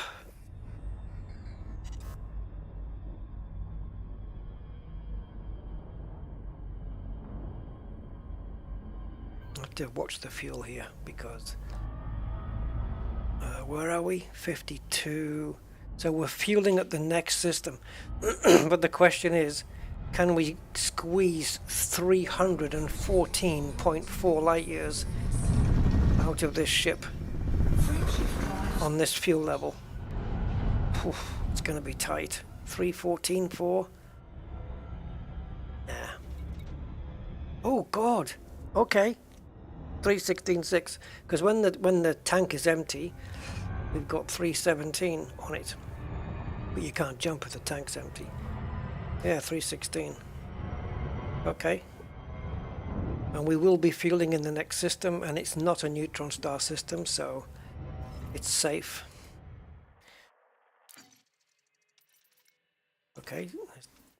I'm in the right one again.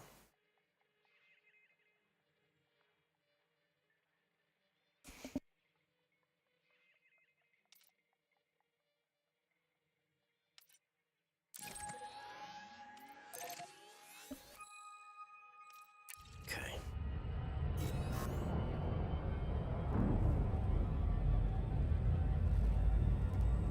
$314.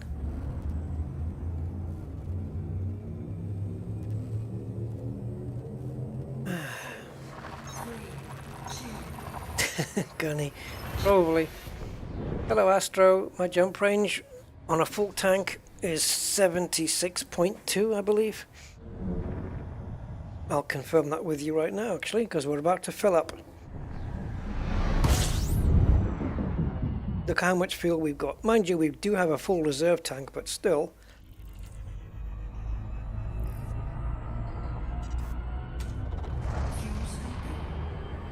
The worst is when you get the message that says, main fuel tank drained.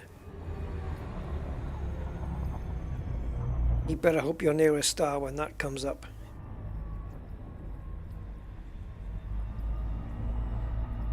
Let's go maximum fuel scoopage. There we go, 1245. The ship doesn't heat up that quickly. Fuel scooping complete. I'm going to descan again just in case. Okay, so the official jump range on the Anaconda is 76.24. And that redundant figure of 79.44 is when I'm out of fuel, at which point the jump range is largely irrelevant, because you can't jump.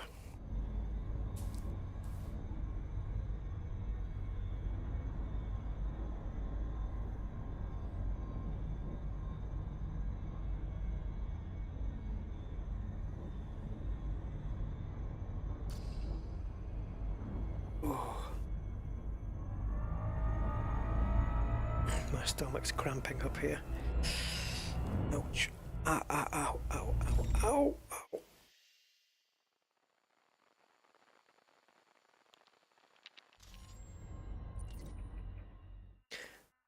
Wait a minute. Wait a minute. Undiscovered? It is. It's on a sponge route. It's 2,527 from Shinny, and it's an undiscovered.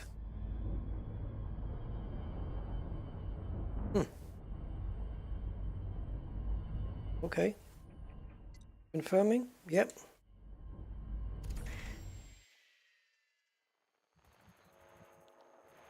I mean, I knew you could get undiscovereds this close to the bubble, but still. The fact that it's on the sponge route is rarer still. Body V3. Landable with atmosphere. Okay, it doesn't have any features and it's not high value.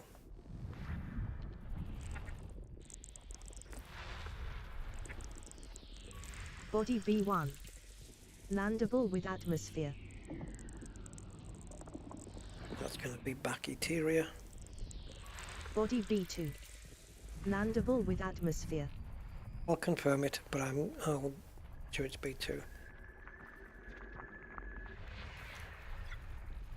What did I say? B2? Oh, save me. Yeah, I'm sure it's bacteria.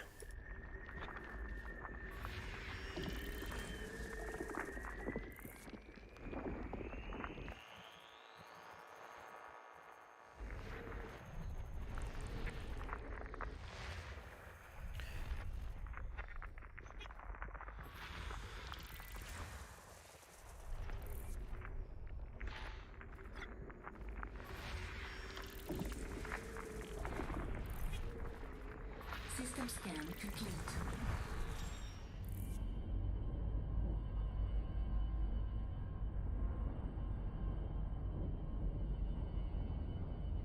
Oh, B1. Yep. Oh. Well, it is bacteria, but it's the expensive one. Bacterium informam. Gold. 8.4 million. But look at the distance. Okay, I'm going to do something here, guys, because this is going to work out quite nice. Yeah, I'm using the Spanch route as they've said. Yeah, Spanch. I'm using the Galaxy plotter, not the neutron plotter, because that way it uses the fuel efficiently as well. So, not normally something I would do, but and I still can't. Shh, nukes. Wait a minute.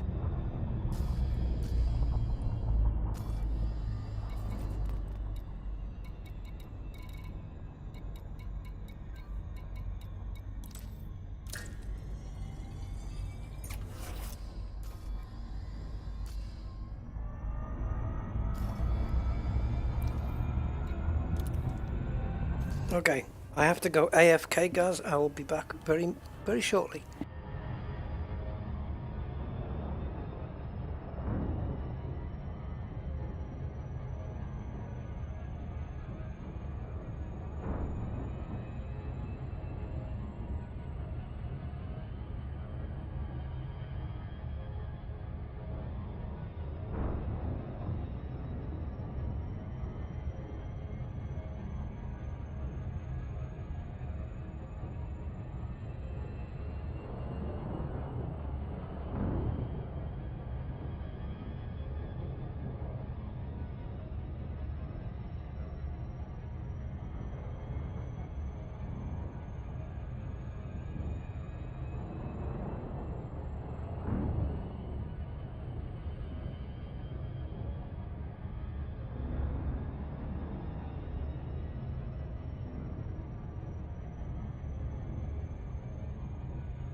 hello.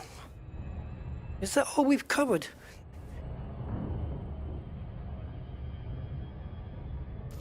Okay, let's get there a bit quicker. I've made an executive decision, guys. We're not going to Shinrata Desra. Oh, we're going back to the bubble. But I'm not stopping off at Shinny. Not yet.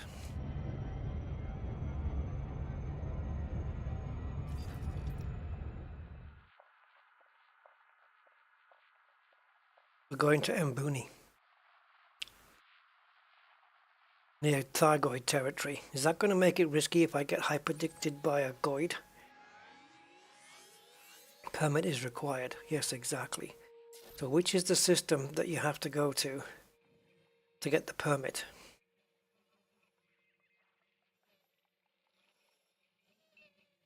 Can anyone tell me? Because if...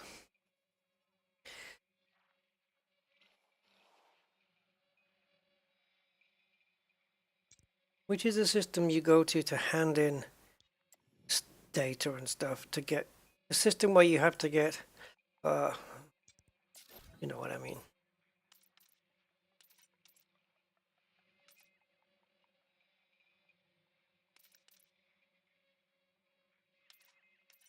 I want to hand in all my data to get friendly with these people. No, not Quince.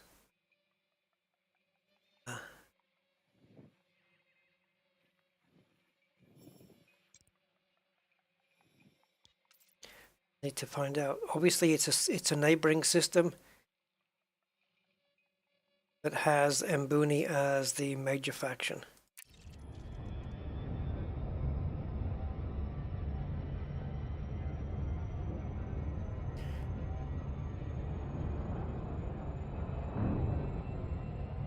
Yeah, the risk is if I get hyper-addicted, of course, but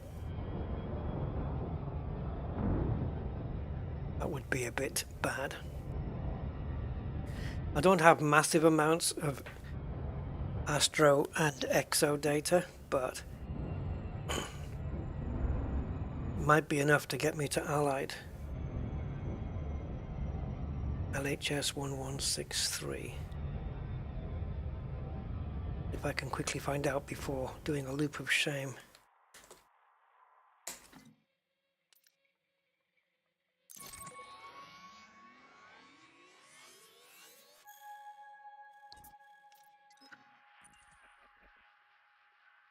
Come on, hurry up. Yeah, Azimuth, right?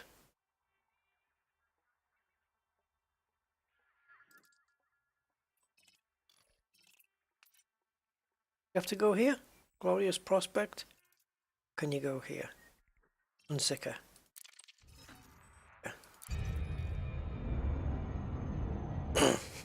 Oh, at the mega ship. Awesome. Thank you, guys. That's where we're going.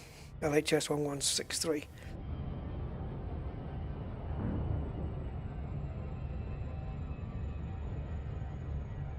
I suppose I'd better get... yeah, I'll get the Galaxy Plotter to redo the routing. No, they'll make too much of a difference. Bugger. Of course, it's going to calculate it from the previous, which is not what I want because I've moved the system now.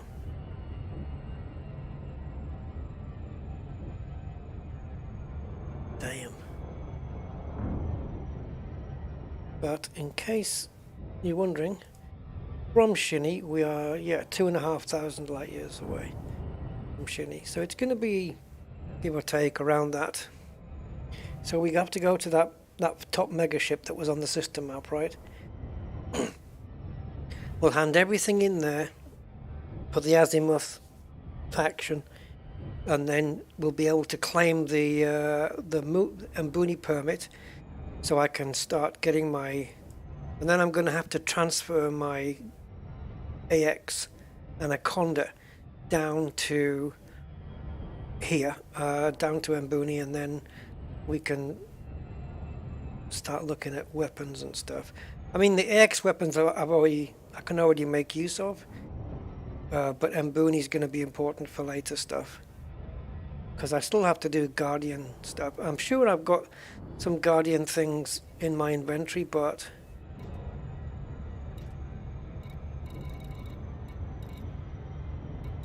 blueprints I need. Wow, vessel blueprints 5, but I need modules and weapons, so yeah, kind of need those. So we're coming here just for bacteria.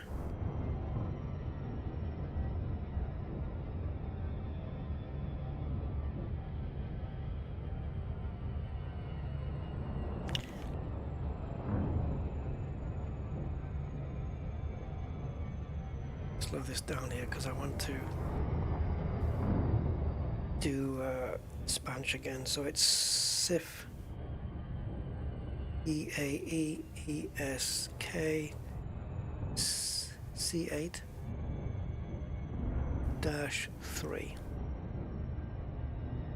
Yes. Calculate. Okay, so Spanish is now calculating from this system that we're in to LHS 1163. Hello, Hans. It's not a pond you'd want to swim across, though, is it? But greetings, how you doing? Welcome, welcome, welcome.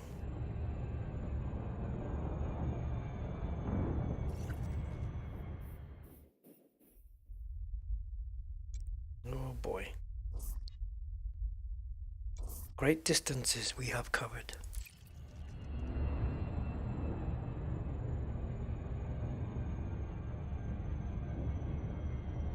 Well, I would have to then dock.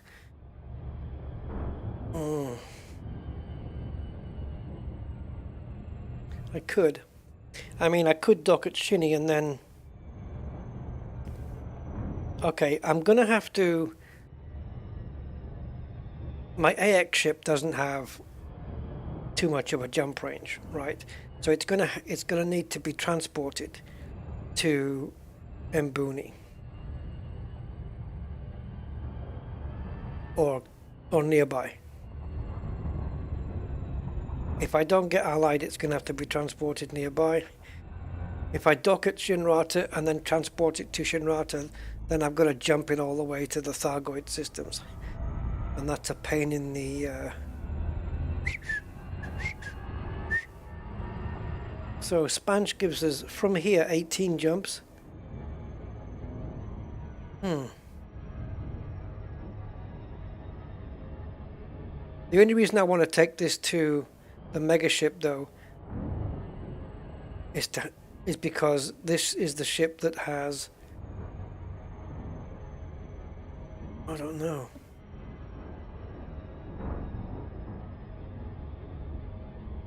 If I switch ships, I know this might be a silly question.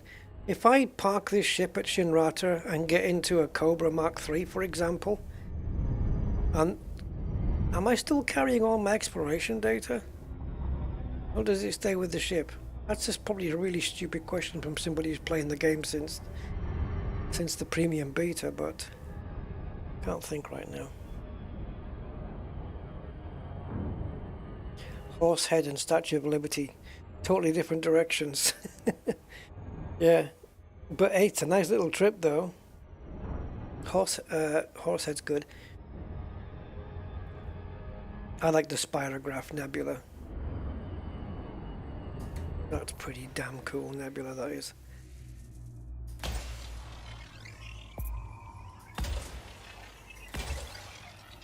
Yeah, I want to hand my data in at LHS for sure. And then I could just leave it there and then work it out.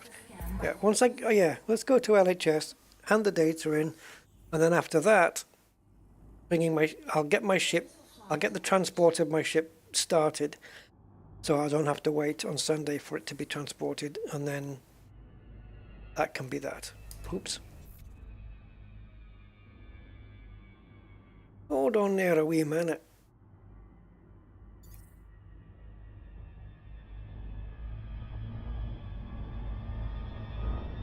Didn't you tell me there was bacteria here? Yeah, you did.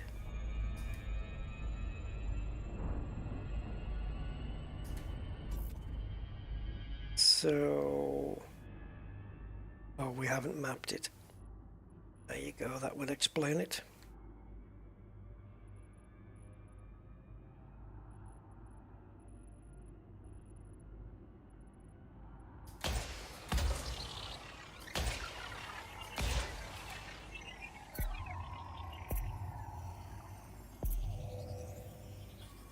Surface scan. Did you, Hans? Okay. Well, we've got a screenshots channel. Get them in there. Get the screenshots posted. Get you jokes posted. Stays with the commander. Wait. But anyway, to go from Shinny to LHS, this will be a good ship to do it simply because of the jump range.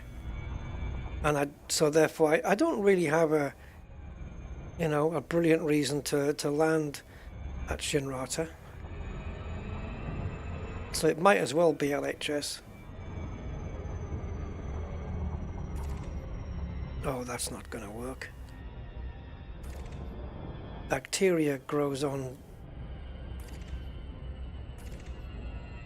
flat stuff. Oh, it's going to take so much time, this. I don't know if I care anymore. It's all bumpy. How can bacteria be here? Okay.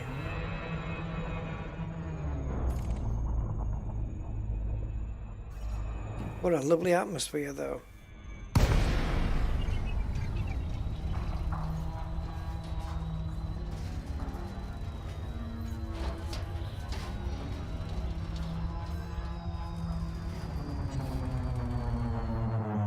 Oh boy.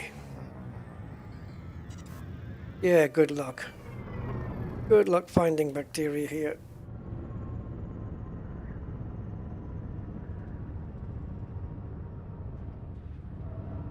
Maybe.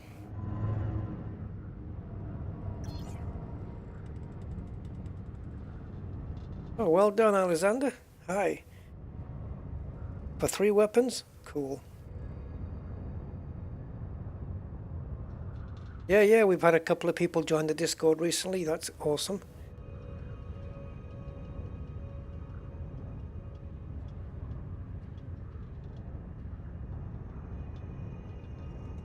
Yeah, you're right. I could just sit in a taxi, couldn't I? Still can't get round to that way of thinking. Can we land an anaconda here? Look at this place.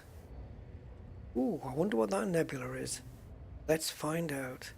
No, we did that last time.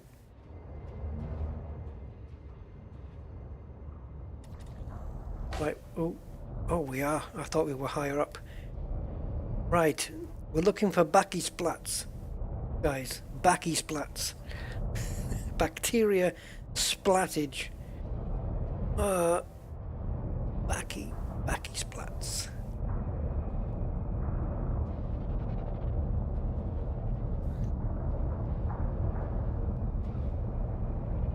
Yeah, I don't know if we picked the right terrain, but then the map says so. But I've never seen, I don't know, maybe I'm wrong, I've never seen bacteria in bumpy terrain.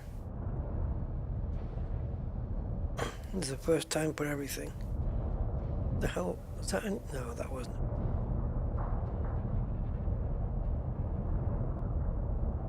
Well, this is gonna be just a delight, isn't it? Undiscovered system. I'd like to get footfall here if possible.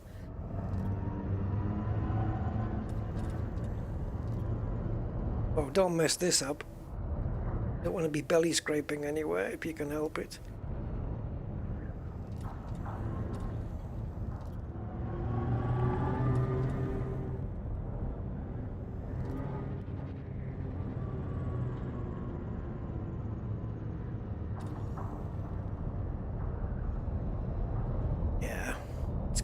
cost too much time, this.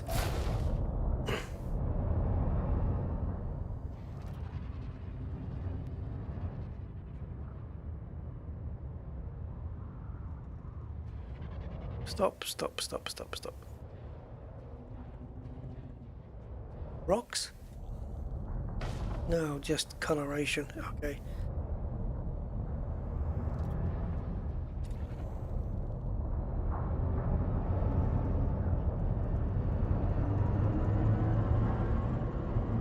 I am very much relying on my vertical thrusters to get me through this.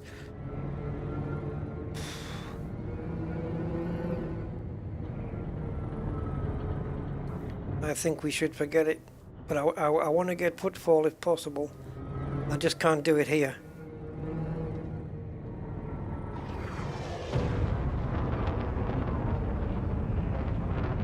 I can't see a way of landing here.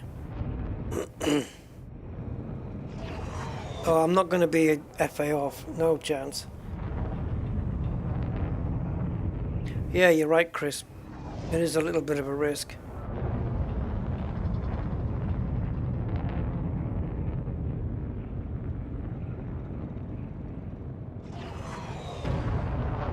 I suppose I could dock at Shinny and get a taxi to LHS and hand in. If I get a taxi, I'll still be able to hand everything in, right? So maybe, because then at least I'll have the AX Conda. I can ship that over. I think that's in, I don't know, an old Goidy system that begins with A. I can't remember what it was called.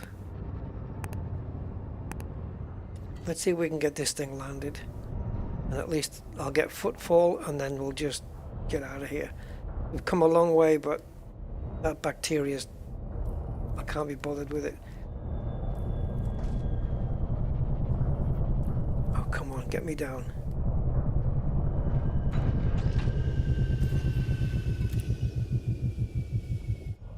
I'll let you know in a second. Oh no, I can't, can I? I need a shipyard to let you know. Give me the footfall. Yes. Welcome to an undiscovered system.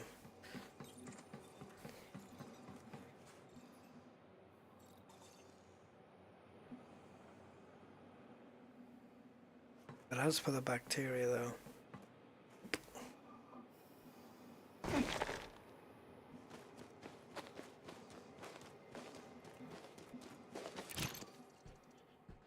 Alright, so we are in 8.3 and we have a full tank and we've got 5 neutrons to go before we fuel again. So we're less than 20 jumps, guys.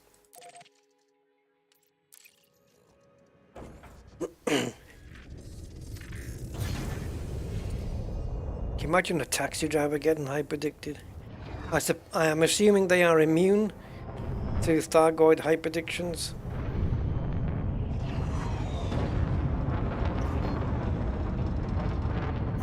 Surprisingly. Because you imagine them panicking, oh no! Oh, I've got a fast ship, but the jump range is crap. I've got an Imperial Eagle which can do knocking on the door of about 900 meters per second. But it'll take me 5.5 hours to get to where I'm going.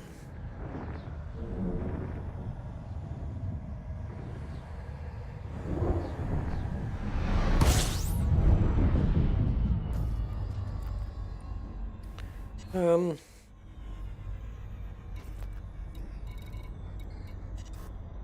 92. So let's take 12 off that. 5, 10. Yep, we should be able to get home without repairing the frame shift drive. We've got 11 neutron stars to cover. So we can get that. Yeah, we'll be in the low 80s. We'll be fine. It won't malfunction.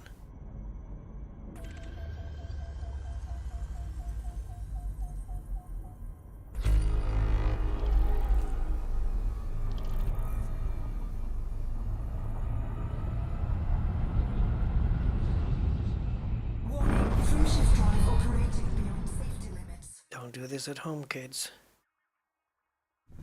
Frame shift drive supercharged.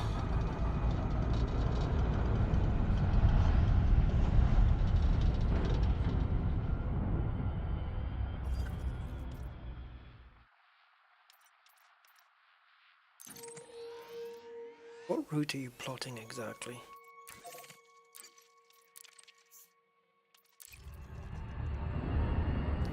Alright, that didn't work as planned.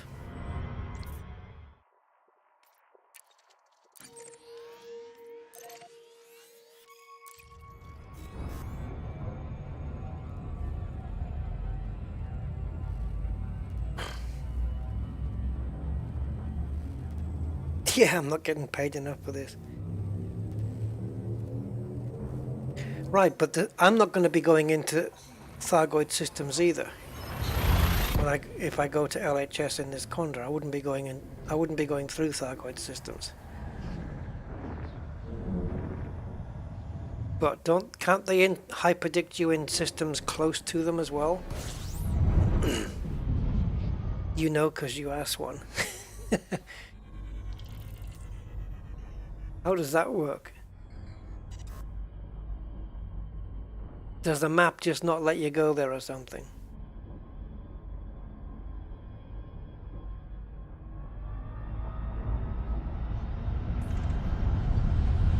Warning, frame shift drive operating beyond safety limits. Frame shift drive supercharged.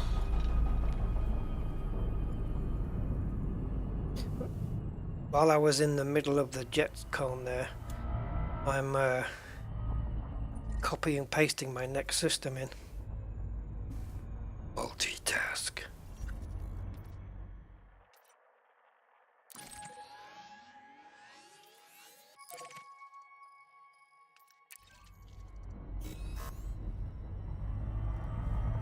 After this jump, I'll give you a distance update. We're almost home, guys. I kind of feel sad getting back home now. Ready to engage. Especially that I haven't got much data to show for it, but that's because I've been cashing in along the way at the megaships. Sorry, not the megaships, the fleet carriers, the DSS fleet carriers.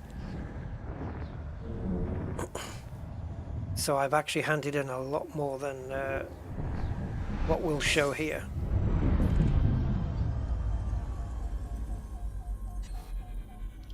System scan complete. Okay, so the CSDM scan is complete. And we've got D283. Frame shift drive operating. Oh, that's a bit close for my liking. Applying full boost. There we go. Alright, so we're at D283. Means we've got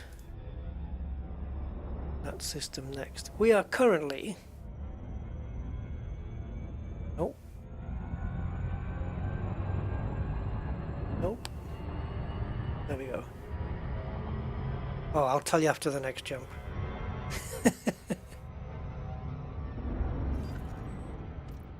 Because we're nearly at another milestone here, so I'll tell you after this one, which should break into that milestone. Maybe, will it? Depends how diagonal this jump is. Let's go. Pro Ural. That's what you put in your car, some Pro Oil to keep it lubricated. 4, 3, 2, 1.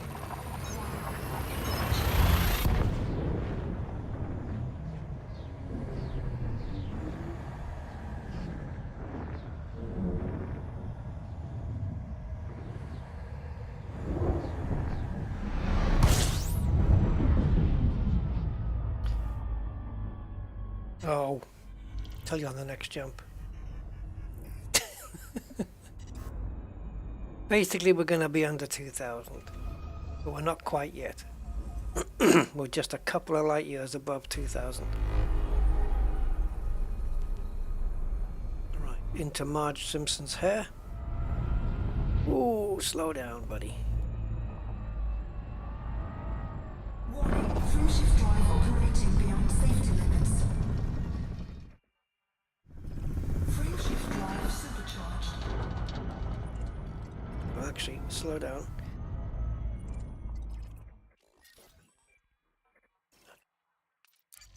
I was just wondering whether it had been tripled, and it has. Next system 10, so we're going to Pro UL 81.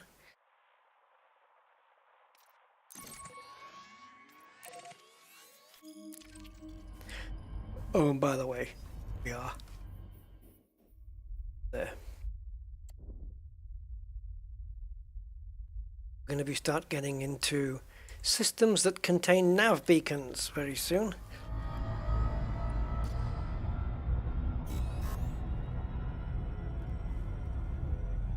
Especially with these jumps that we're doing, 200 a pop. Mind you, the next jump after this one is 312 light years. And we've got 3 systems where we fuel. And the third of which is a neutron star. That's kind of weird. But they're all in a new sector, NGC 3532 sector. So it's not a Milky Way sector. It's a, you know, an area, a regional sector.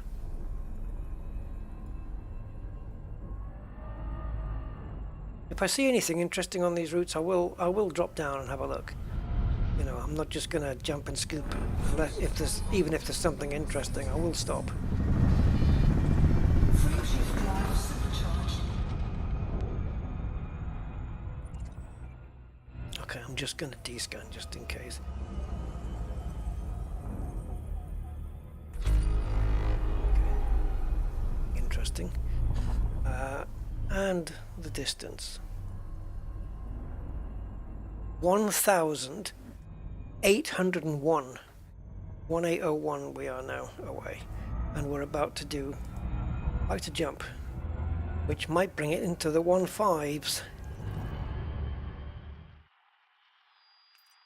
So in another couple of jumps we'll be around the same distance as it is to the Orion Nebula, which isn't that far away from the bubble. You could spanch to the Orion Nebula really quickly. Okay, so where are we now? C20 NGC sector. 3 systems in the NGC 3532 sector. 2 of them are not neutrons. I don't see why we need to fuel in the middle one. I don't see the reason. But if we're fueling in the third one, there's no point fueling in the second, because I'm going to have tons of fuel. Here, yes, we need fuel.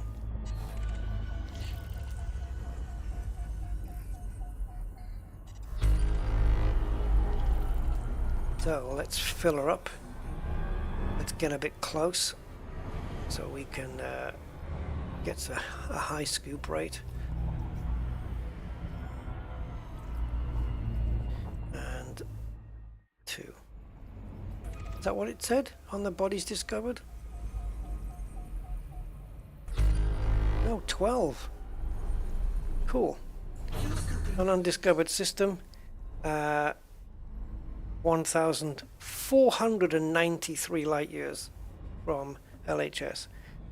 No, from Shinrata. Sorry. 1493.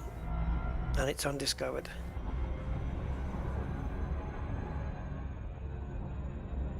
Not for long. I may need to distance myself a little bit more from the sun. We will see. So here we go, brand new system then. Unseen by human eyes. Or any other types of eyes. Body V3A. Landable with atmosphere. Is it? Talk to me. Ah, it's the double million. Bacterium versicolor, Ponticulua campestris. They seem to like each other, those guys. I'll let somebody else come to my system. But this is all good. All of these undiscovereds go towards what I'm going to be cashing in. Hey, Simon and Rick. Oh, just became a pound. Yeah, I think that's like a renewal or something. Not sure. Awesome. Yes, thank you to both Simon Pantal and Rick Midkiff for their continued amazing support. Yep. Channel memberage. All good. Thank you, guys. Body V5. Landable with atmosphere. Now that V5 has not popped up on the Bio Insights. Oh, because they're geos.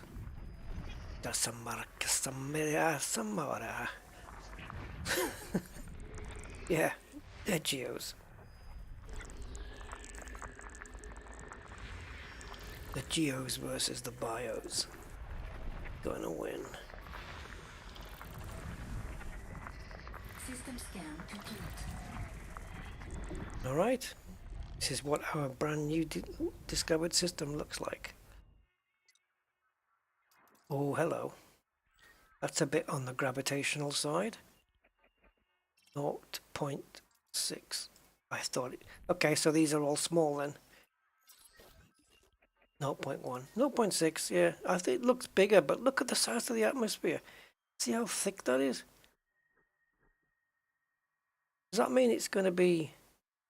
Oh, look at the distance though. I'll come back here. I'll come back here. It's not a problem to come back here at some point and have a land here. Take a photograph like that. We'll come back here another time. If I remember to go back to that screenshot. Okay, so what's the next NGC? C218.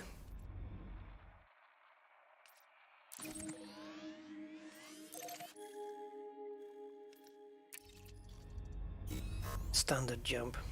There's no need to fuel off here if we're fueling at the neutron star in the next one after this.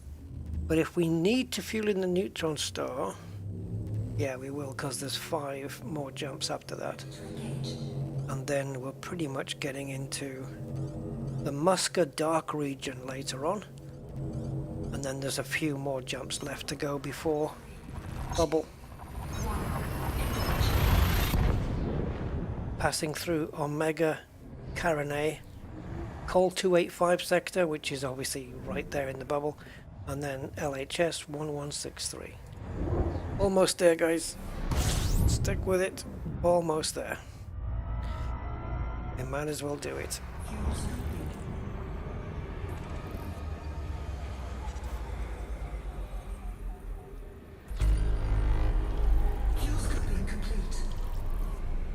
Undiscovered? Yep. It is another undiscovered.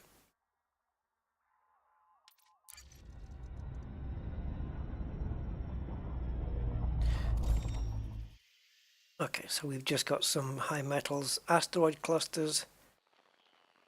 Oh, that's it. I thought they were metal rich, but no, that's there. So HMCs then. So we have 6 HMCs to find, so there may be a high value one here. We will see.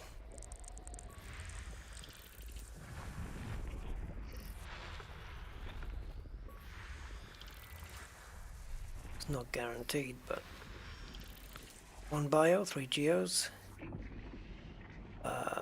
Okay, what do we have? Okay, Bio Insights has not reported it. For the repairs. Hey, thank you, Gain Damage, man. Yeah, for the repairs to my leg, I'll go and buy a cushion.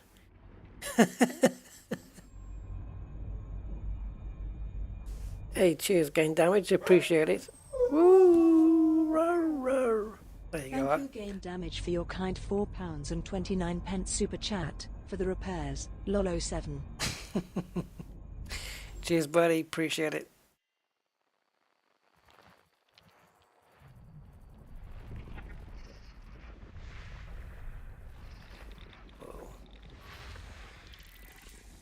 Another one.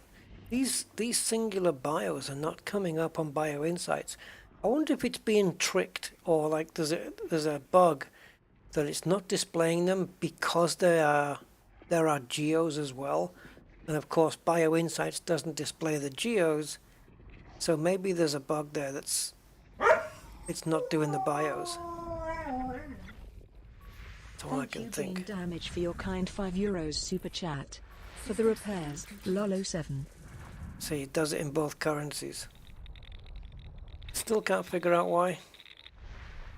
I've looked, and it likes to duplicate. That's it. Okay, let's have a look.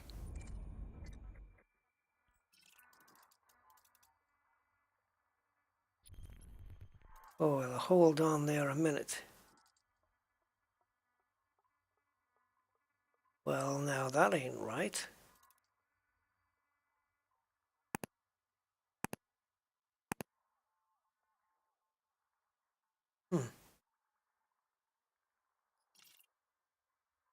You noticing the problem, guys?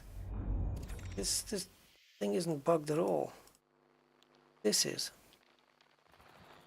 Something's not right. Get me in here a second. Was it on the B?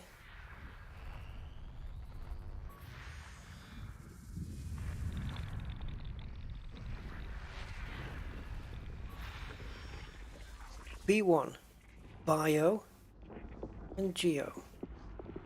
Biological one on B1.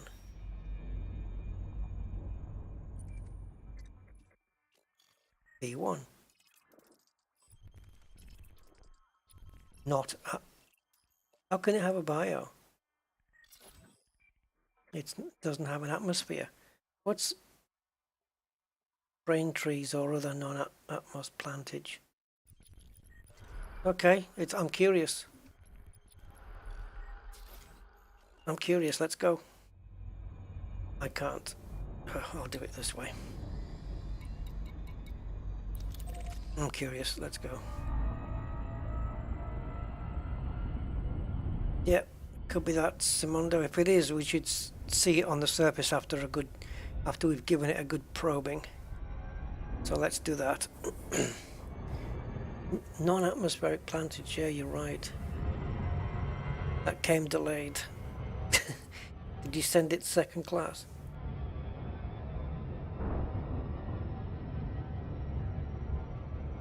Thought I just heard a voice.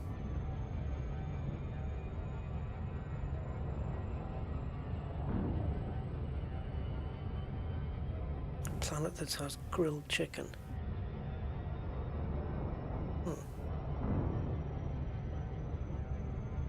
Well, maybe you should look at all the ones in Inara and keep abreast of the situation. Or you could just wing it. Sorry.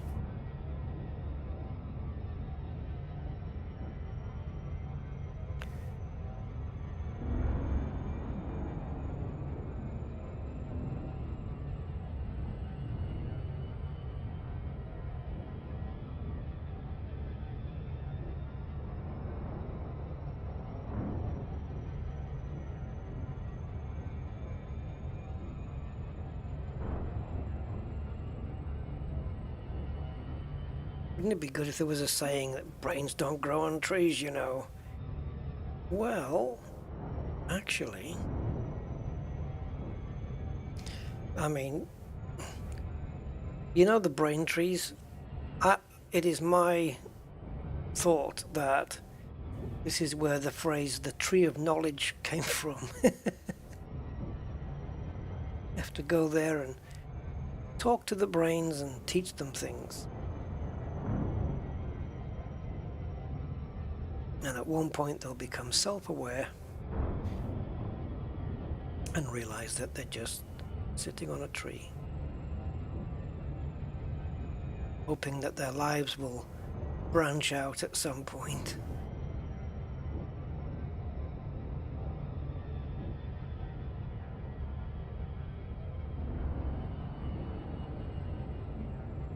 I won't go further. I could, but I won't.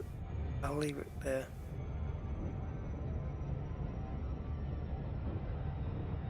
I can't keep dishing out all these tremendous jokes, one after the other. Hey, Astro R Studio. Welcome, welcome.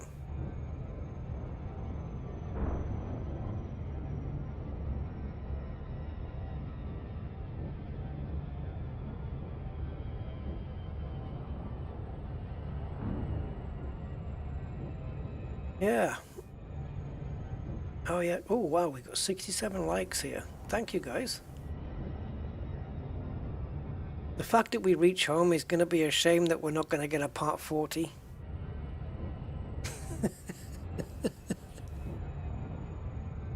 I'll stop, Gunny. Yeah, I'll stop with the corny jokes. I mean, you wouldn't want to hear my corny jokes anyway.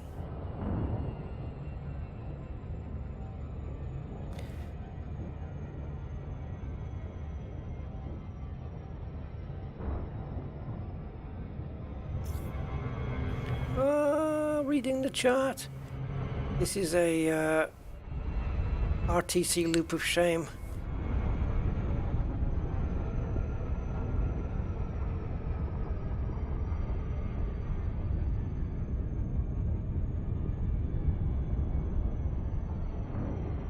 I'm cutting the engines all together because we are really close. There we go.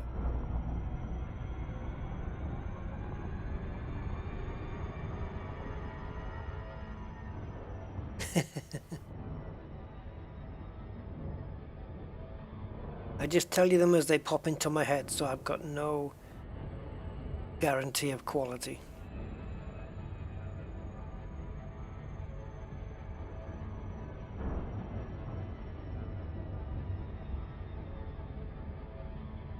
Alright, let's see what's here. Which bio is here that doesn't have or doesn't require an atmosphere. And remembering that we are at the moment 1,423 light years from Shinra to Desra. So if they are brain trees, well, they're a long damn way out.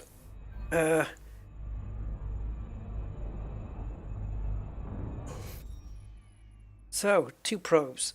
I'm going to fire 2 anyway. It'll probably do it in 1, but we'll get 2 done. Surface scan by 50%. Surface scan complete. Lava sprouts. I don't... Brain trees. Guys, this far. I thought... Why don't they exist further out in the black then?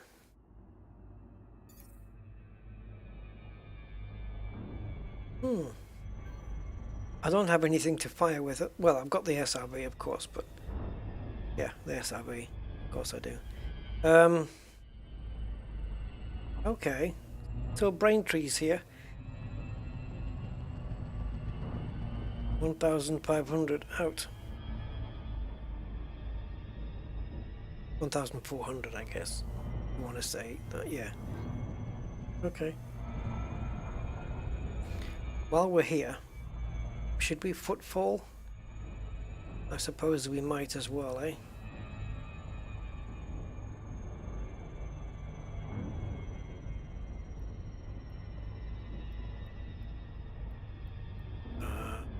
Yeah, straight down.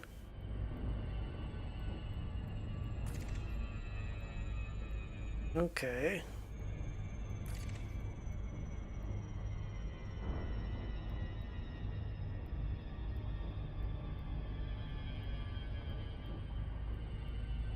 I don't know what my most is. I think 7 or 8.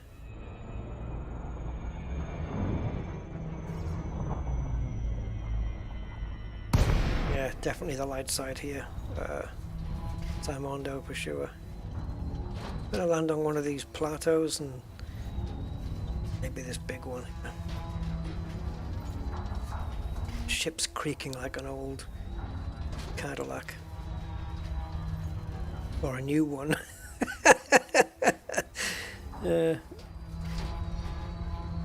Hey, did you guys hear that General Motors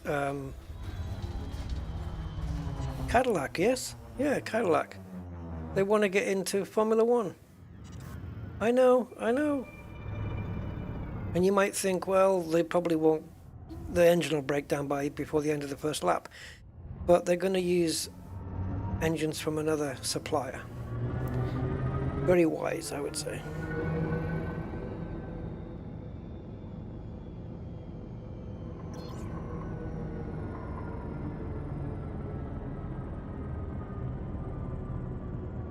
Will we see brains here?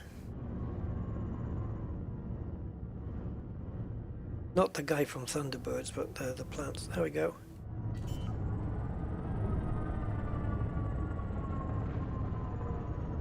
Yeah, you were right. Brain trees it is.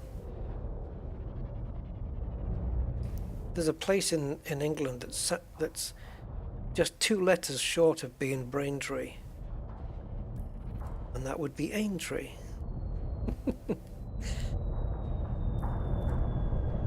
When it's cold there, though, you can go brrr, Aintree. No, perhaps not.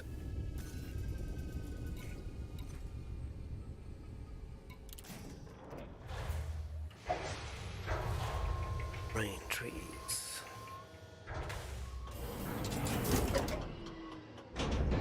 Low gravity warning. If this is a cold place, you could get brain freeze as well.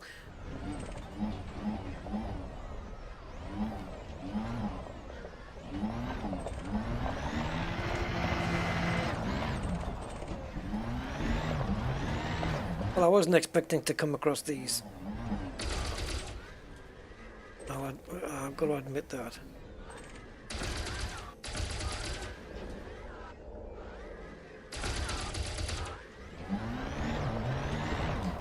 We can grab one of these.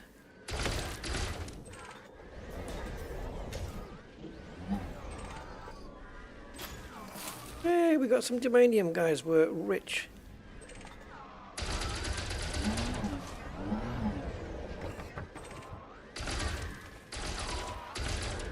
Oh my god, come on. Have we targeted the right thing here?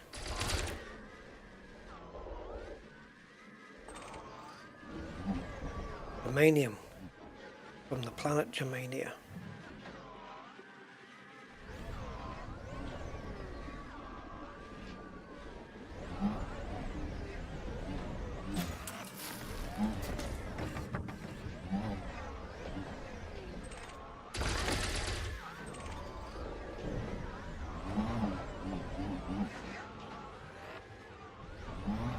Don't get stuck under a branch.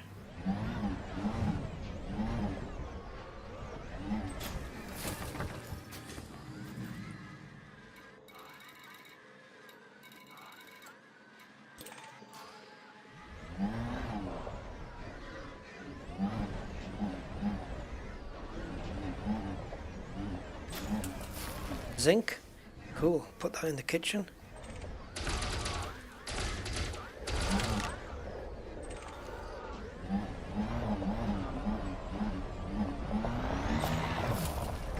Anyway, I'm just wanting footfall, really. Oh, there's a brain tree in Essex? Oh, Jesus. Warning. Dangerously high temperature detected. Huh. I wonder if that's connected with them getting a name here. That they design trees with brain-looking things. Where was David Braben born? I don't see him as an Essex boy.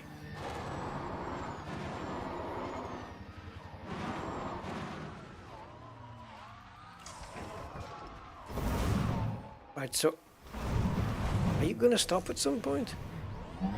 So we have to assume that the other planets in this system, I think there's one or two that have got bios but are not showing up on. Yeah, I wouldn't have known they were Braintree. The only way that that we knew was because they didn't show up on the Elite Observatory, and I thought it was bugged, but no.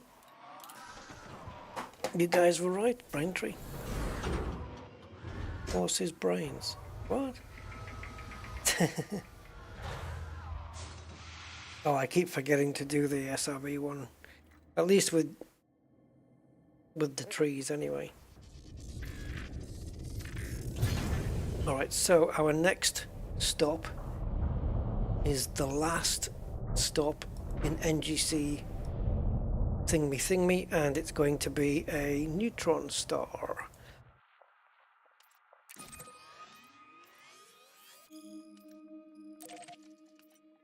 And again, we are instructed to fuel here. So I'm expecting a fast-moving neutron. My favorite.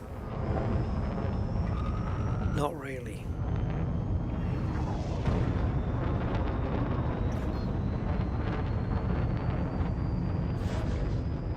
Well, very soon, guys, going to be... We've got 5 neutrons in a row now. And then after that, we'll do 3 without. And then 1 neutron, 1 without, and then the next jump, LHS 1163. And we can dock on a megaship. Fuel star secondary. Okay, so... yeah.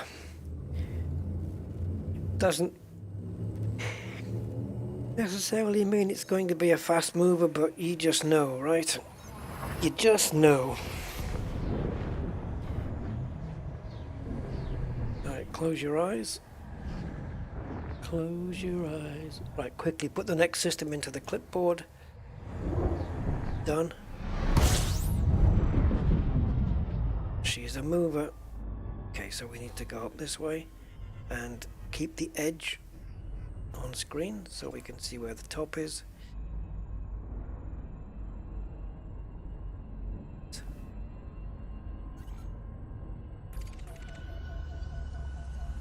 And scoop from the top.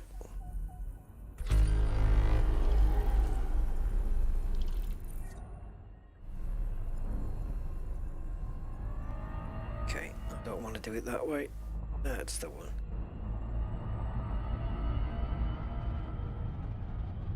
We hear the wind, the buffeting.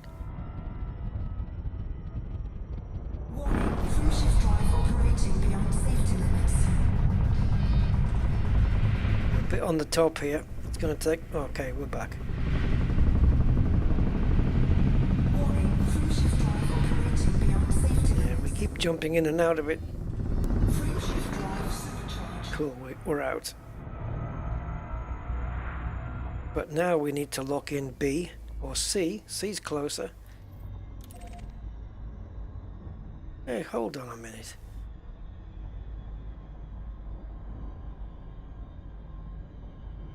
C and B look, unless they're in different directions perhaps, because the Elite Observatory hasn't come up and said, that they're close together or anything. Okay, so it's B we need. So we're going to fuel up this dude.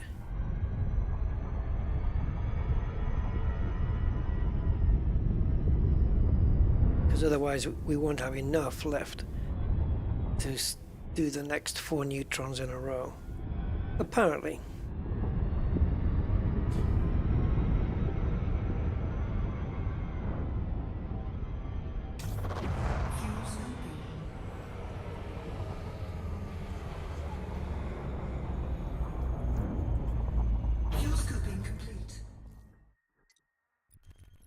Okay, nothing down there.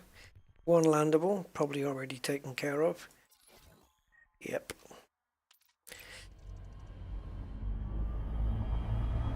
Right, so from 53, that's the end of NGC, and we're now going to Prua Dry Away. What? I'm doing the best I can. Prua Dry Away.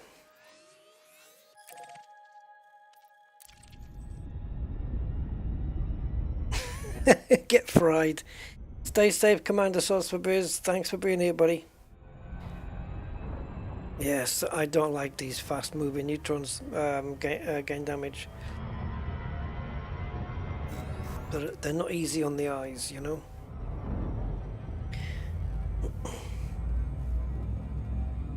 It is the white dwarfs that get you. It is that you can. It's so easy to break into the, or you know, to get up to the body exclusion zone. You have to be killing that throttle in the tunnel here, and just go very carefully on the. You know, want to be turning. You want to be turning around straight away. At least neutrons give you a little bit of flexibility before they bust you. Okay, still about the same length, but I'm going to go for this fella. So we'll just aim towards it first, and as we get closer, back off the throttle and just shallow out the dive. So we're just going to go nose in on the wispy end bits. And kill the throttle. Keep it inside the cone and boost. Well, full power anyway.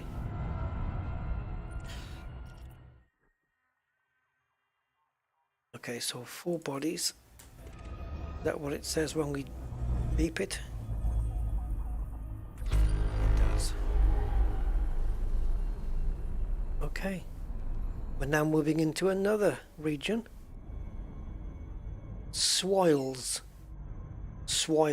which is how some people might say the word swirls. Swoils. It's not swirls. Right. 300 light years jump.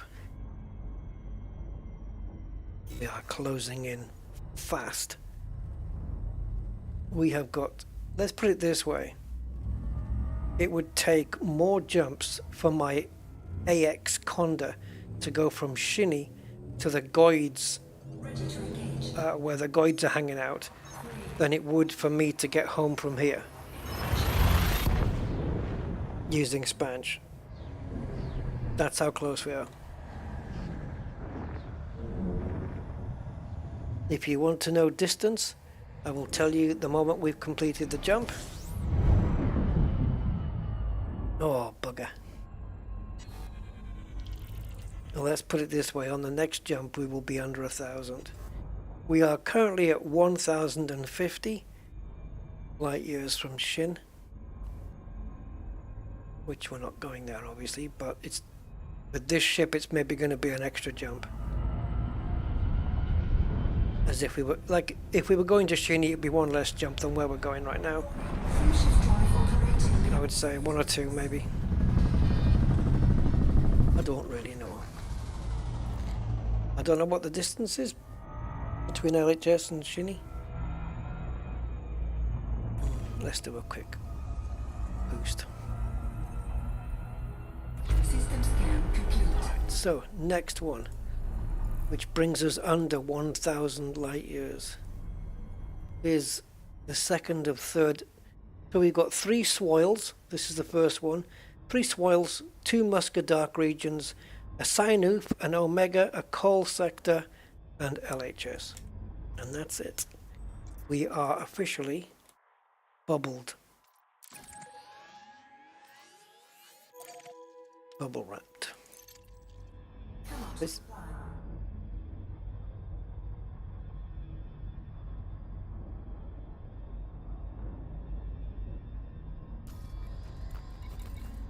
Bugger.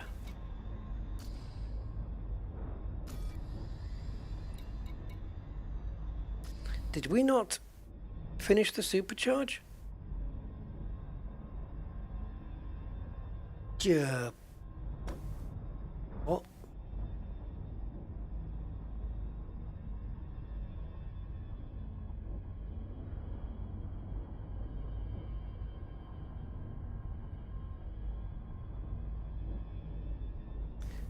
Right, what's going on?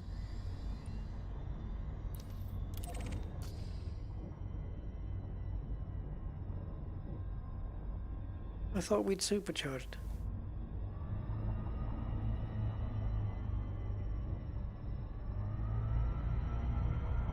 Oh, well, this is just going to be dandy.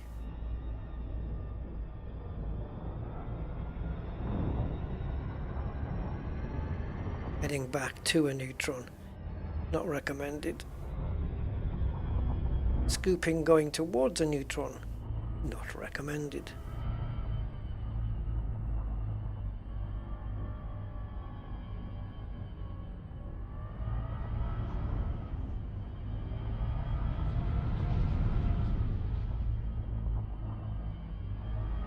Warning, fusion drive operating beyond safety limits. I definitely didn't supercharge. Fusion drive supercharged.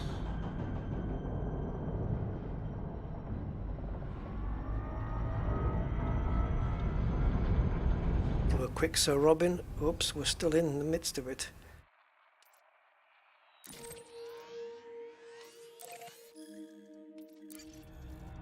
That's it.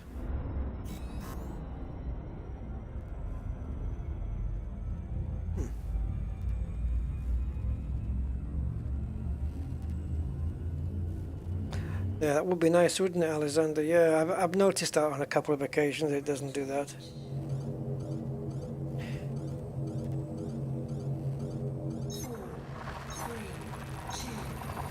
I'm not sure about if they're pulsars, Chris. I don't know. Perhaps.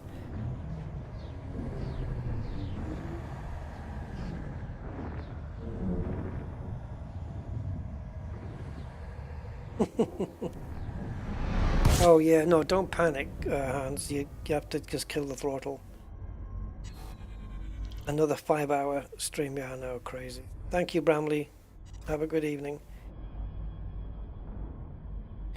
Yeah, so if you watch my throttle as I do it, we're going to go this way. Let me just honk. Just keep an eye on my throttle as I'm doing this. Okay, so I'm just going to go into the blue zone. And then I've killed the throttle already. And just a little bit of throttle until I get in.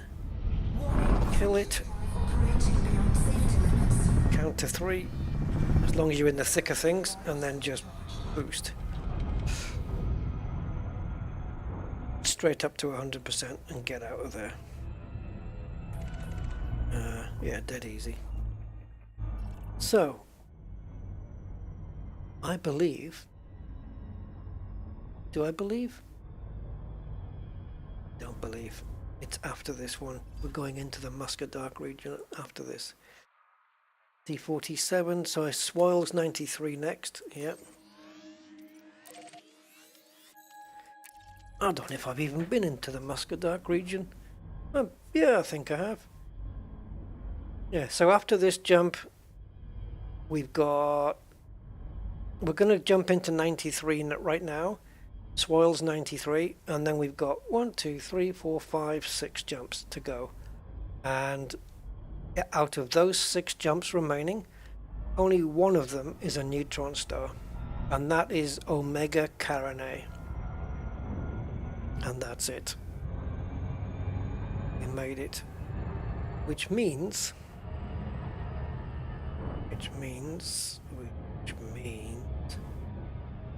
that we are here.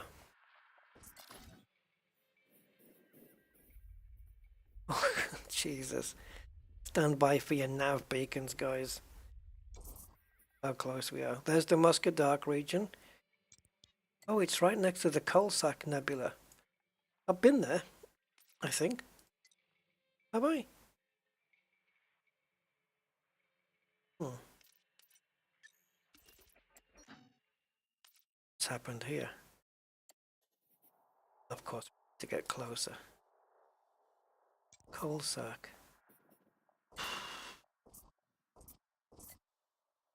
Don't know. I was looking to see.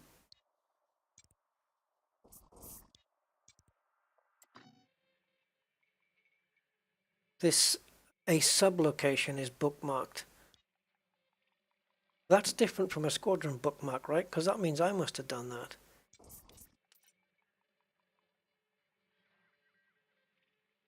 There's a system map there, so maybe I have been. What's this 4 jumps? Something's been plotted.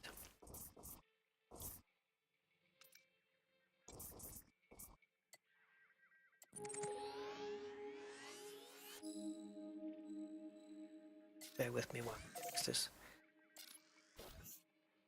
There we go. Okay, let's replot to 93 again.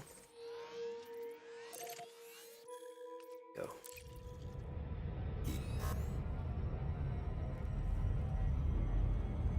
How do I determine where in stream to start?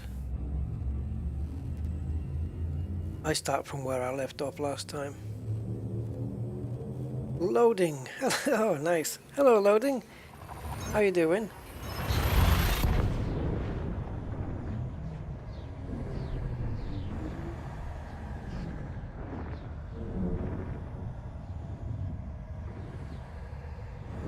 You mean where in the live stream, Hans, to start?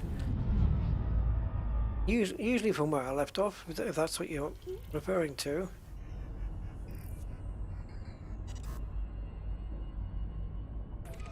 Oh, okay, the jet stream. Duh. Okay, so... Sorry. Catch you later, Gunny. Take care. So close to the end as well. We're looking at it from pretty much 90 degrees on, right? So I start my approach there, but then you just start... You want to aim the nose of the ship just before the end of the wispy bit here. So something like this. And then just get in there. And then just throttle off.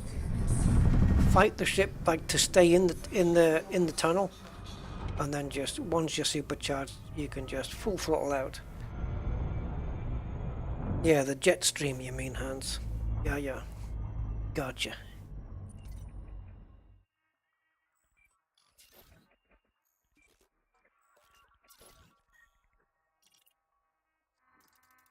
Yeah, it's been discovered and mapped in football, but the actual gravity is a secret unless I explore it.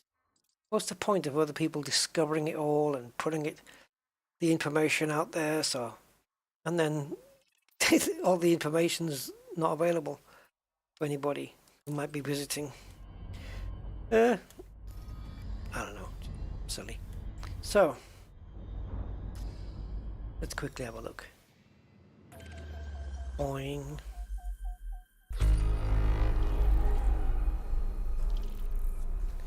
Where are you? There. That's you. System scan complete. 1.47 is the gravity on that one.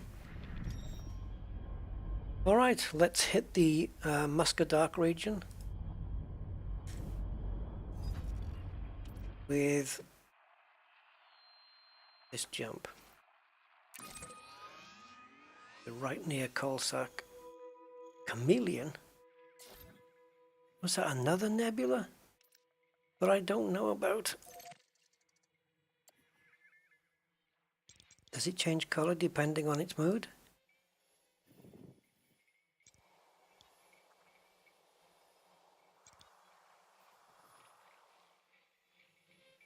It'd be easy to type it in, but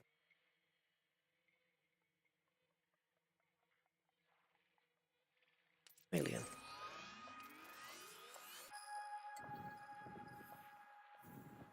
There are no systems inside Chameleon, just surrounding it. A black cloud.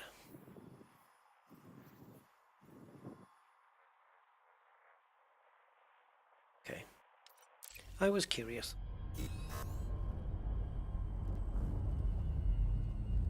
Distance to Shinny, if we were going there, 730 light years. So even with Frontier's plotter, it's 10 jumps. 4, 3,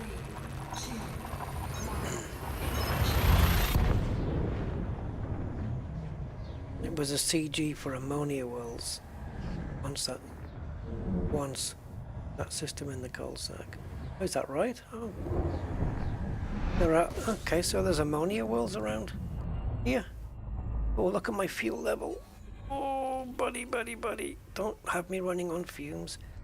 I think this is our, is this our fuel stop? Where, oh, sugar. Are we in 109? We are, okay. Guys, we have a signal source. Oh, already, there's no nav beacon here, but we've got one. I'll check it out in a second. We need some fuel, you silly fool.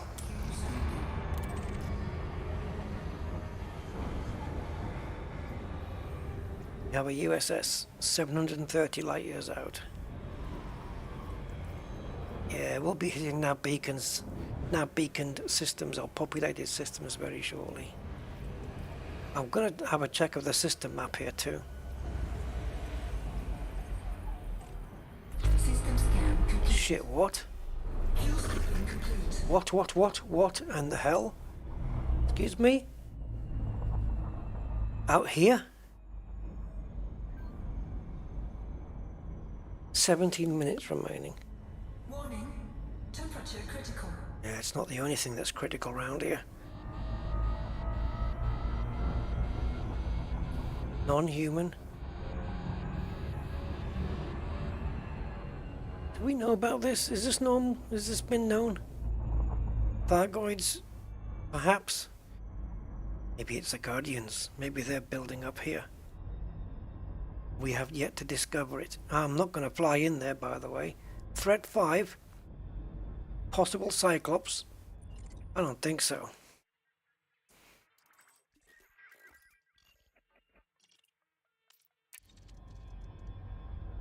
I was not expecting this.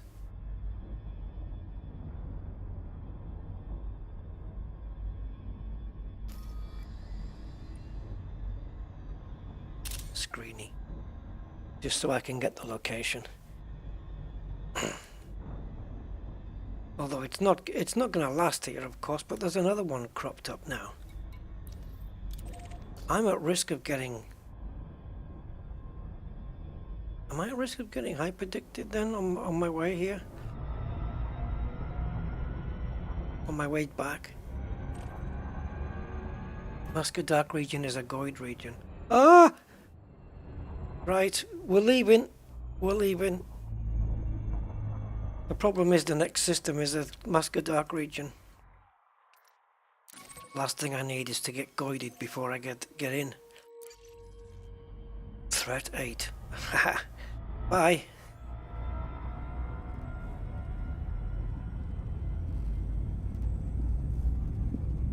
We've got one more fuel stop to make.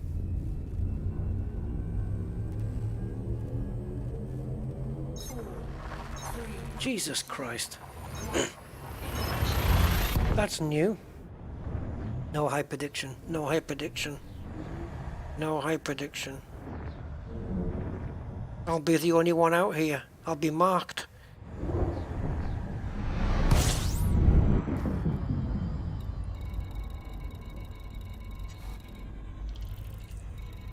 Okay. We're leaving.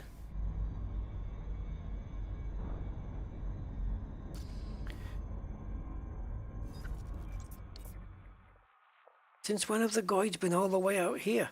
Who's going to be travelling 700 light years just to come and take a Goid on? Was this part of the CG as well? Oh, of course, it links, doesn't it? Ammonia Worlds. What Chris said.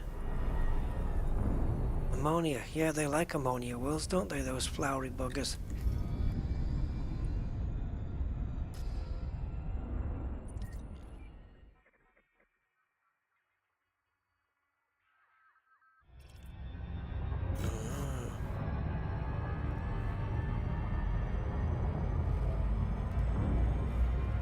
A station for the CG in Colsack Dark region was button code, if I remember. Yeah, there's probably a station close by, eh? I'm going to be checking the systems we're jumping into now, because we're only a couple of jumps away from LHS. I'm going to be checking them all for nav beacons and stuff. But we're like 4 jumps. We're 4 jumps out, guys, now.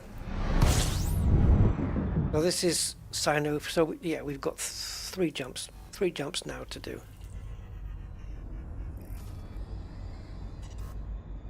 Okay, so no nav beacon here as of yet. But for the CD, I mean for the record, we are it doesn't make any difference anymore. We are 267 light years away. We're on the outskirts of the bubble, like literally 267 light years away from utter bloody mayhem. Look at all these. Holy crumbs. At least there's plenty of pharmacies open, right? There's a lot of clutter here. I'm going to have to get rid of some of this clutter.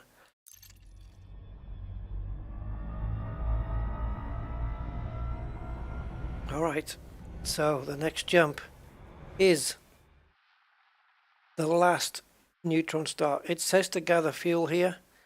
I will make that determination myself when I see the tank. Oh wow, we have a double neutron star system and a B class.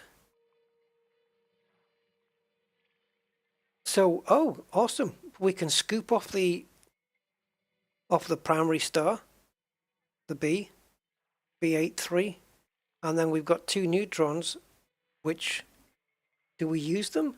Yeah, we do. Because the next jump is 305 light years. Huh? Oh yeah, of course. I was going to say 305, that's more than the distance to Shinny, but we're not going to Shinny. Okay, this will be an interesting little run then. We're obviously going to be going just a little bit sideways. Okay, so Class B, blue-white. Nice. Very nice. Look how bright it is just from here. Okay. 2 neutrons in here, and they are not primary. It was to do with salvation. Yeah, I missed out all of that stuff, Chris. Missed out on it all.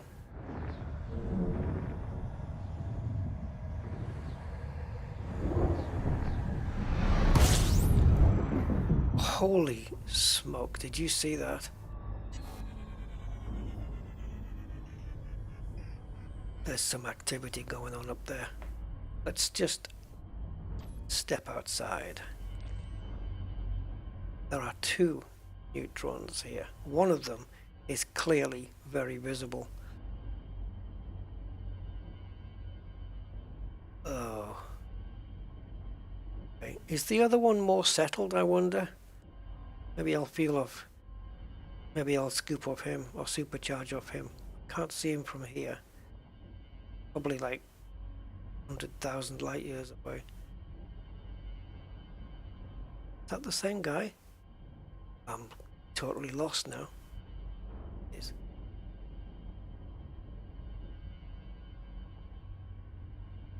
trying to engineer a screenshot here.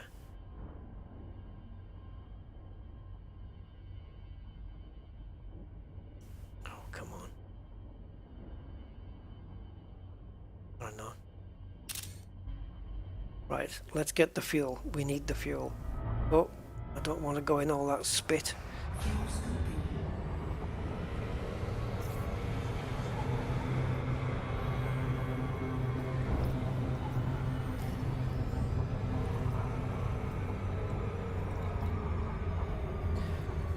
Show me.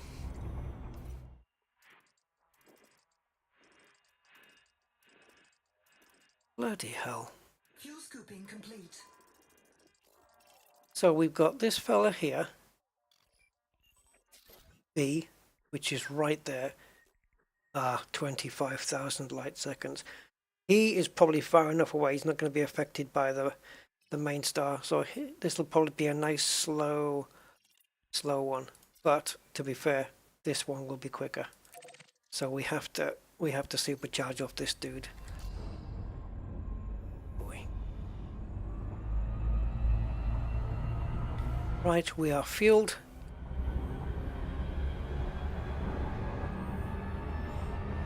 Oh, joy of joys. How do I scoop off that? If I try and scoop off that side, I'm going to boil up. So we're going to have to go. This is just crackerjack.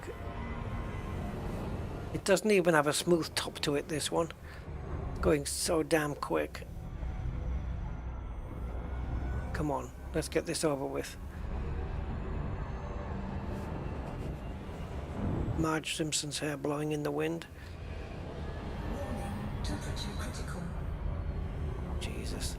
How the hell am I supposed to do this? I'm heating up here.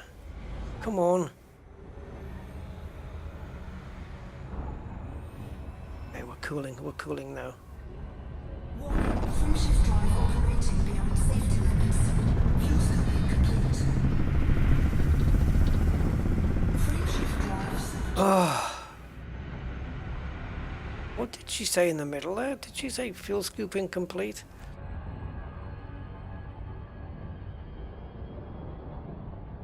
Is there a nav beacon in here, by the way? No, because there's no bases or population or anything. Right, next. After this, it's LHS, guys.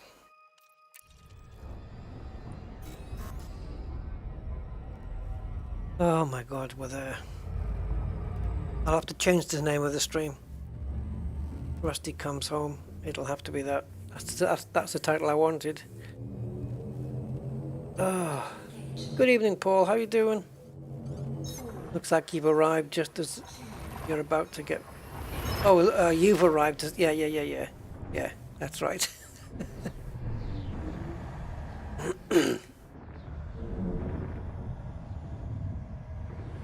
Yeah, we're pretty much in the bubble now. I mean, Col 285 sector is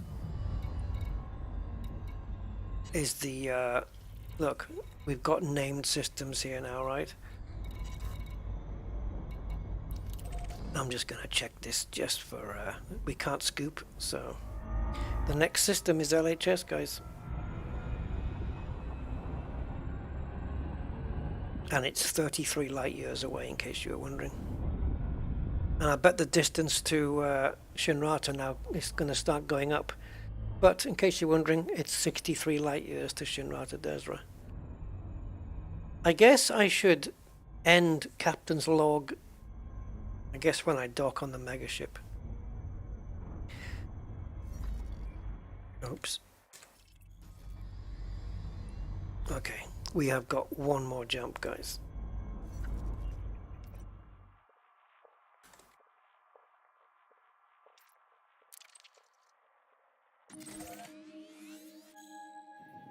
Recognize it.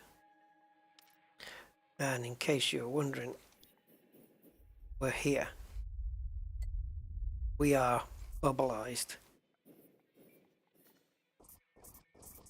We're here.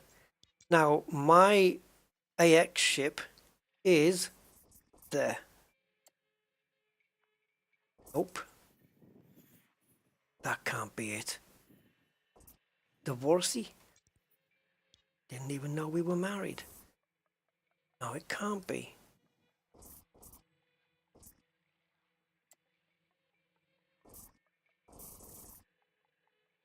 Okay, I thought it was somewhere else. Never mind.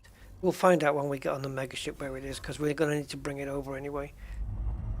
Can you transport to a ship, like to a megaship? Doesn't matter. We'll work something out. 4, 3, 2.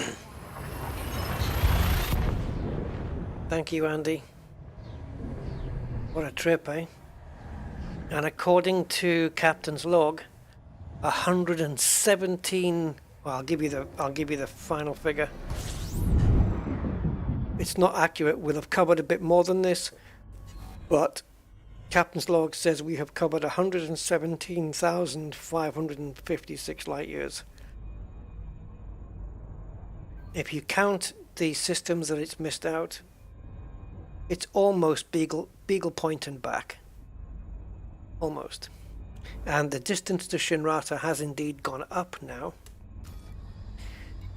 And we have conflict zones and nav beacons and resource extraction sites and you name it.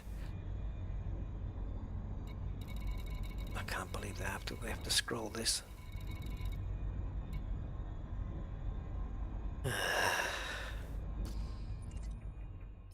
Okay, so yeah, glorious prospects. Yep, Azimuth Biotech. That's where we want to be. We're docking on a megaship, guys. Woohoo! Rusty Goes East has come to an end.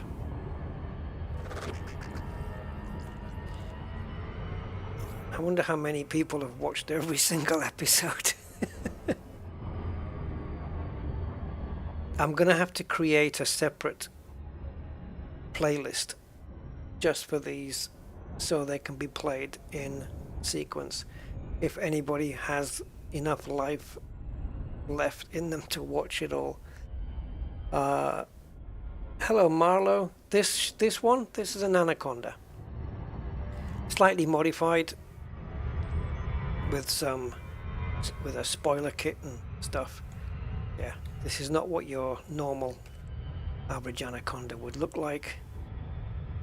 It's got a few bits and pieces, a few trinkets on board. Not on board, outboard. What a glorious prospect to be back, though. And in the 5 hours and something I've been streaming, this is my second sip of water. We'll have a couple of gulps, I think. I've earned it.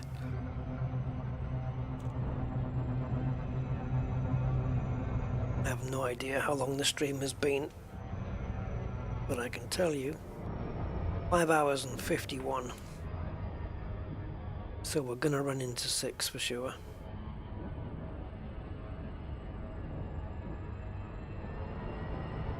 I wasn't really sure that we'd get home today, but it was possible.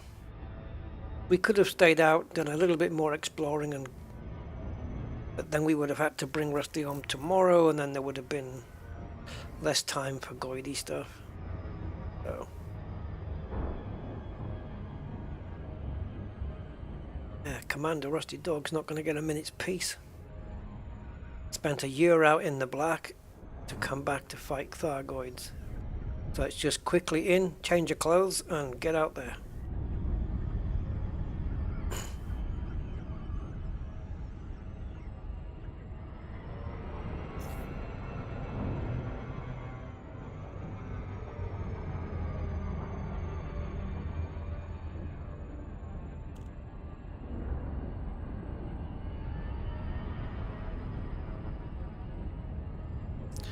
Okay, let's bring her in.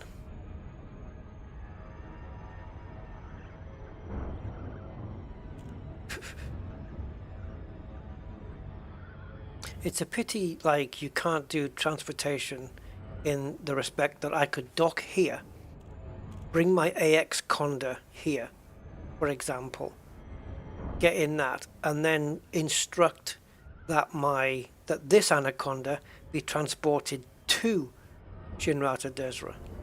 So instead of bringing it here, instead of just transporting ships to where you are, that you can transport ships out to a place.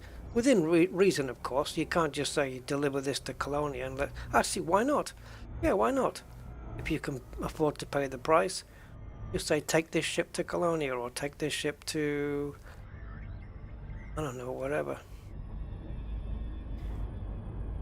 We should be able to transport out. Can't boost. Cute. Request granted.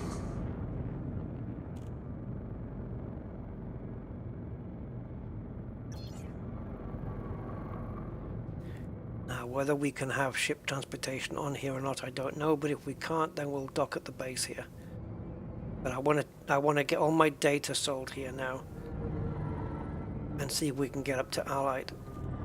Scan detected. I haven't been scanned in a year. I can't stop either. Another ship! Hey!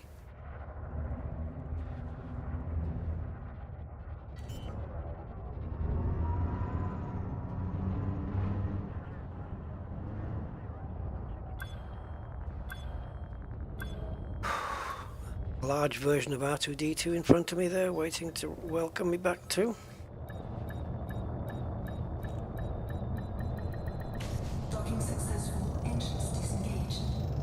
Now I'm going to repair the paint. Thank you guys, thank you Astro and Brian. Might want you to take a soapy sponge to your ship. Oh right, I thought you were offering a service there. You should edit up highlight speed with locations. Oh, do you imagine how long that would take me though? Oh god, 39 episodes and I've got to go through hours after hours. Oh, what do you mean the new maelstroms? Are they different from the first maelstroms? Thank you, Simondo. Alright, first let's get a repair and a restock. And because Rusty does pay for fuel,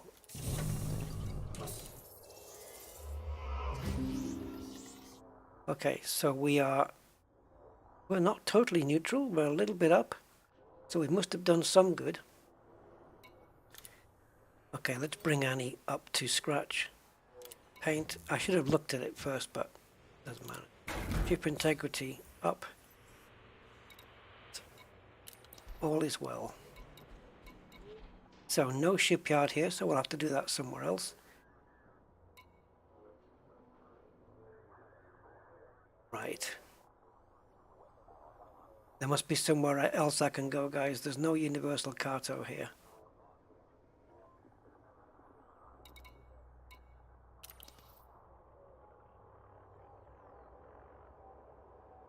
Can I hand in genomics here?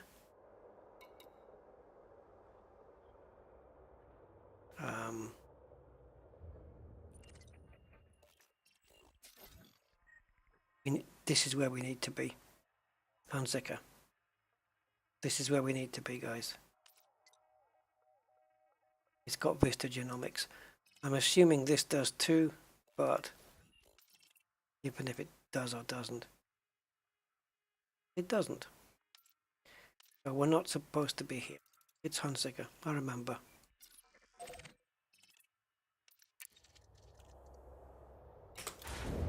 Not quite done yet.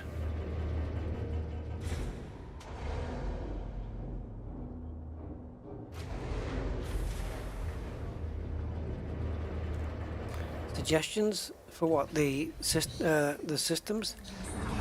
It would take me weeks to go through.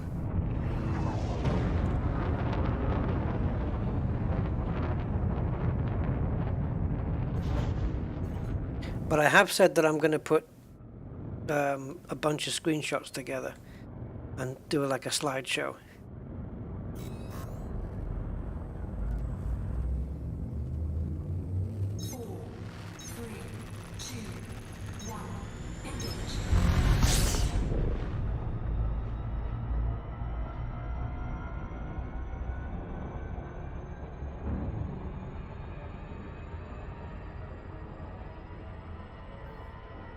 So we'll just slowly get over so we can get away from the rings and everything and the planet.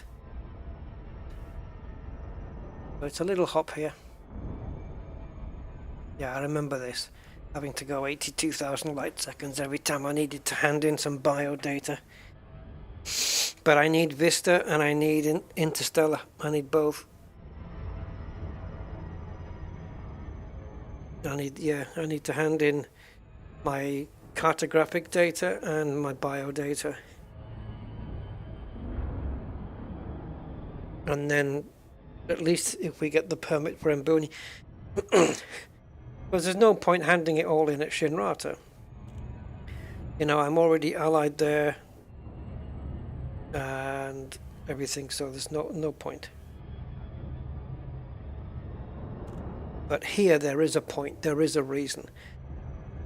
And if I didn't do it here, I would have to go out plantage hunting to make money to get allied. So after this trip, don't really want to do that.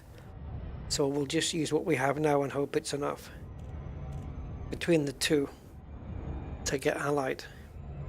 So they can have Azimuth Biotech can have all of my data. It's 1 o'clock in the morning here, guys. And we are... Hold on. 10, 9, 8, 7, 6, 5, 4, 3, 2, 1. 6-hour stream. Oh, buddy. 3 days in a row we've done this, right?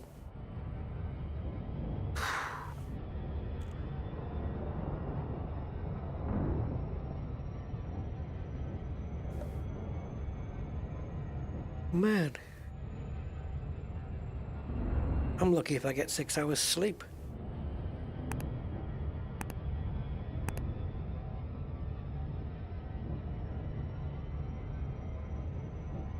Yeah, I think a slideshow would be good. Just put some music in the background and go for it.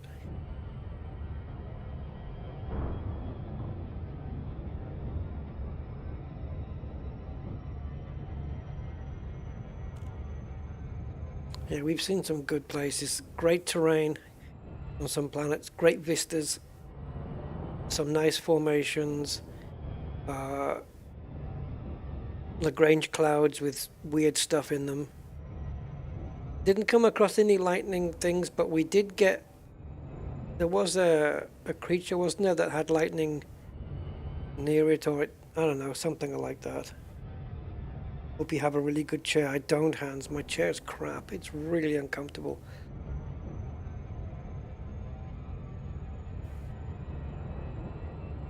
I mean, it's not as bad as sitting on a, you know, like wooden chair or something. It's got padding, but it's not very much. It's not like it's one of those noble gaming chairs, you know. But I think even the GT Omega chairs would probably be better than these. This one's just cheap. Office chairs are better. I should have got an office chair. Your granddaughters have gone out partying.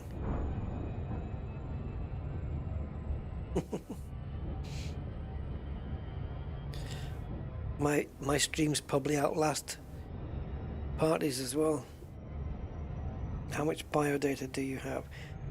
Well, I don't know at the moment, because I know when we took a look on the fleet carrier that I happened to come across in the Statue of Liberty Nebula, at that time I had 34.8 million because I handed a lot in at every DSS fleet carrier I came across. But since then we've scanned a bit more. Nothing like Stratum Tectonicus where it's 19 million. We haven't done anything like that. But including bonuses, I don't know, we might get 60, 70 million maybe. I actually don't know. It might be more. It might be more. We're going to find out in 28,000 light seconds time.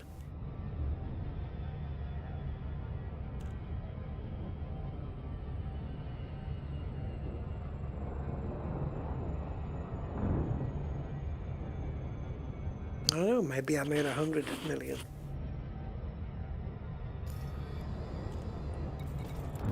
So right now we have taxonomist rank and we're just on it. It's just turned it over to taxonomist and there's been no progress since then. Explorer rank is elite 1 with the progress bar just past the O on Explorer. I'd say just over a third, slightly over a third. Yeah, so that's where we are. And the money is 10.6 billion. So we might end up with 10.7 something, 10.770, 10.8 maybe with the cartographic. Hard to say. But I'm not getting that feeling that I've been a year out and seeing a station here and going, oh my god, look, a station, it's been so long. Because I've been doing it with John Beamer, so it's not really a... You know what I mean? I'm not getting that, oh, it's been so long since I docked at a station feeling. But I just don't get it. I'm not getting that feeling. What a feeling. Doo-doo-doo-doo. So, I think we can shut down Captain's Log. We have done, according to Captain's Log, and like I say, it has missed a few jumps out because I didn't switch it on sometimes. Not so many. Maybe it's missed 20, 30 jumps, I don't know. But according to this, since we left Colonia, I think it was. Yep, Colonia. Arrival at Colonia. So, since Colonia to now, 886 jumps. You'd think it would be more. I should have asked you guys how many jumps do you think we've done since we left Colonia. Would have been interesting to see you guys' guesses. 886. So Captain's Log has now been shut down. Observatory Core now shut down. And Spanch has been shut down. That's given me my monitor back. Yeah, 886. We should have done a couple more, eh? For the 888. You're guessing 136 million. Okay. Yeah, feel free to guess. I don't think it's going to be that much. To add another 100 million onto what I had before.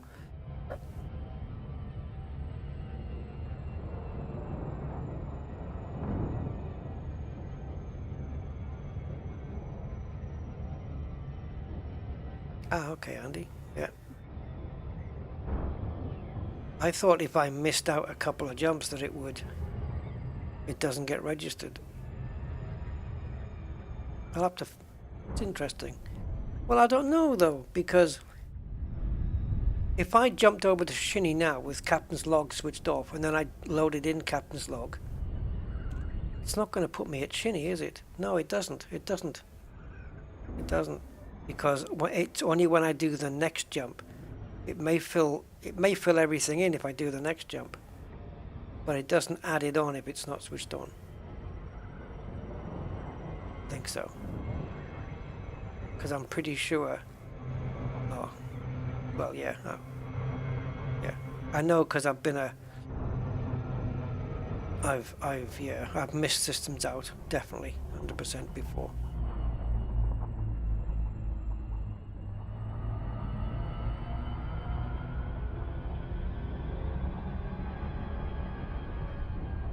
But I'll double check it, you never know. It will show history. Okay, cool. You think it's going to be bigger than I think it is? So the data, the biology data that I had collected before Frontier put the prices up, am I now getting the old data at the new prices? I would imagine so, right? If I haven't already handed it in. Anyway, we're going to find out. I haven't scanned that many plants since the... it's only what's been done in this stream.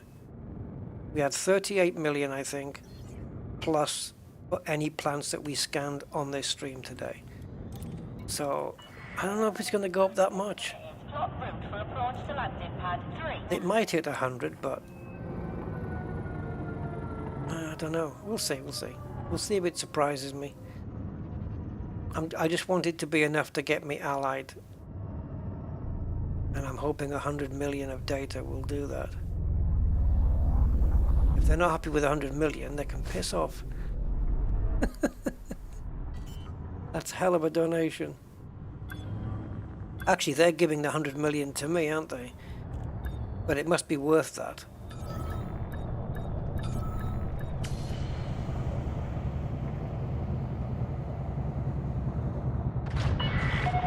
Touchdown. Deactivating docking systems. Welcome to the station, Commander. Okay, let's do the Carto first, and then we'll do a... We'll probably need to do a instant swap. I'm going to have to take screenshots here, guys, of every new discovery.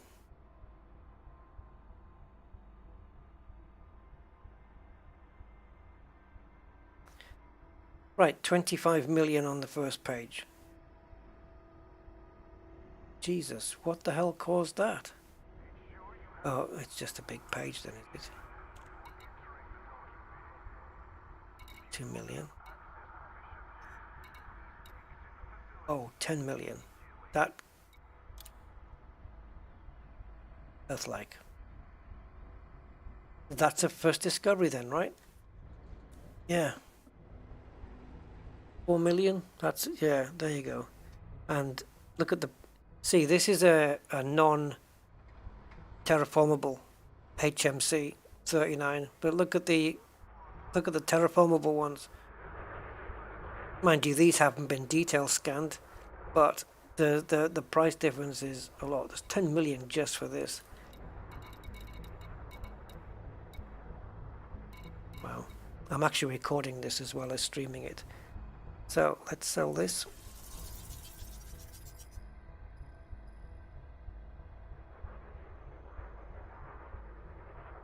Incoming message. Okay. And we've got a bit of a bonus, so get a screenshot of that.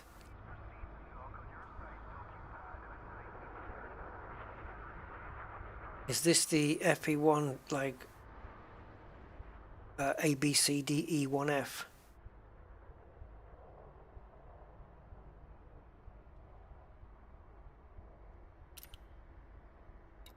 $11 million for the next one.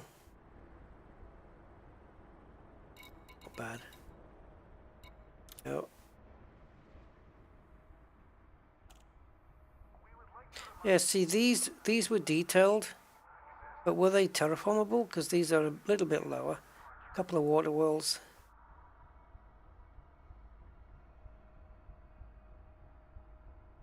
Don't know.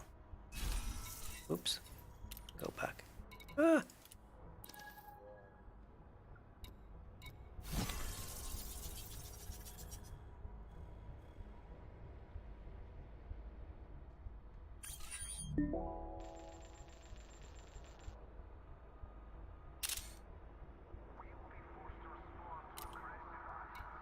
And I think this is the final page, is it?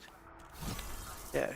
Again, it's because we keep handing things in at the DSSs along the way.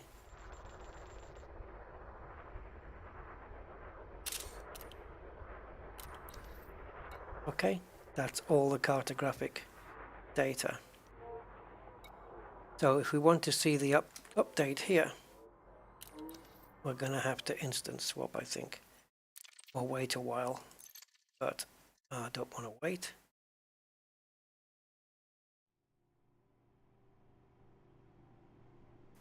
Arcs is up to 9.8. Maybe I should wait another week now to hand in the other data so I don't go over the cap, because they've nearly given me the maximum. Bastards.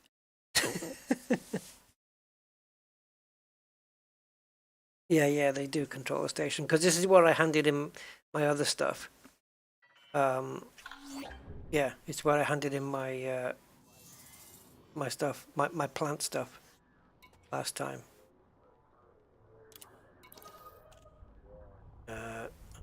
Here. Yeah, Azimuth Biotech. So, cool. Whoa, we did it! I don't need to give them my planty stuff.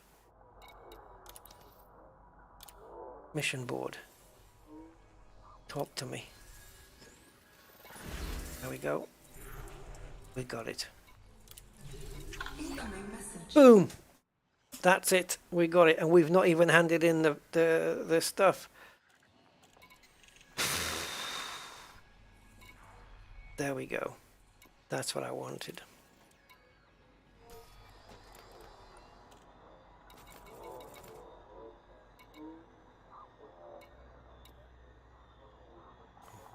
Are you right at the bottom?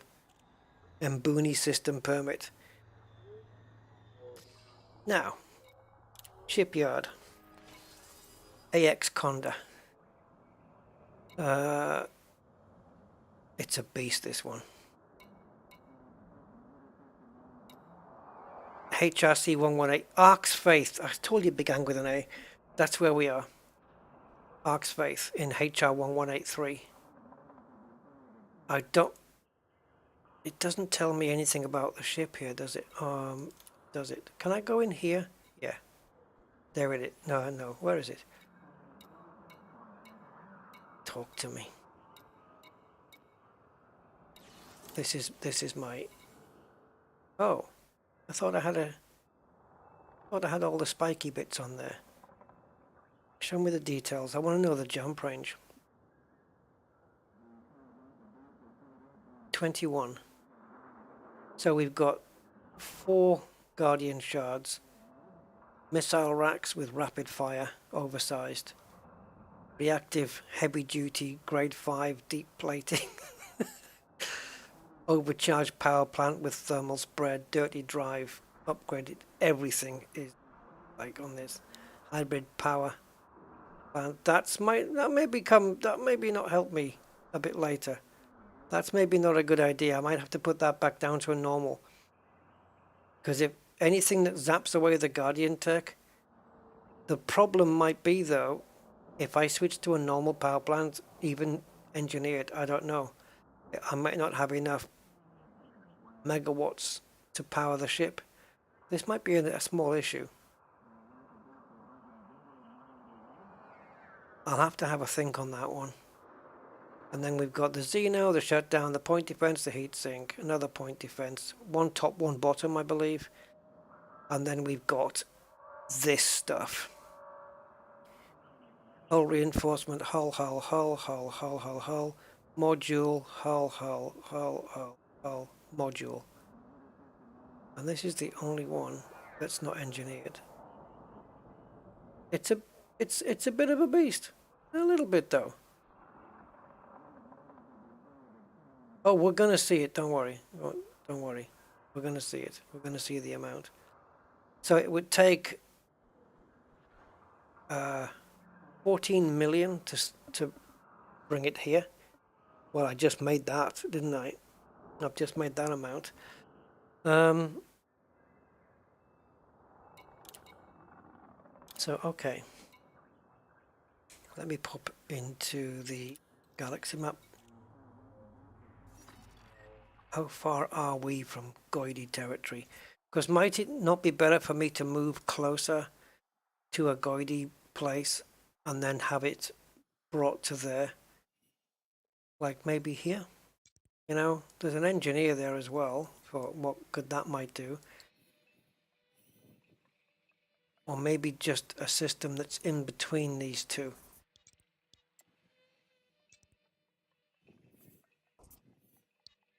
Let's go and have a look at the exo data.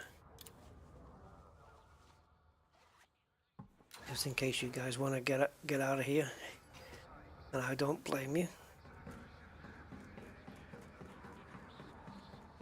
What a journey. Thank you, Anaconda. It's been a pleasure. Fared very well over the year. 11 months, basically. We've been out. Not counting. Well, yeah, if you count the trip to Colonia, just, yeah, 11 months.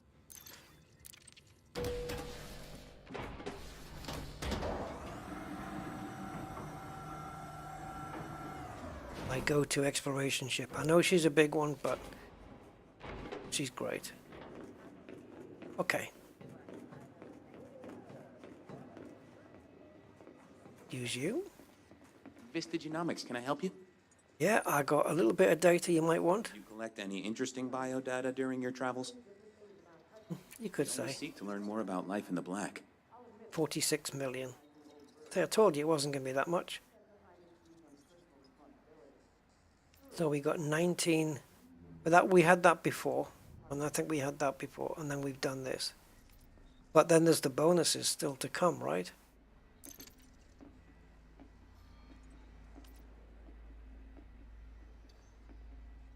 Yeah, because these are the base values.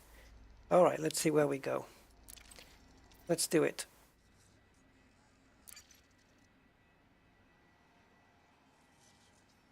Okay, you win. What? How? 5 times the amount of the value of the thing? Is that what you guys meant?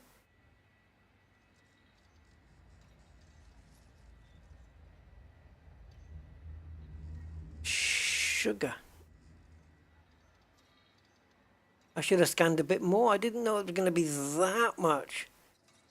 76 million to scan stratum tectonicus in a place that...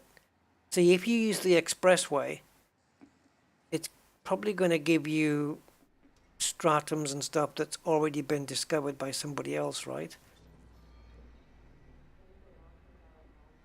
That's crazy. I didn't think the bonuses were going to be that big. 76 million bonus. Yeah, time to get back out in the black and do some of this. Holy crumbs.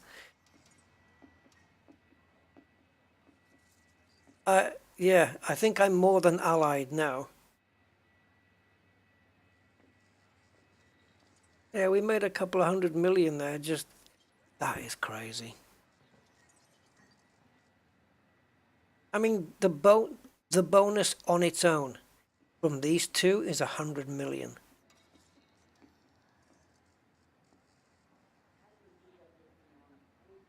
Oh, 110, 113, 109, 10, whatever, 110. Knocking on the door, 110 million, let's call it.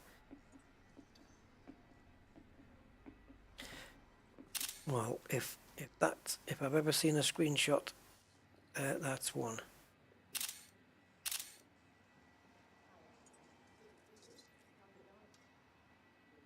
That's not bad, considering that apart from, I think, a couple of places, the stratum, and I don't know which one else. We've only scanned a couple of things while we were in this stream.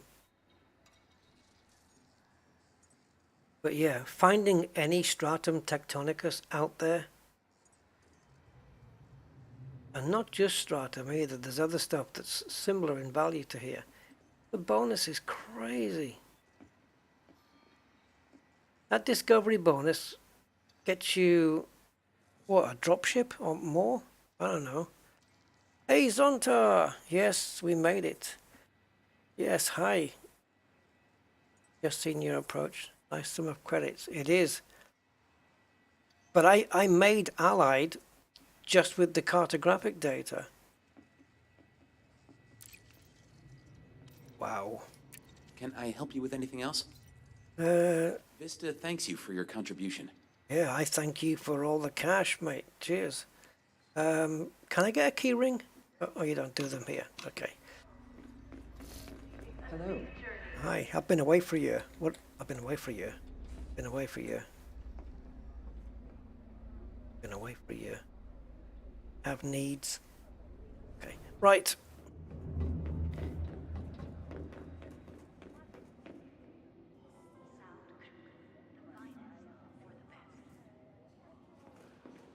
Hi. You after a job?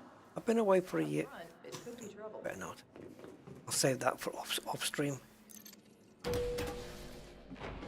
So all that's left to do is get my AX Conda here, or in this area. Oh, you're brown today. Okay. Keeps changing color, this thing. Purple, brown, blue, green, silver.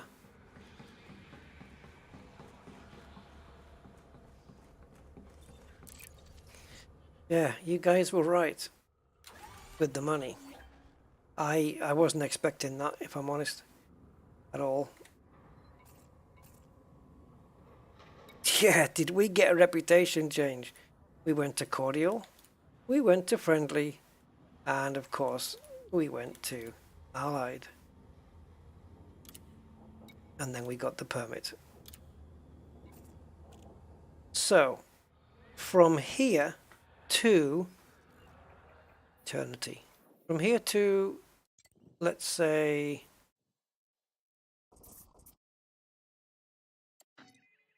I suppose this is as good as any, right? I don't know, maybe here would be better. Well, let's say, for example, here. It's 137. So that means if I brought the AX Conda to where I am right now, that'll be 5, 6, 7 jumps.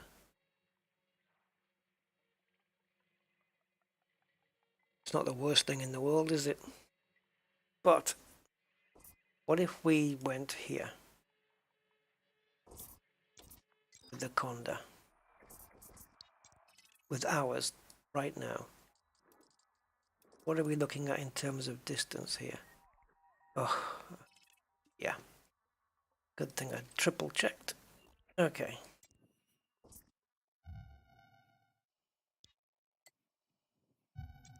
What would be a good place to just park outside of where we can be safe?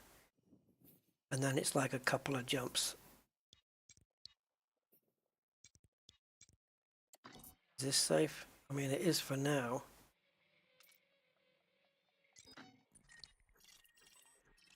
Okay. Murphy Dock. Let's say I go here. It's 2 jumps for me to get here, including a supercharged jump by the looks of things. Oh, it's one of those. Okay, we better be careful with that. If we do a jump to here, which is very close to here, then we'll order the AX Anaconda to come here. And then what I can do is take my Annie, my exploration Conda, to Shinra to Desra, and then grab a taxi back to HIP 20826. I could do that in my own time, the taxi. So I think we'll do the 2 jumps, and the last order of the day will be to start the transport. And then that's it, we're done. And then the rest, getting the Anaconda to Shinny, or just even leaving it here for now. In fact, yeah, I'll leave it here, because when I'm done with the AX Conda, I'm going to need a ship to get back with. Unless I swap it for an ASP, and then bring the ASP out here. But what the hell difference does it make, really? Let's go. Oh boy, guys. Hey, Aquatic. Yeah, I thought I put those spiky bits on the AX ship, but if I did, it's not showing up on the thing. It's just showing up a few rusty panels. Detachment confirmed. Your way is cleared for departure. And this has been a stream and a half, 6.5 hours now, guys. We're about to just fail. Oh, why did that go up again? I was doing so well. I would have missed that if I hadn't boosted upwards. Okay, so just 2 jumps, dock, and order the other ship down, and pay whatever the money's going to be. 16, 17 million maybe, I don't know, rip off. But we've got the money. Oh, we're nearly at 11 million as well. Station perimeter. Goodbye, Commander. I think 11's the most I've been. I've been 11 point something before. 11 and a half, I think, is the most I've ever had. Yeah, Stratum Tectonicas. I can't remember what the other ones are that are worth the same or close to. There are some that's worth the same base value as Stratum Tectonicas. Now this, and there are some that is just a little bit less. So instead of 19 million, there might be 14 or something. Right, anyway. So, these you got to be careful. Forget zooming in here. Forget it. You ain't going to make it. Some of these you don't. Just stay on the wispiest part of the wispy bits. And you might get away with it. Try not to dip down too much. Just stay right on the edge here. Or you'll be emergency braked out into normal space. Which you don't want to happen while you're in the jet stream. So I'm just going right on the edge and just going to hang it out for as long as I can until we're charged up. Slow entry in so I can stop sooner. Fusion drive operating beyond safety limits. Okay, pushing the ship down towards the stream. Done. Nice.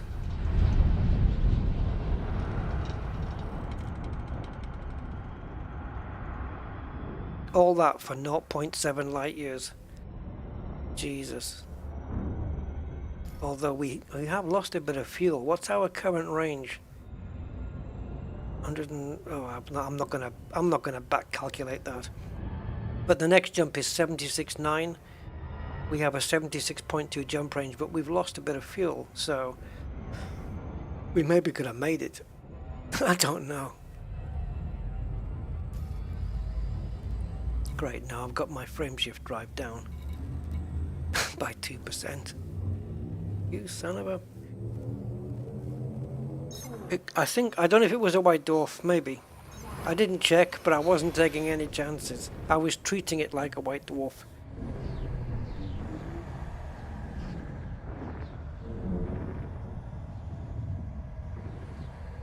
You could have fitted them to that Conda, called the other Conda over and swapped them.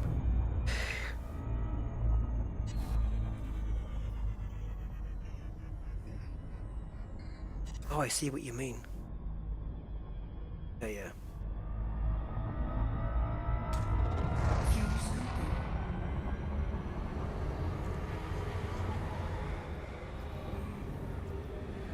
Screw the fuel.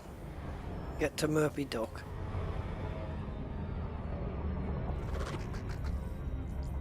Alright, so we are close to Goidy territory now.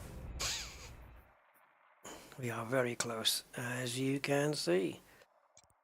So when the AX ship takes off, boom, it's right next door.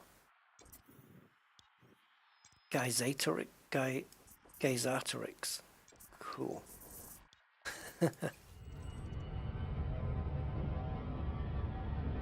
Wow, guys, what a trip.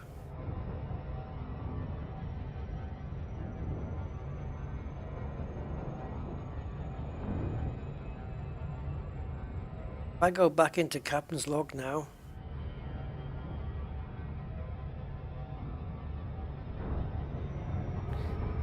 it probably won't show anything new until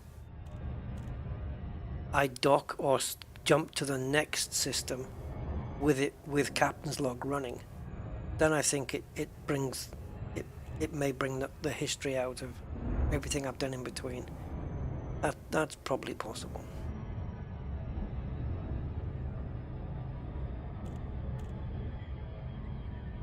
I can run it now and see where my last jump is according to it.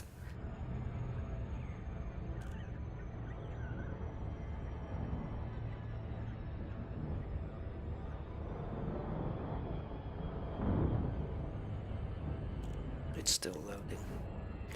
Yeah, it still says LHS 1163, but it could be that, you know, when I jump again, it might fill in the two systems that we took to get here, if you know what I mean. Yeah, I don't think it's going to re-up the journal until... Ouch. Until I jump. Anyway.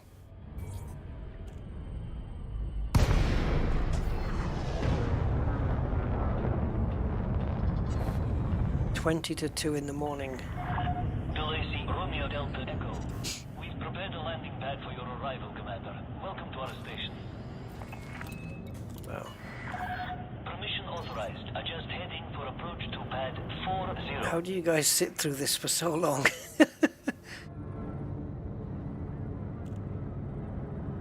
Has anyone been here since the whole time since the stream started? Because that's crazy to me.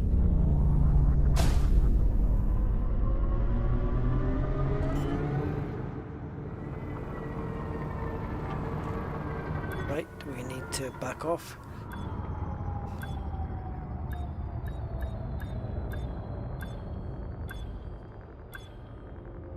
Not used to it, guys.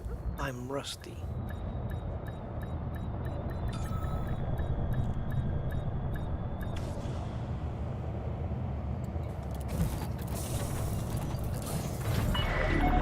Landing successful.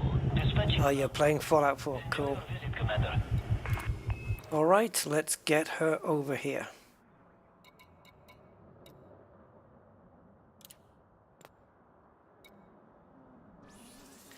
Yeah, this is my baby. Riley, my vulture. Hey, Riley. My Asp Explorer. I could have brought that.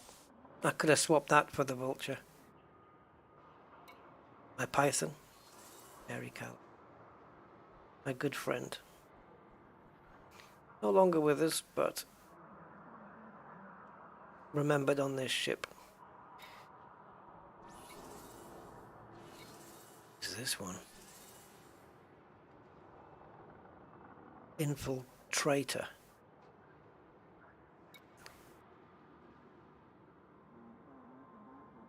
Come on. Oh, it is white. So where was the... Oh, this is the paint job. I like this paint job. That's nice.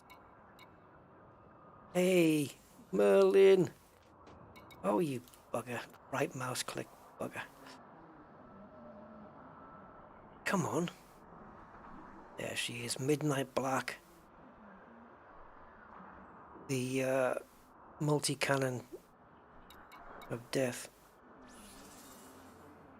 Benevolente, which literally translates to flying penis.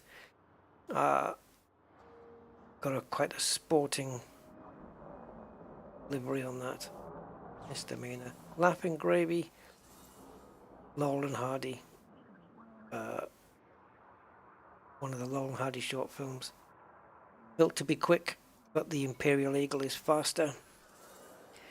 And here she is. And Fraggle, the cutter. Frag cannons. Death. It's just kill. They don't last very long though. Right. Oh, Goid. See, there's a little fragments of ship kit on the back, but I must have got rid of the... Oh, we got some spikes on the sides here, right? Yeah. Anyway, 43 minutes. So it's going to cost even less to bring it here, because the other one was an hour, right? Hour and 4 minutes. Yeah, 9 million. Where before it was 14 million. But it's a good thing we moved. Okay. Transfer to this location. Do it. 43 minutes. And it's here. Then I have a chieftain. I've got a few ships, guys. It looks like a Christmas present. That livery has to change. We've got Bellyache, which is my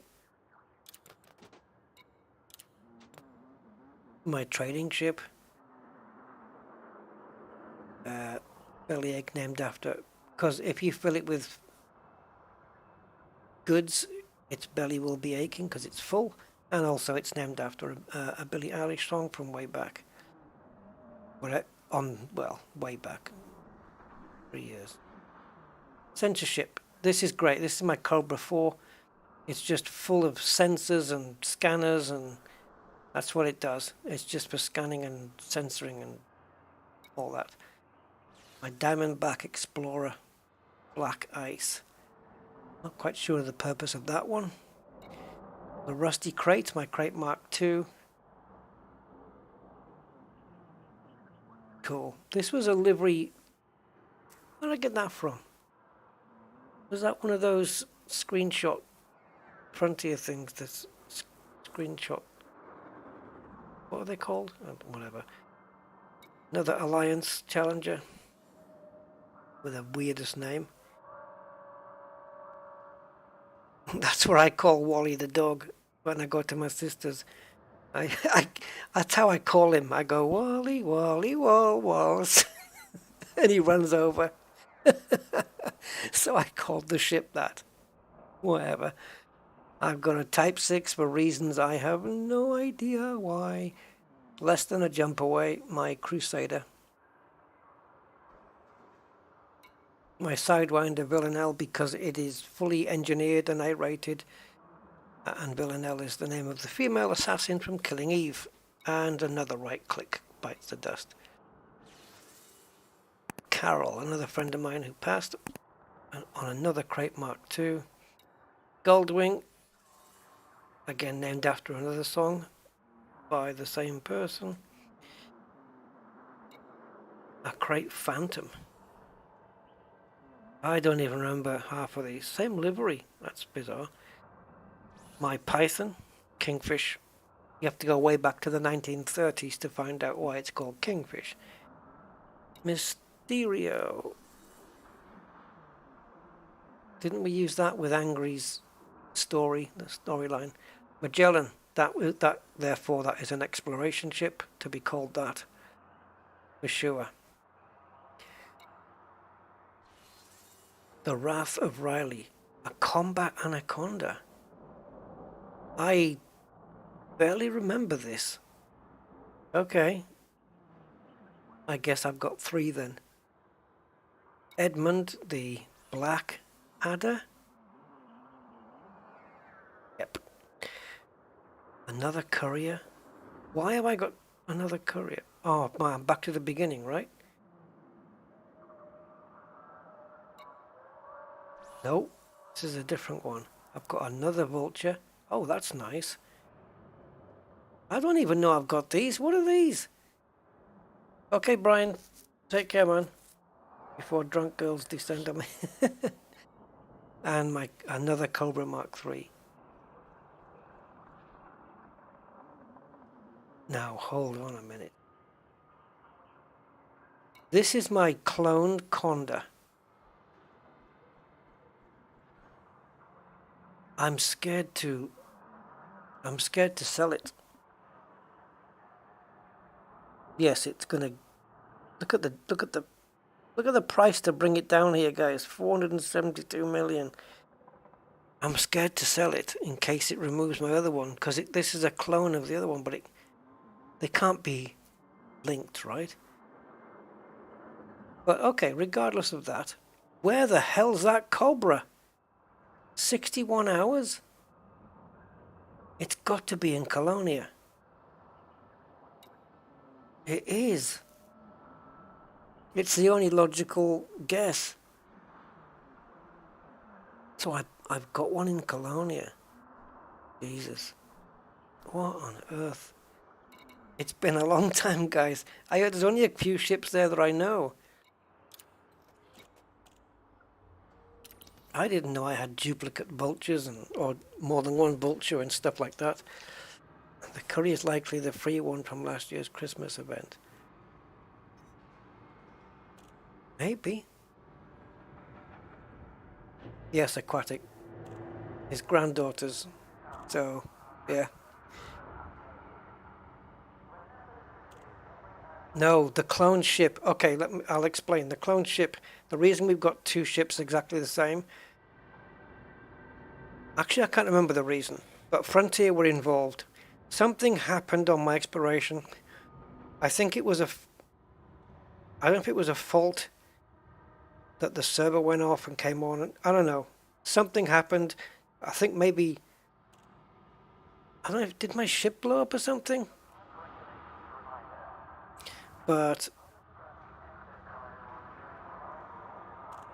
yeah, something happened, and I had to contact Frontier and say, look, this has happened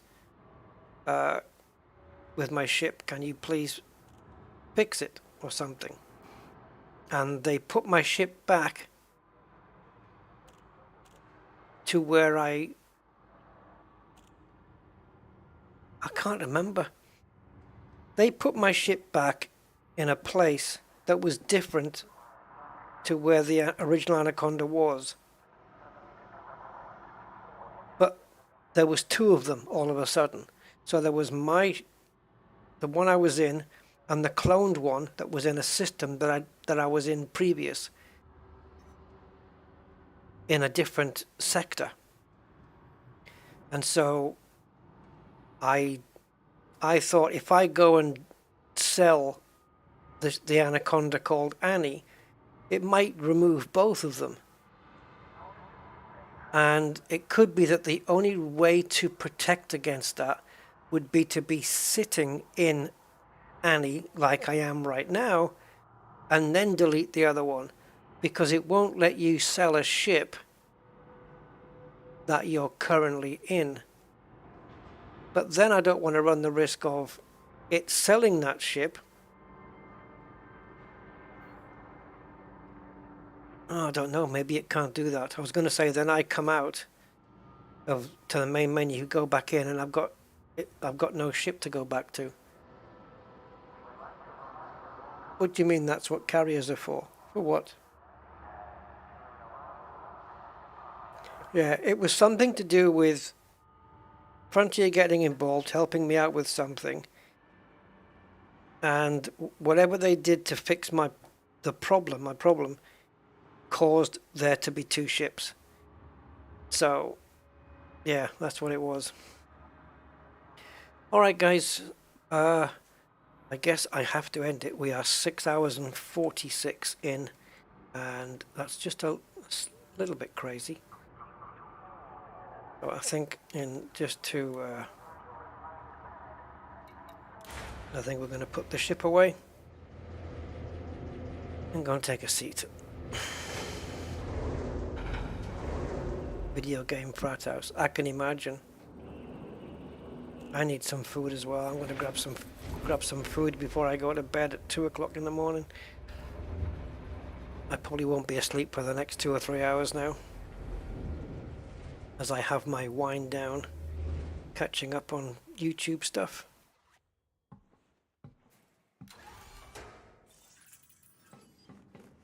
Yeah, so it won't be long. Less than half an hour before the other Anaconda arrives. And then, I mean, if I was totally and utterly crazy, and if you guys were totally and utterly crazy, I'd wait for it to arrive and go out there and kill a Goid. But that's not going to happen. That would be just nuts. To go from the Statue of Liberty Nebula to come back here and kill a Thargoid, that would be crazy. I'm not doing it. Aye, is this seat taken? Just wonder. I've been out for a year. No, never mind. So.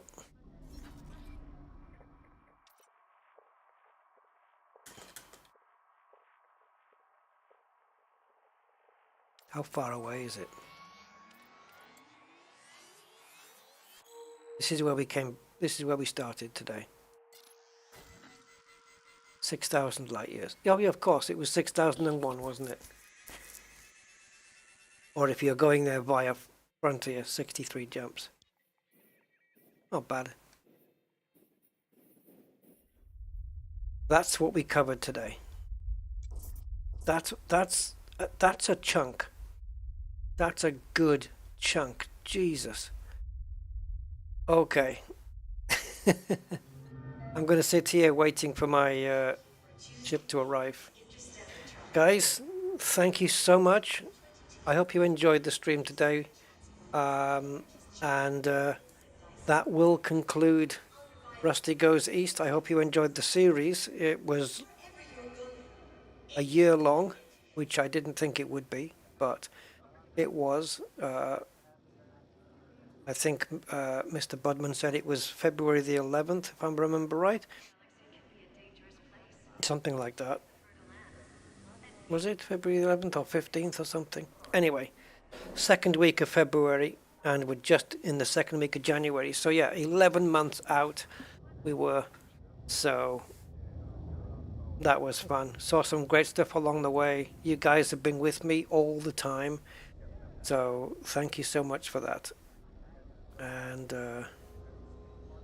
yeah.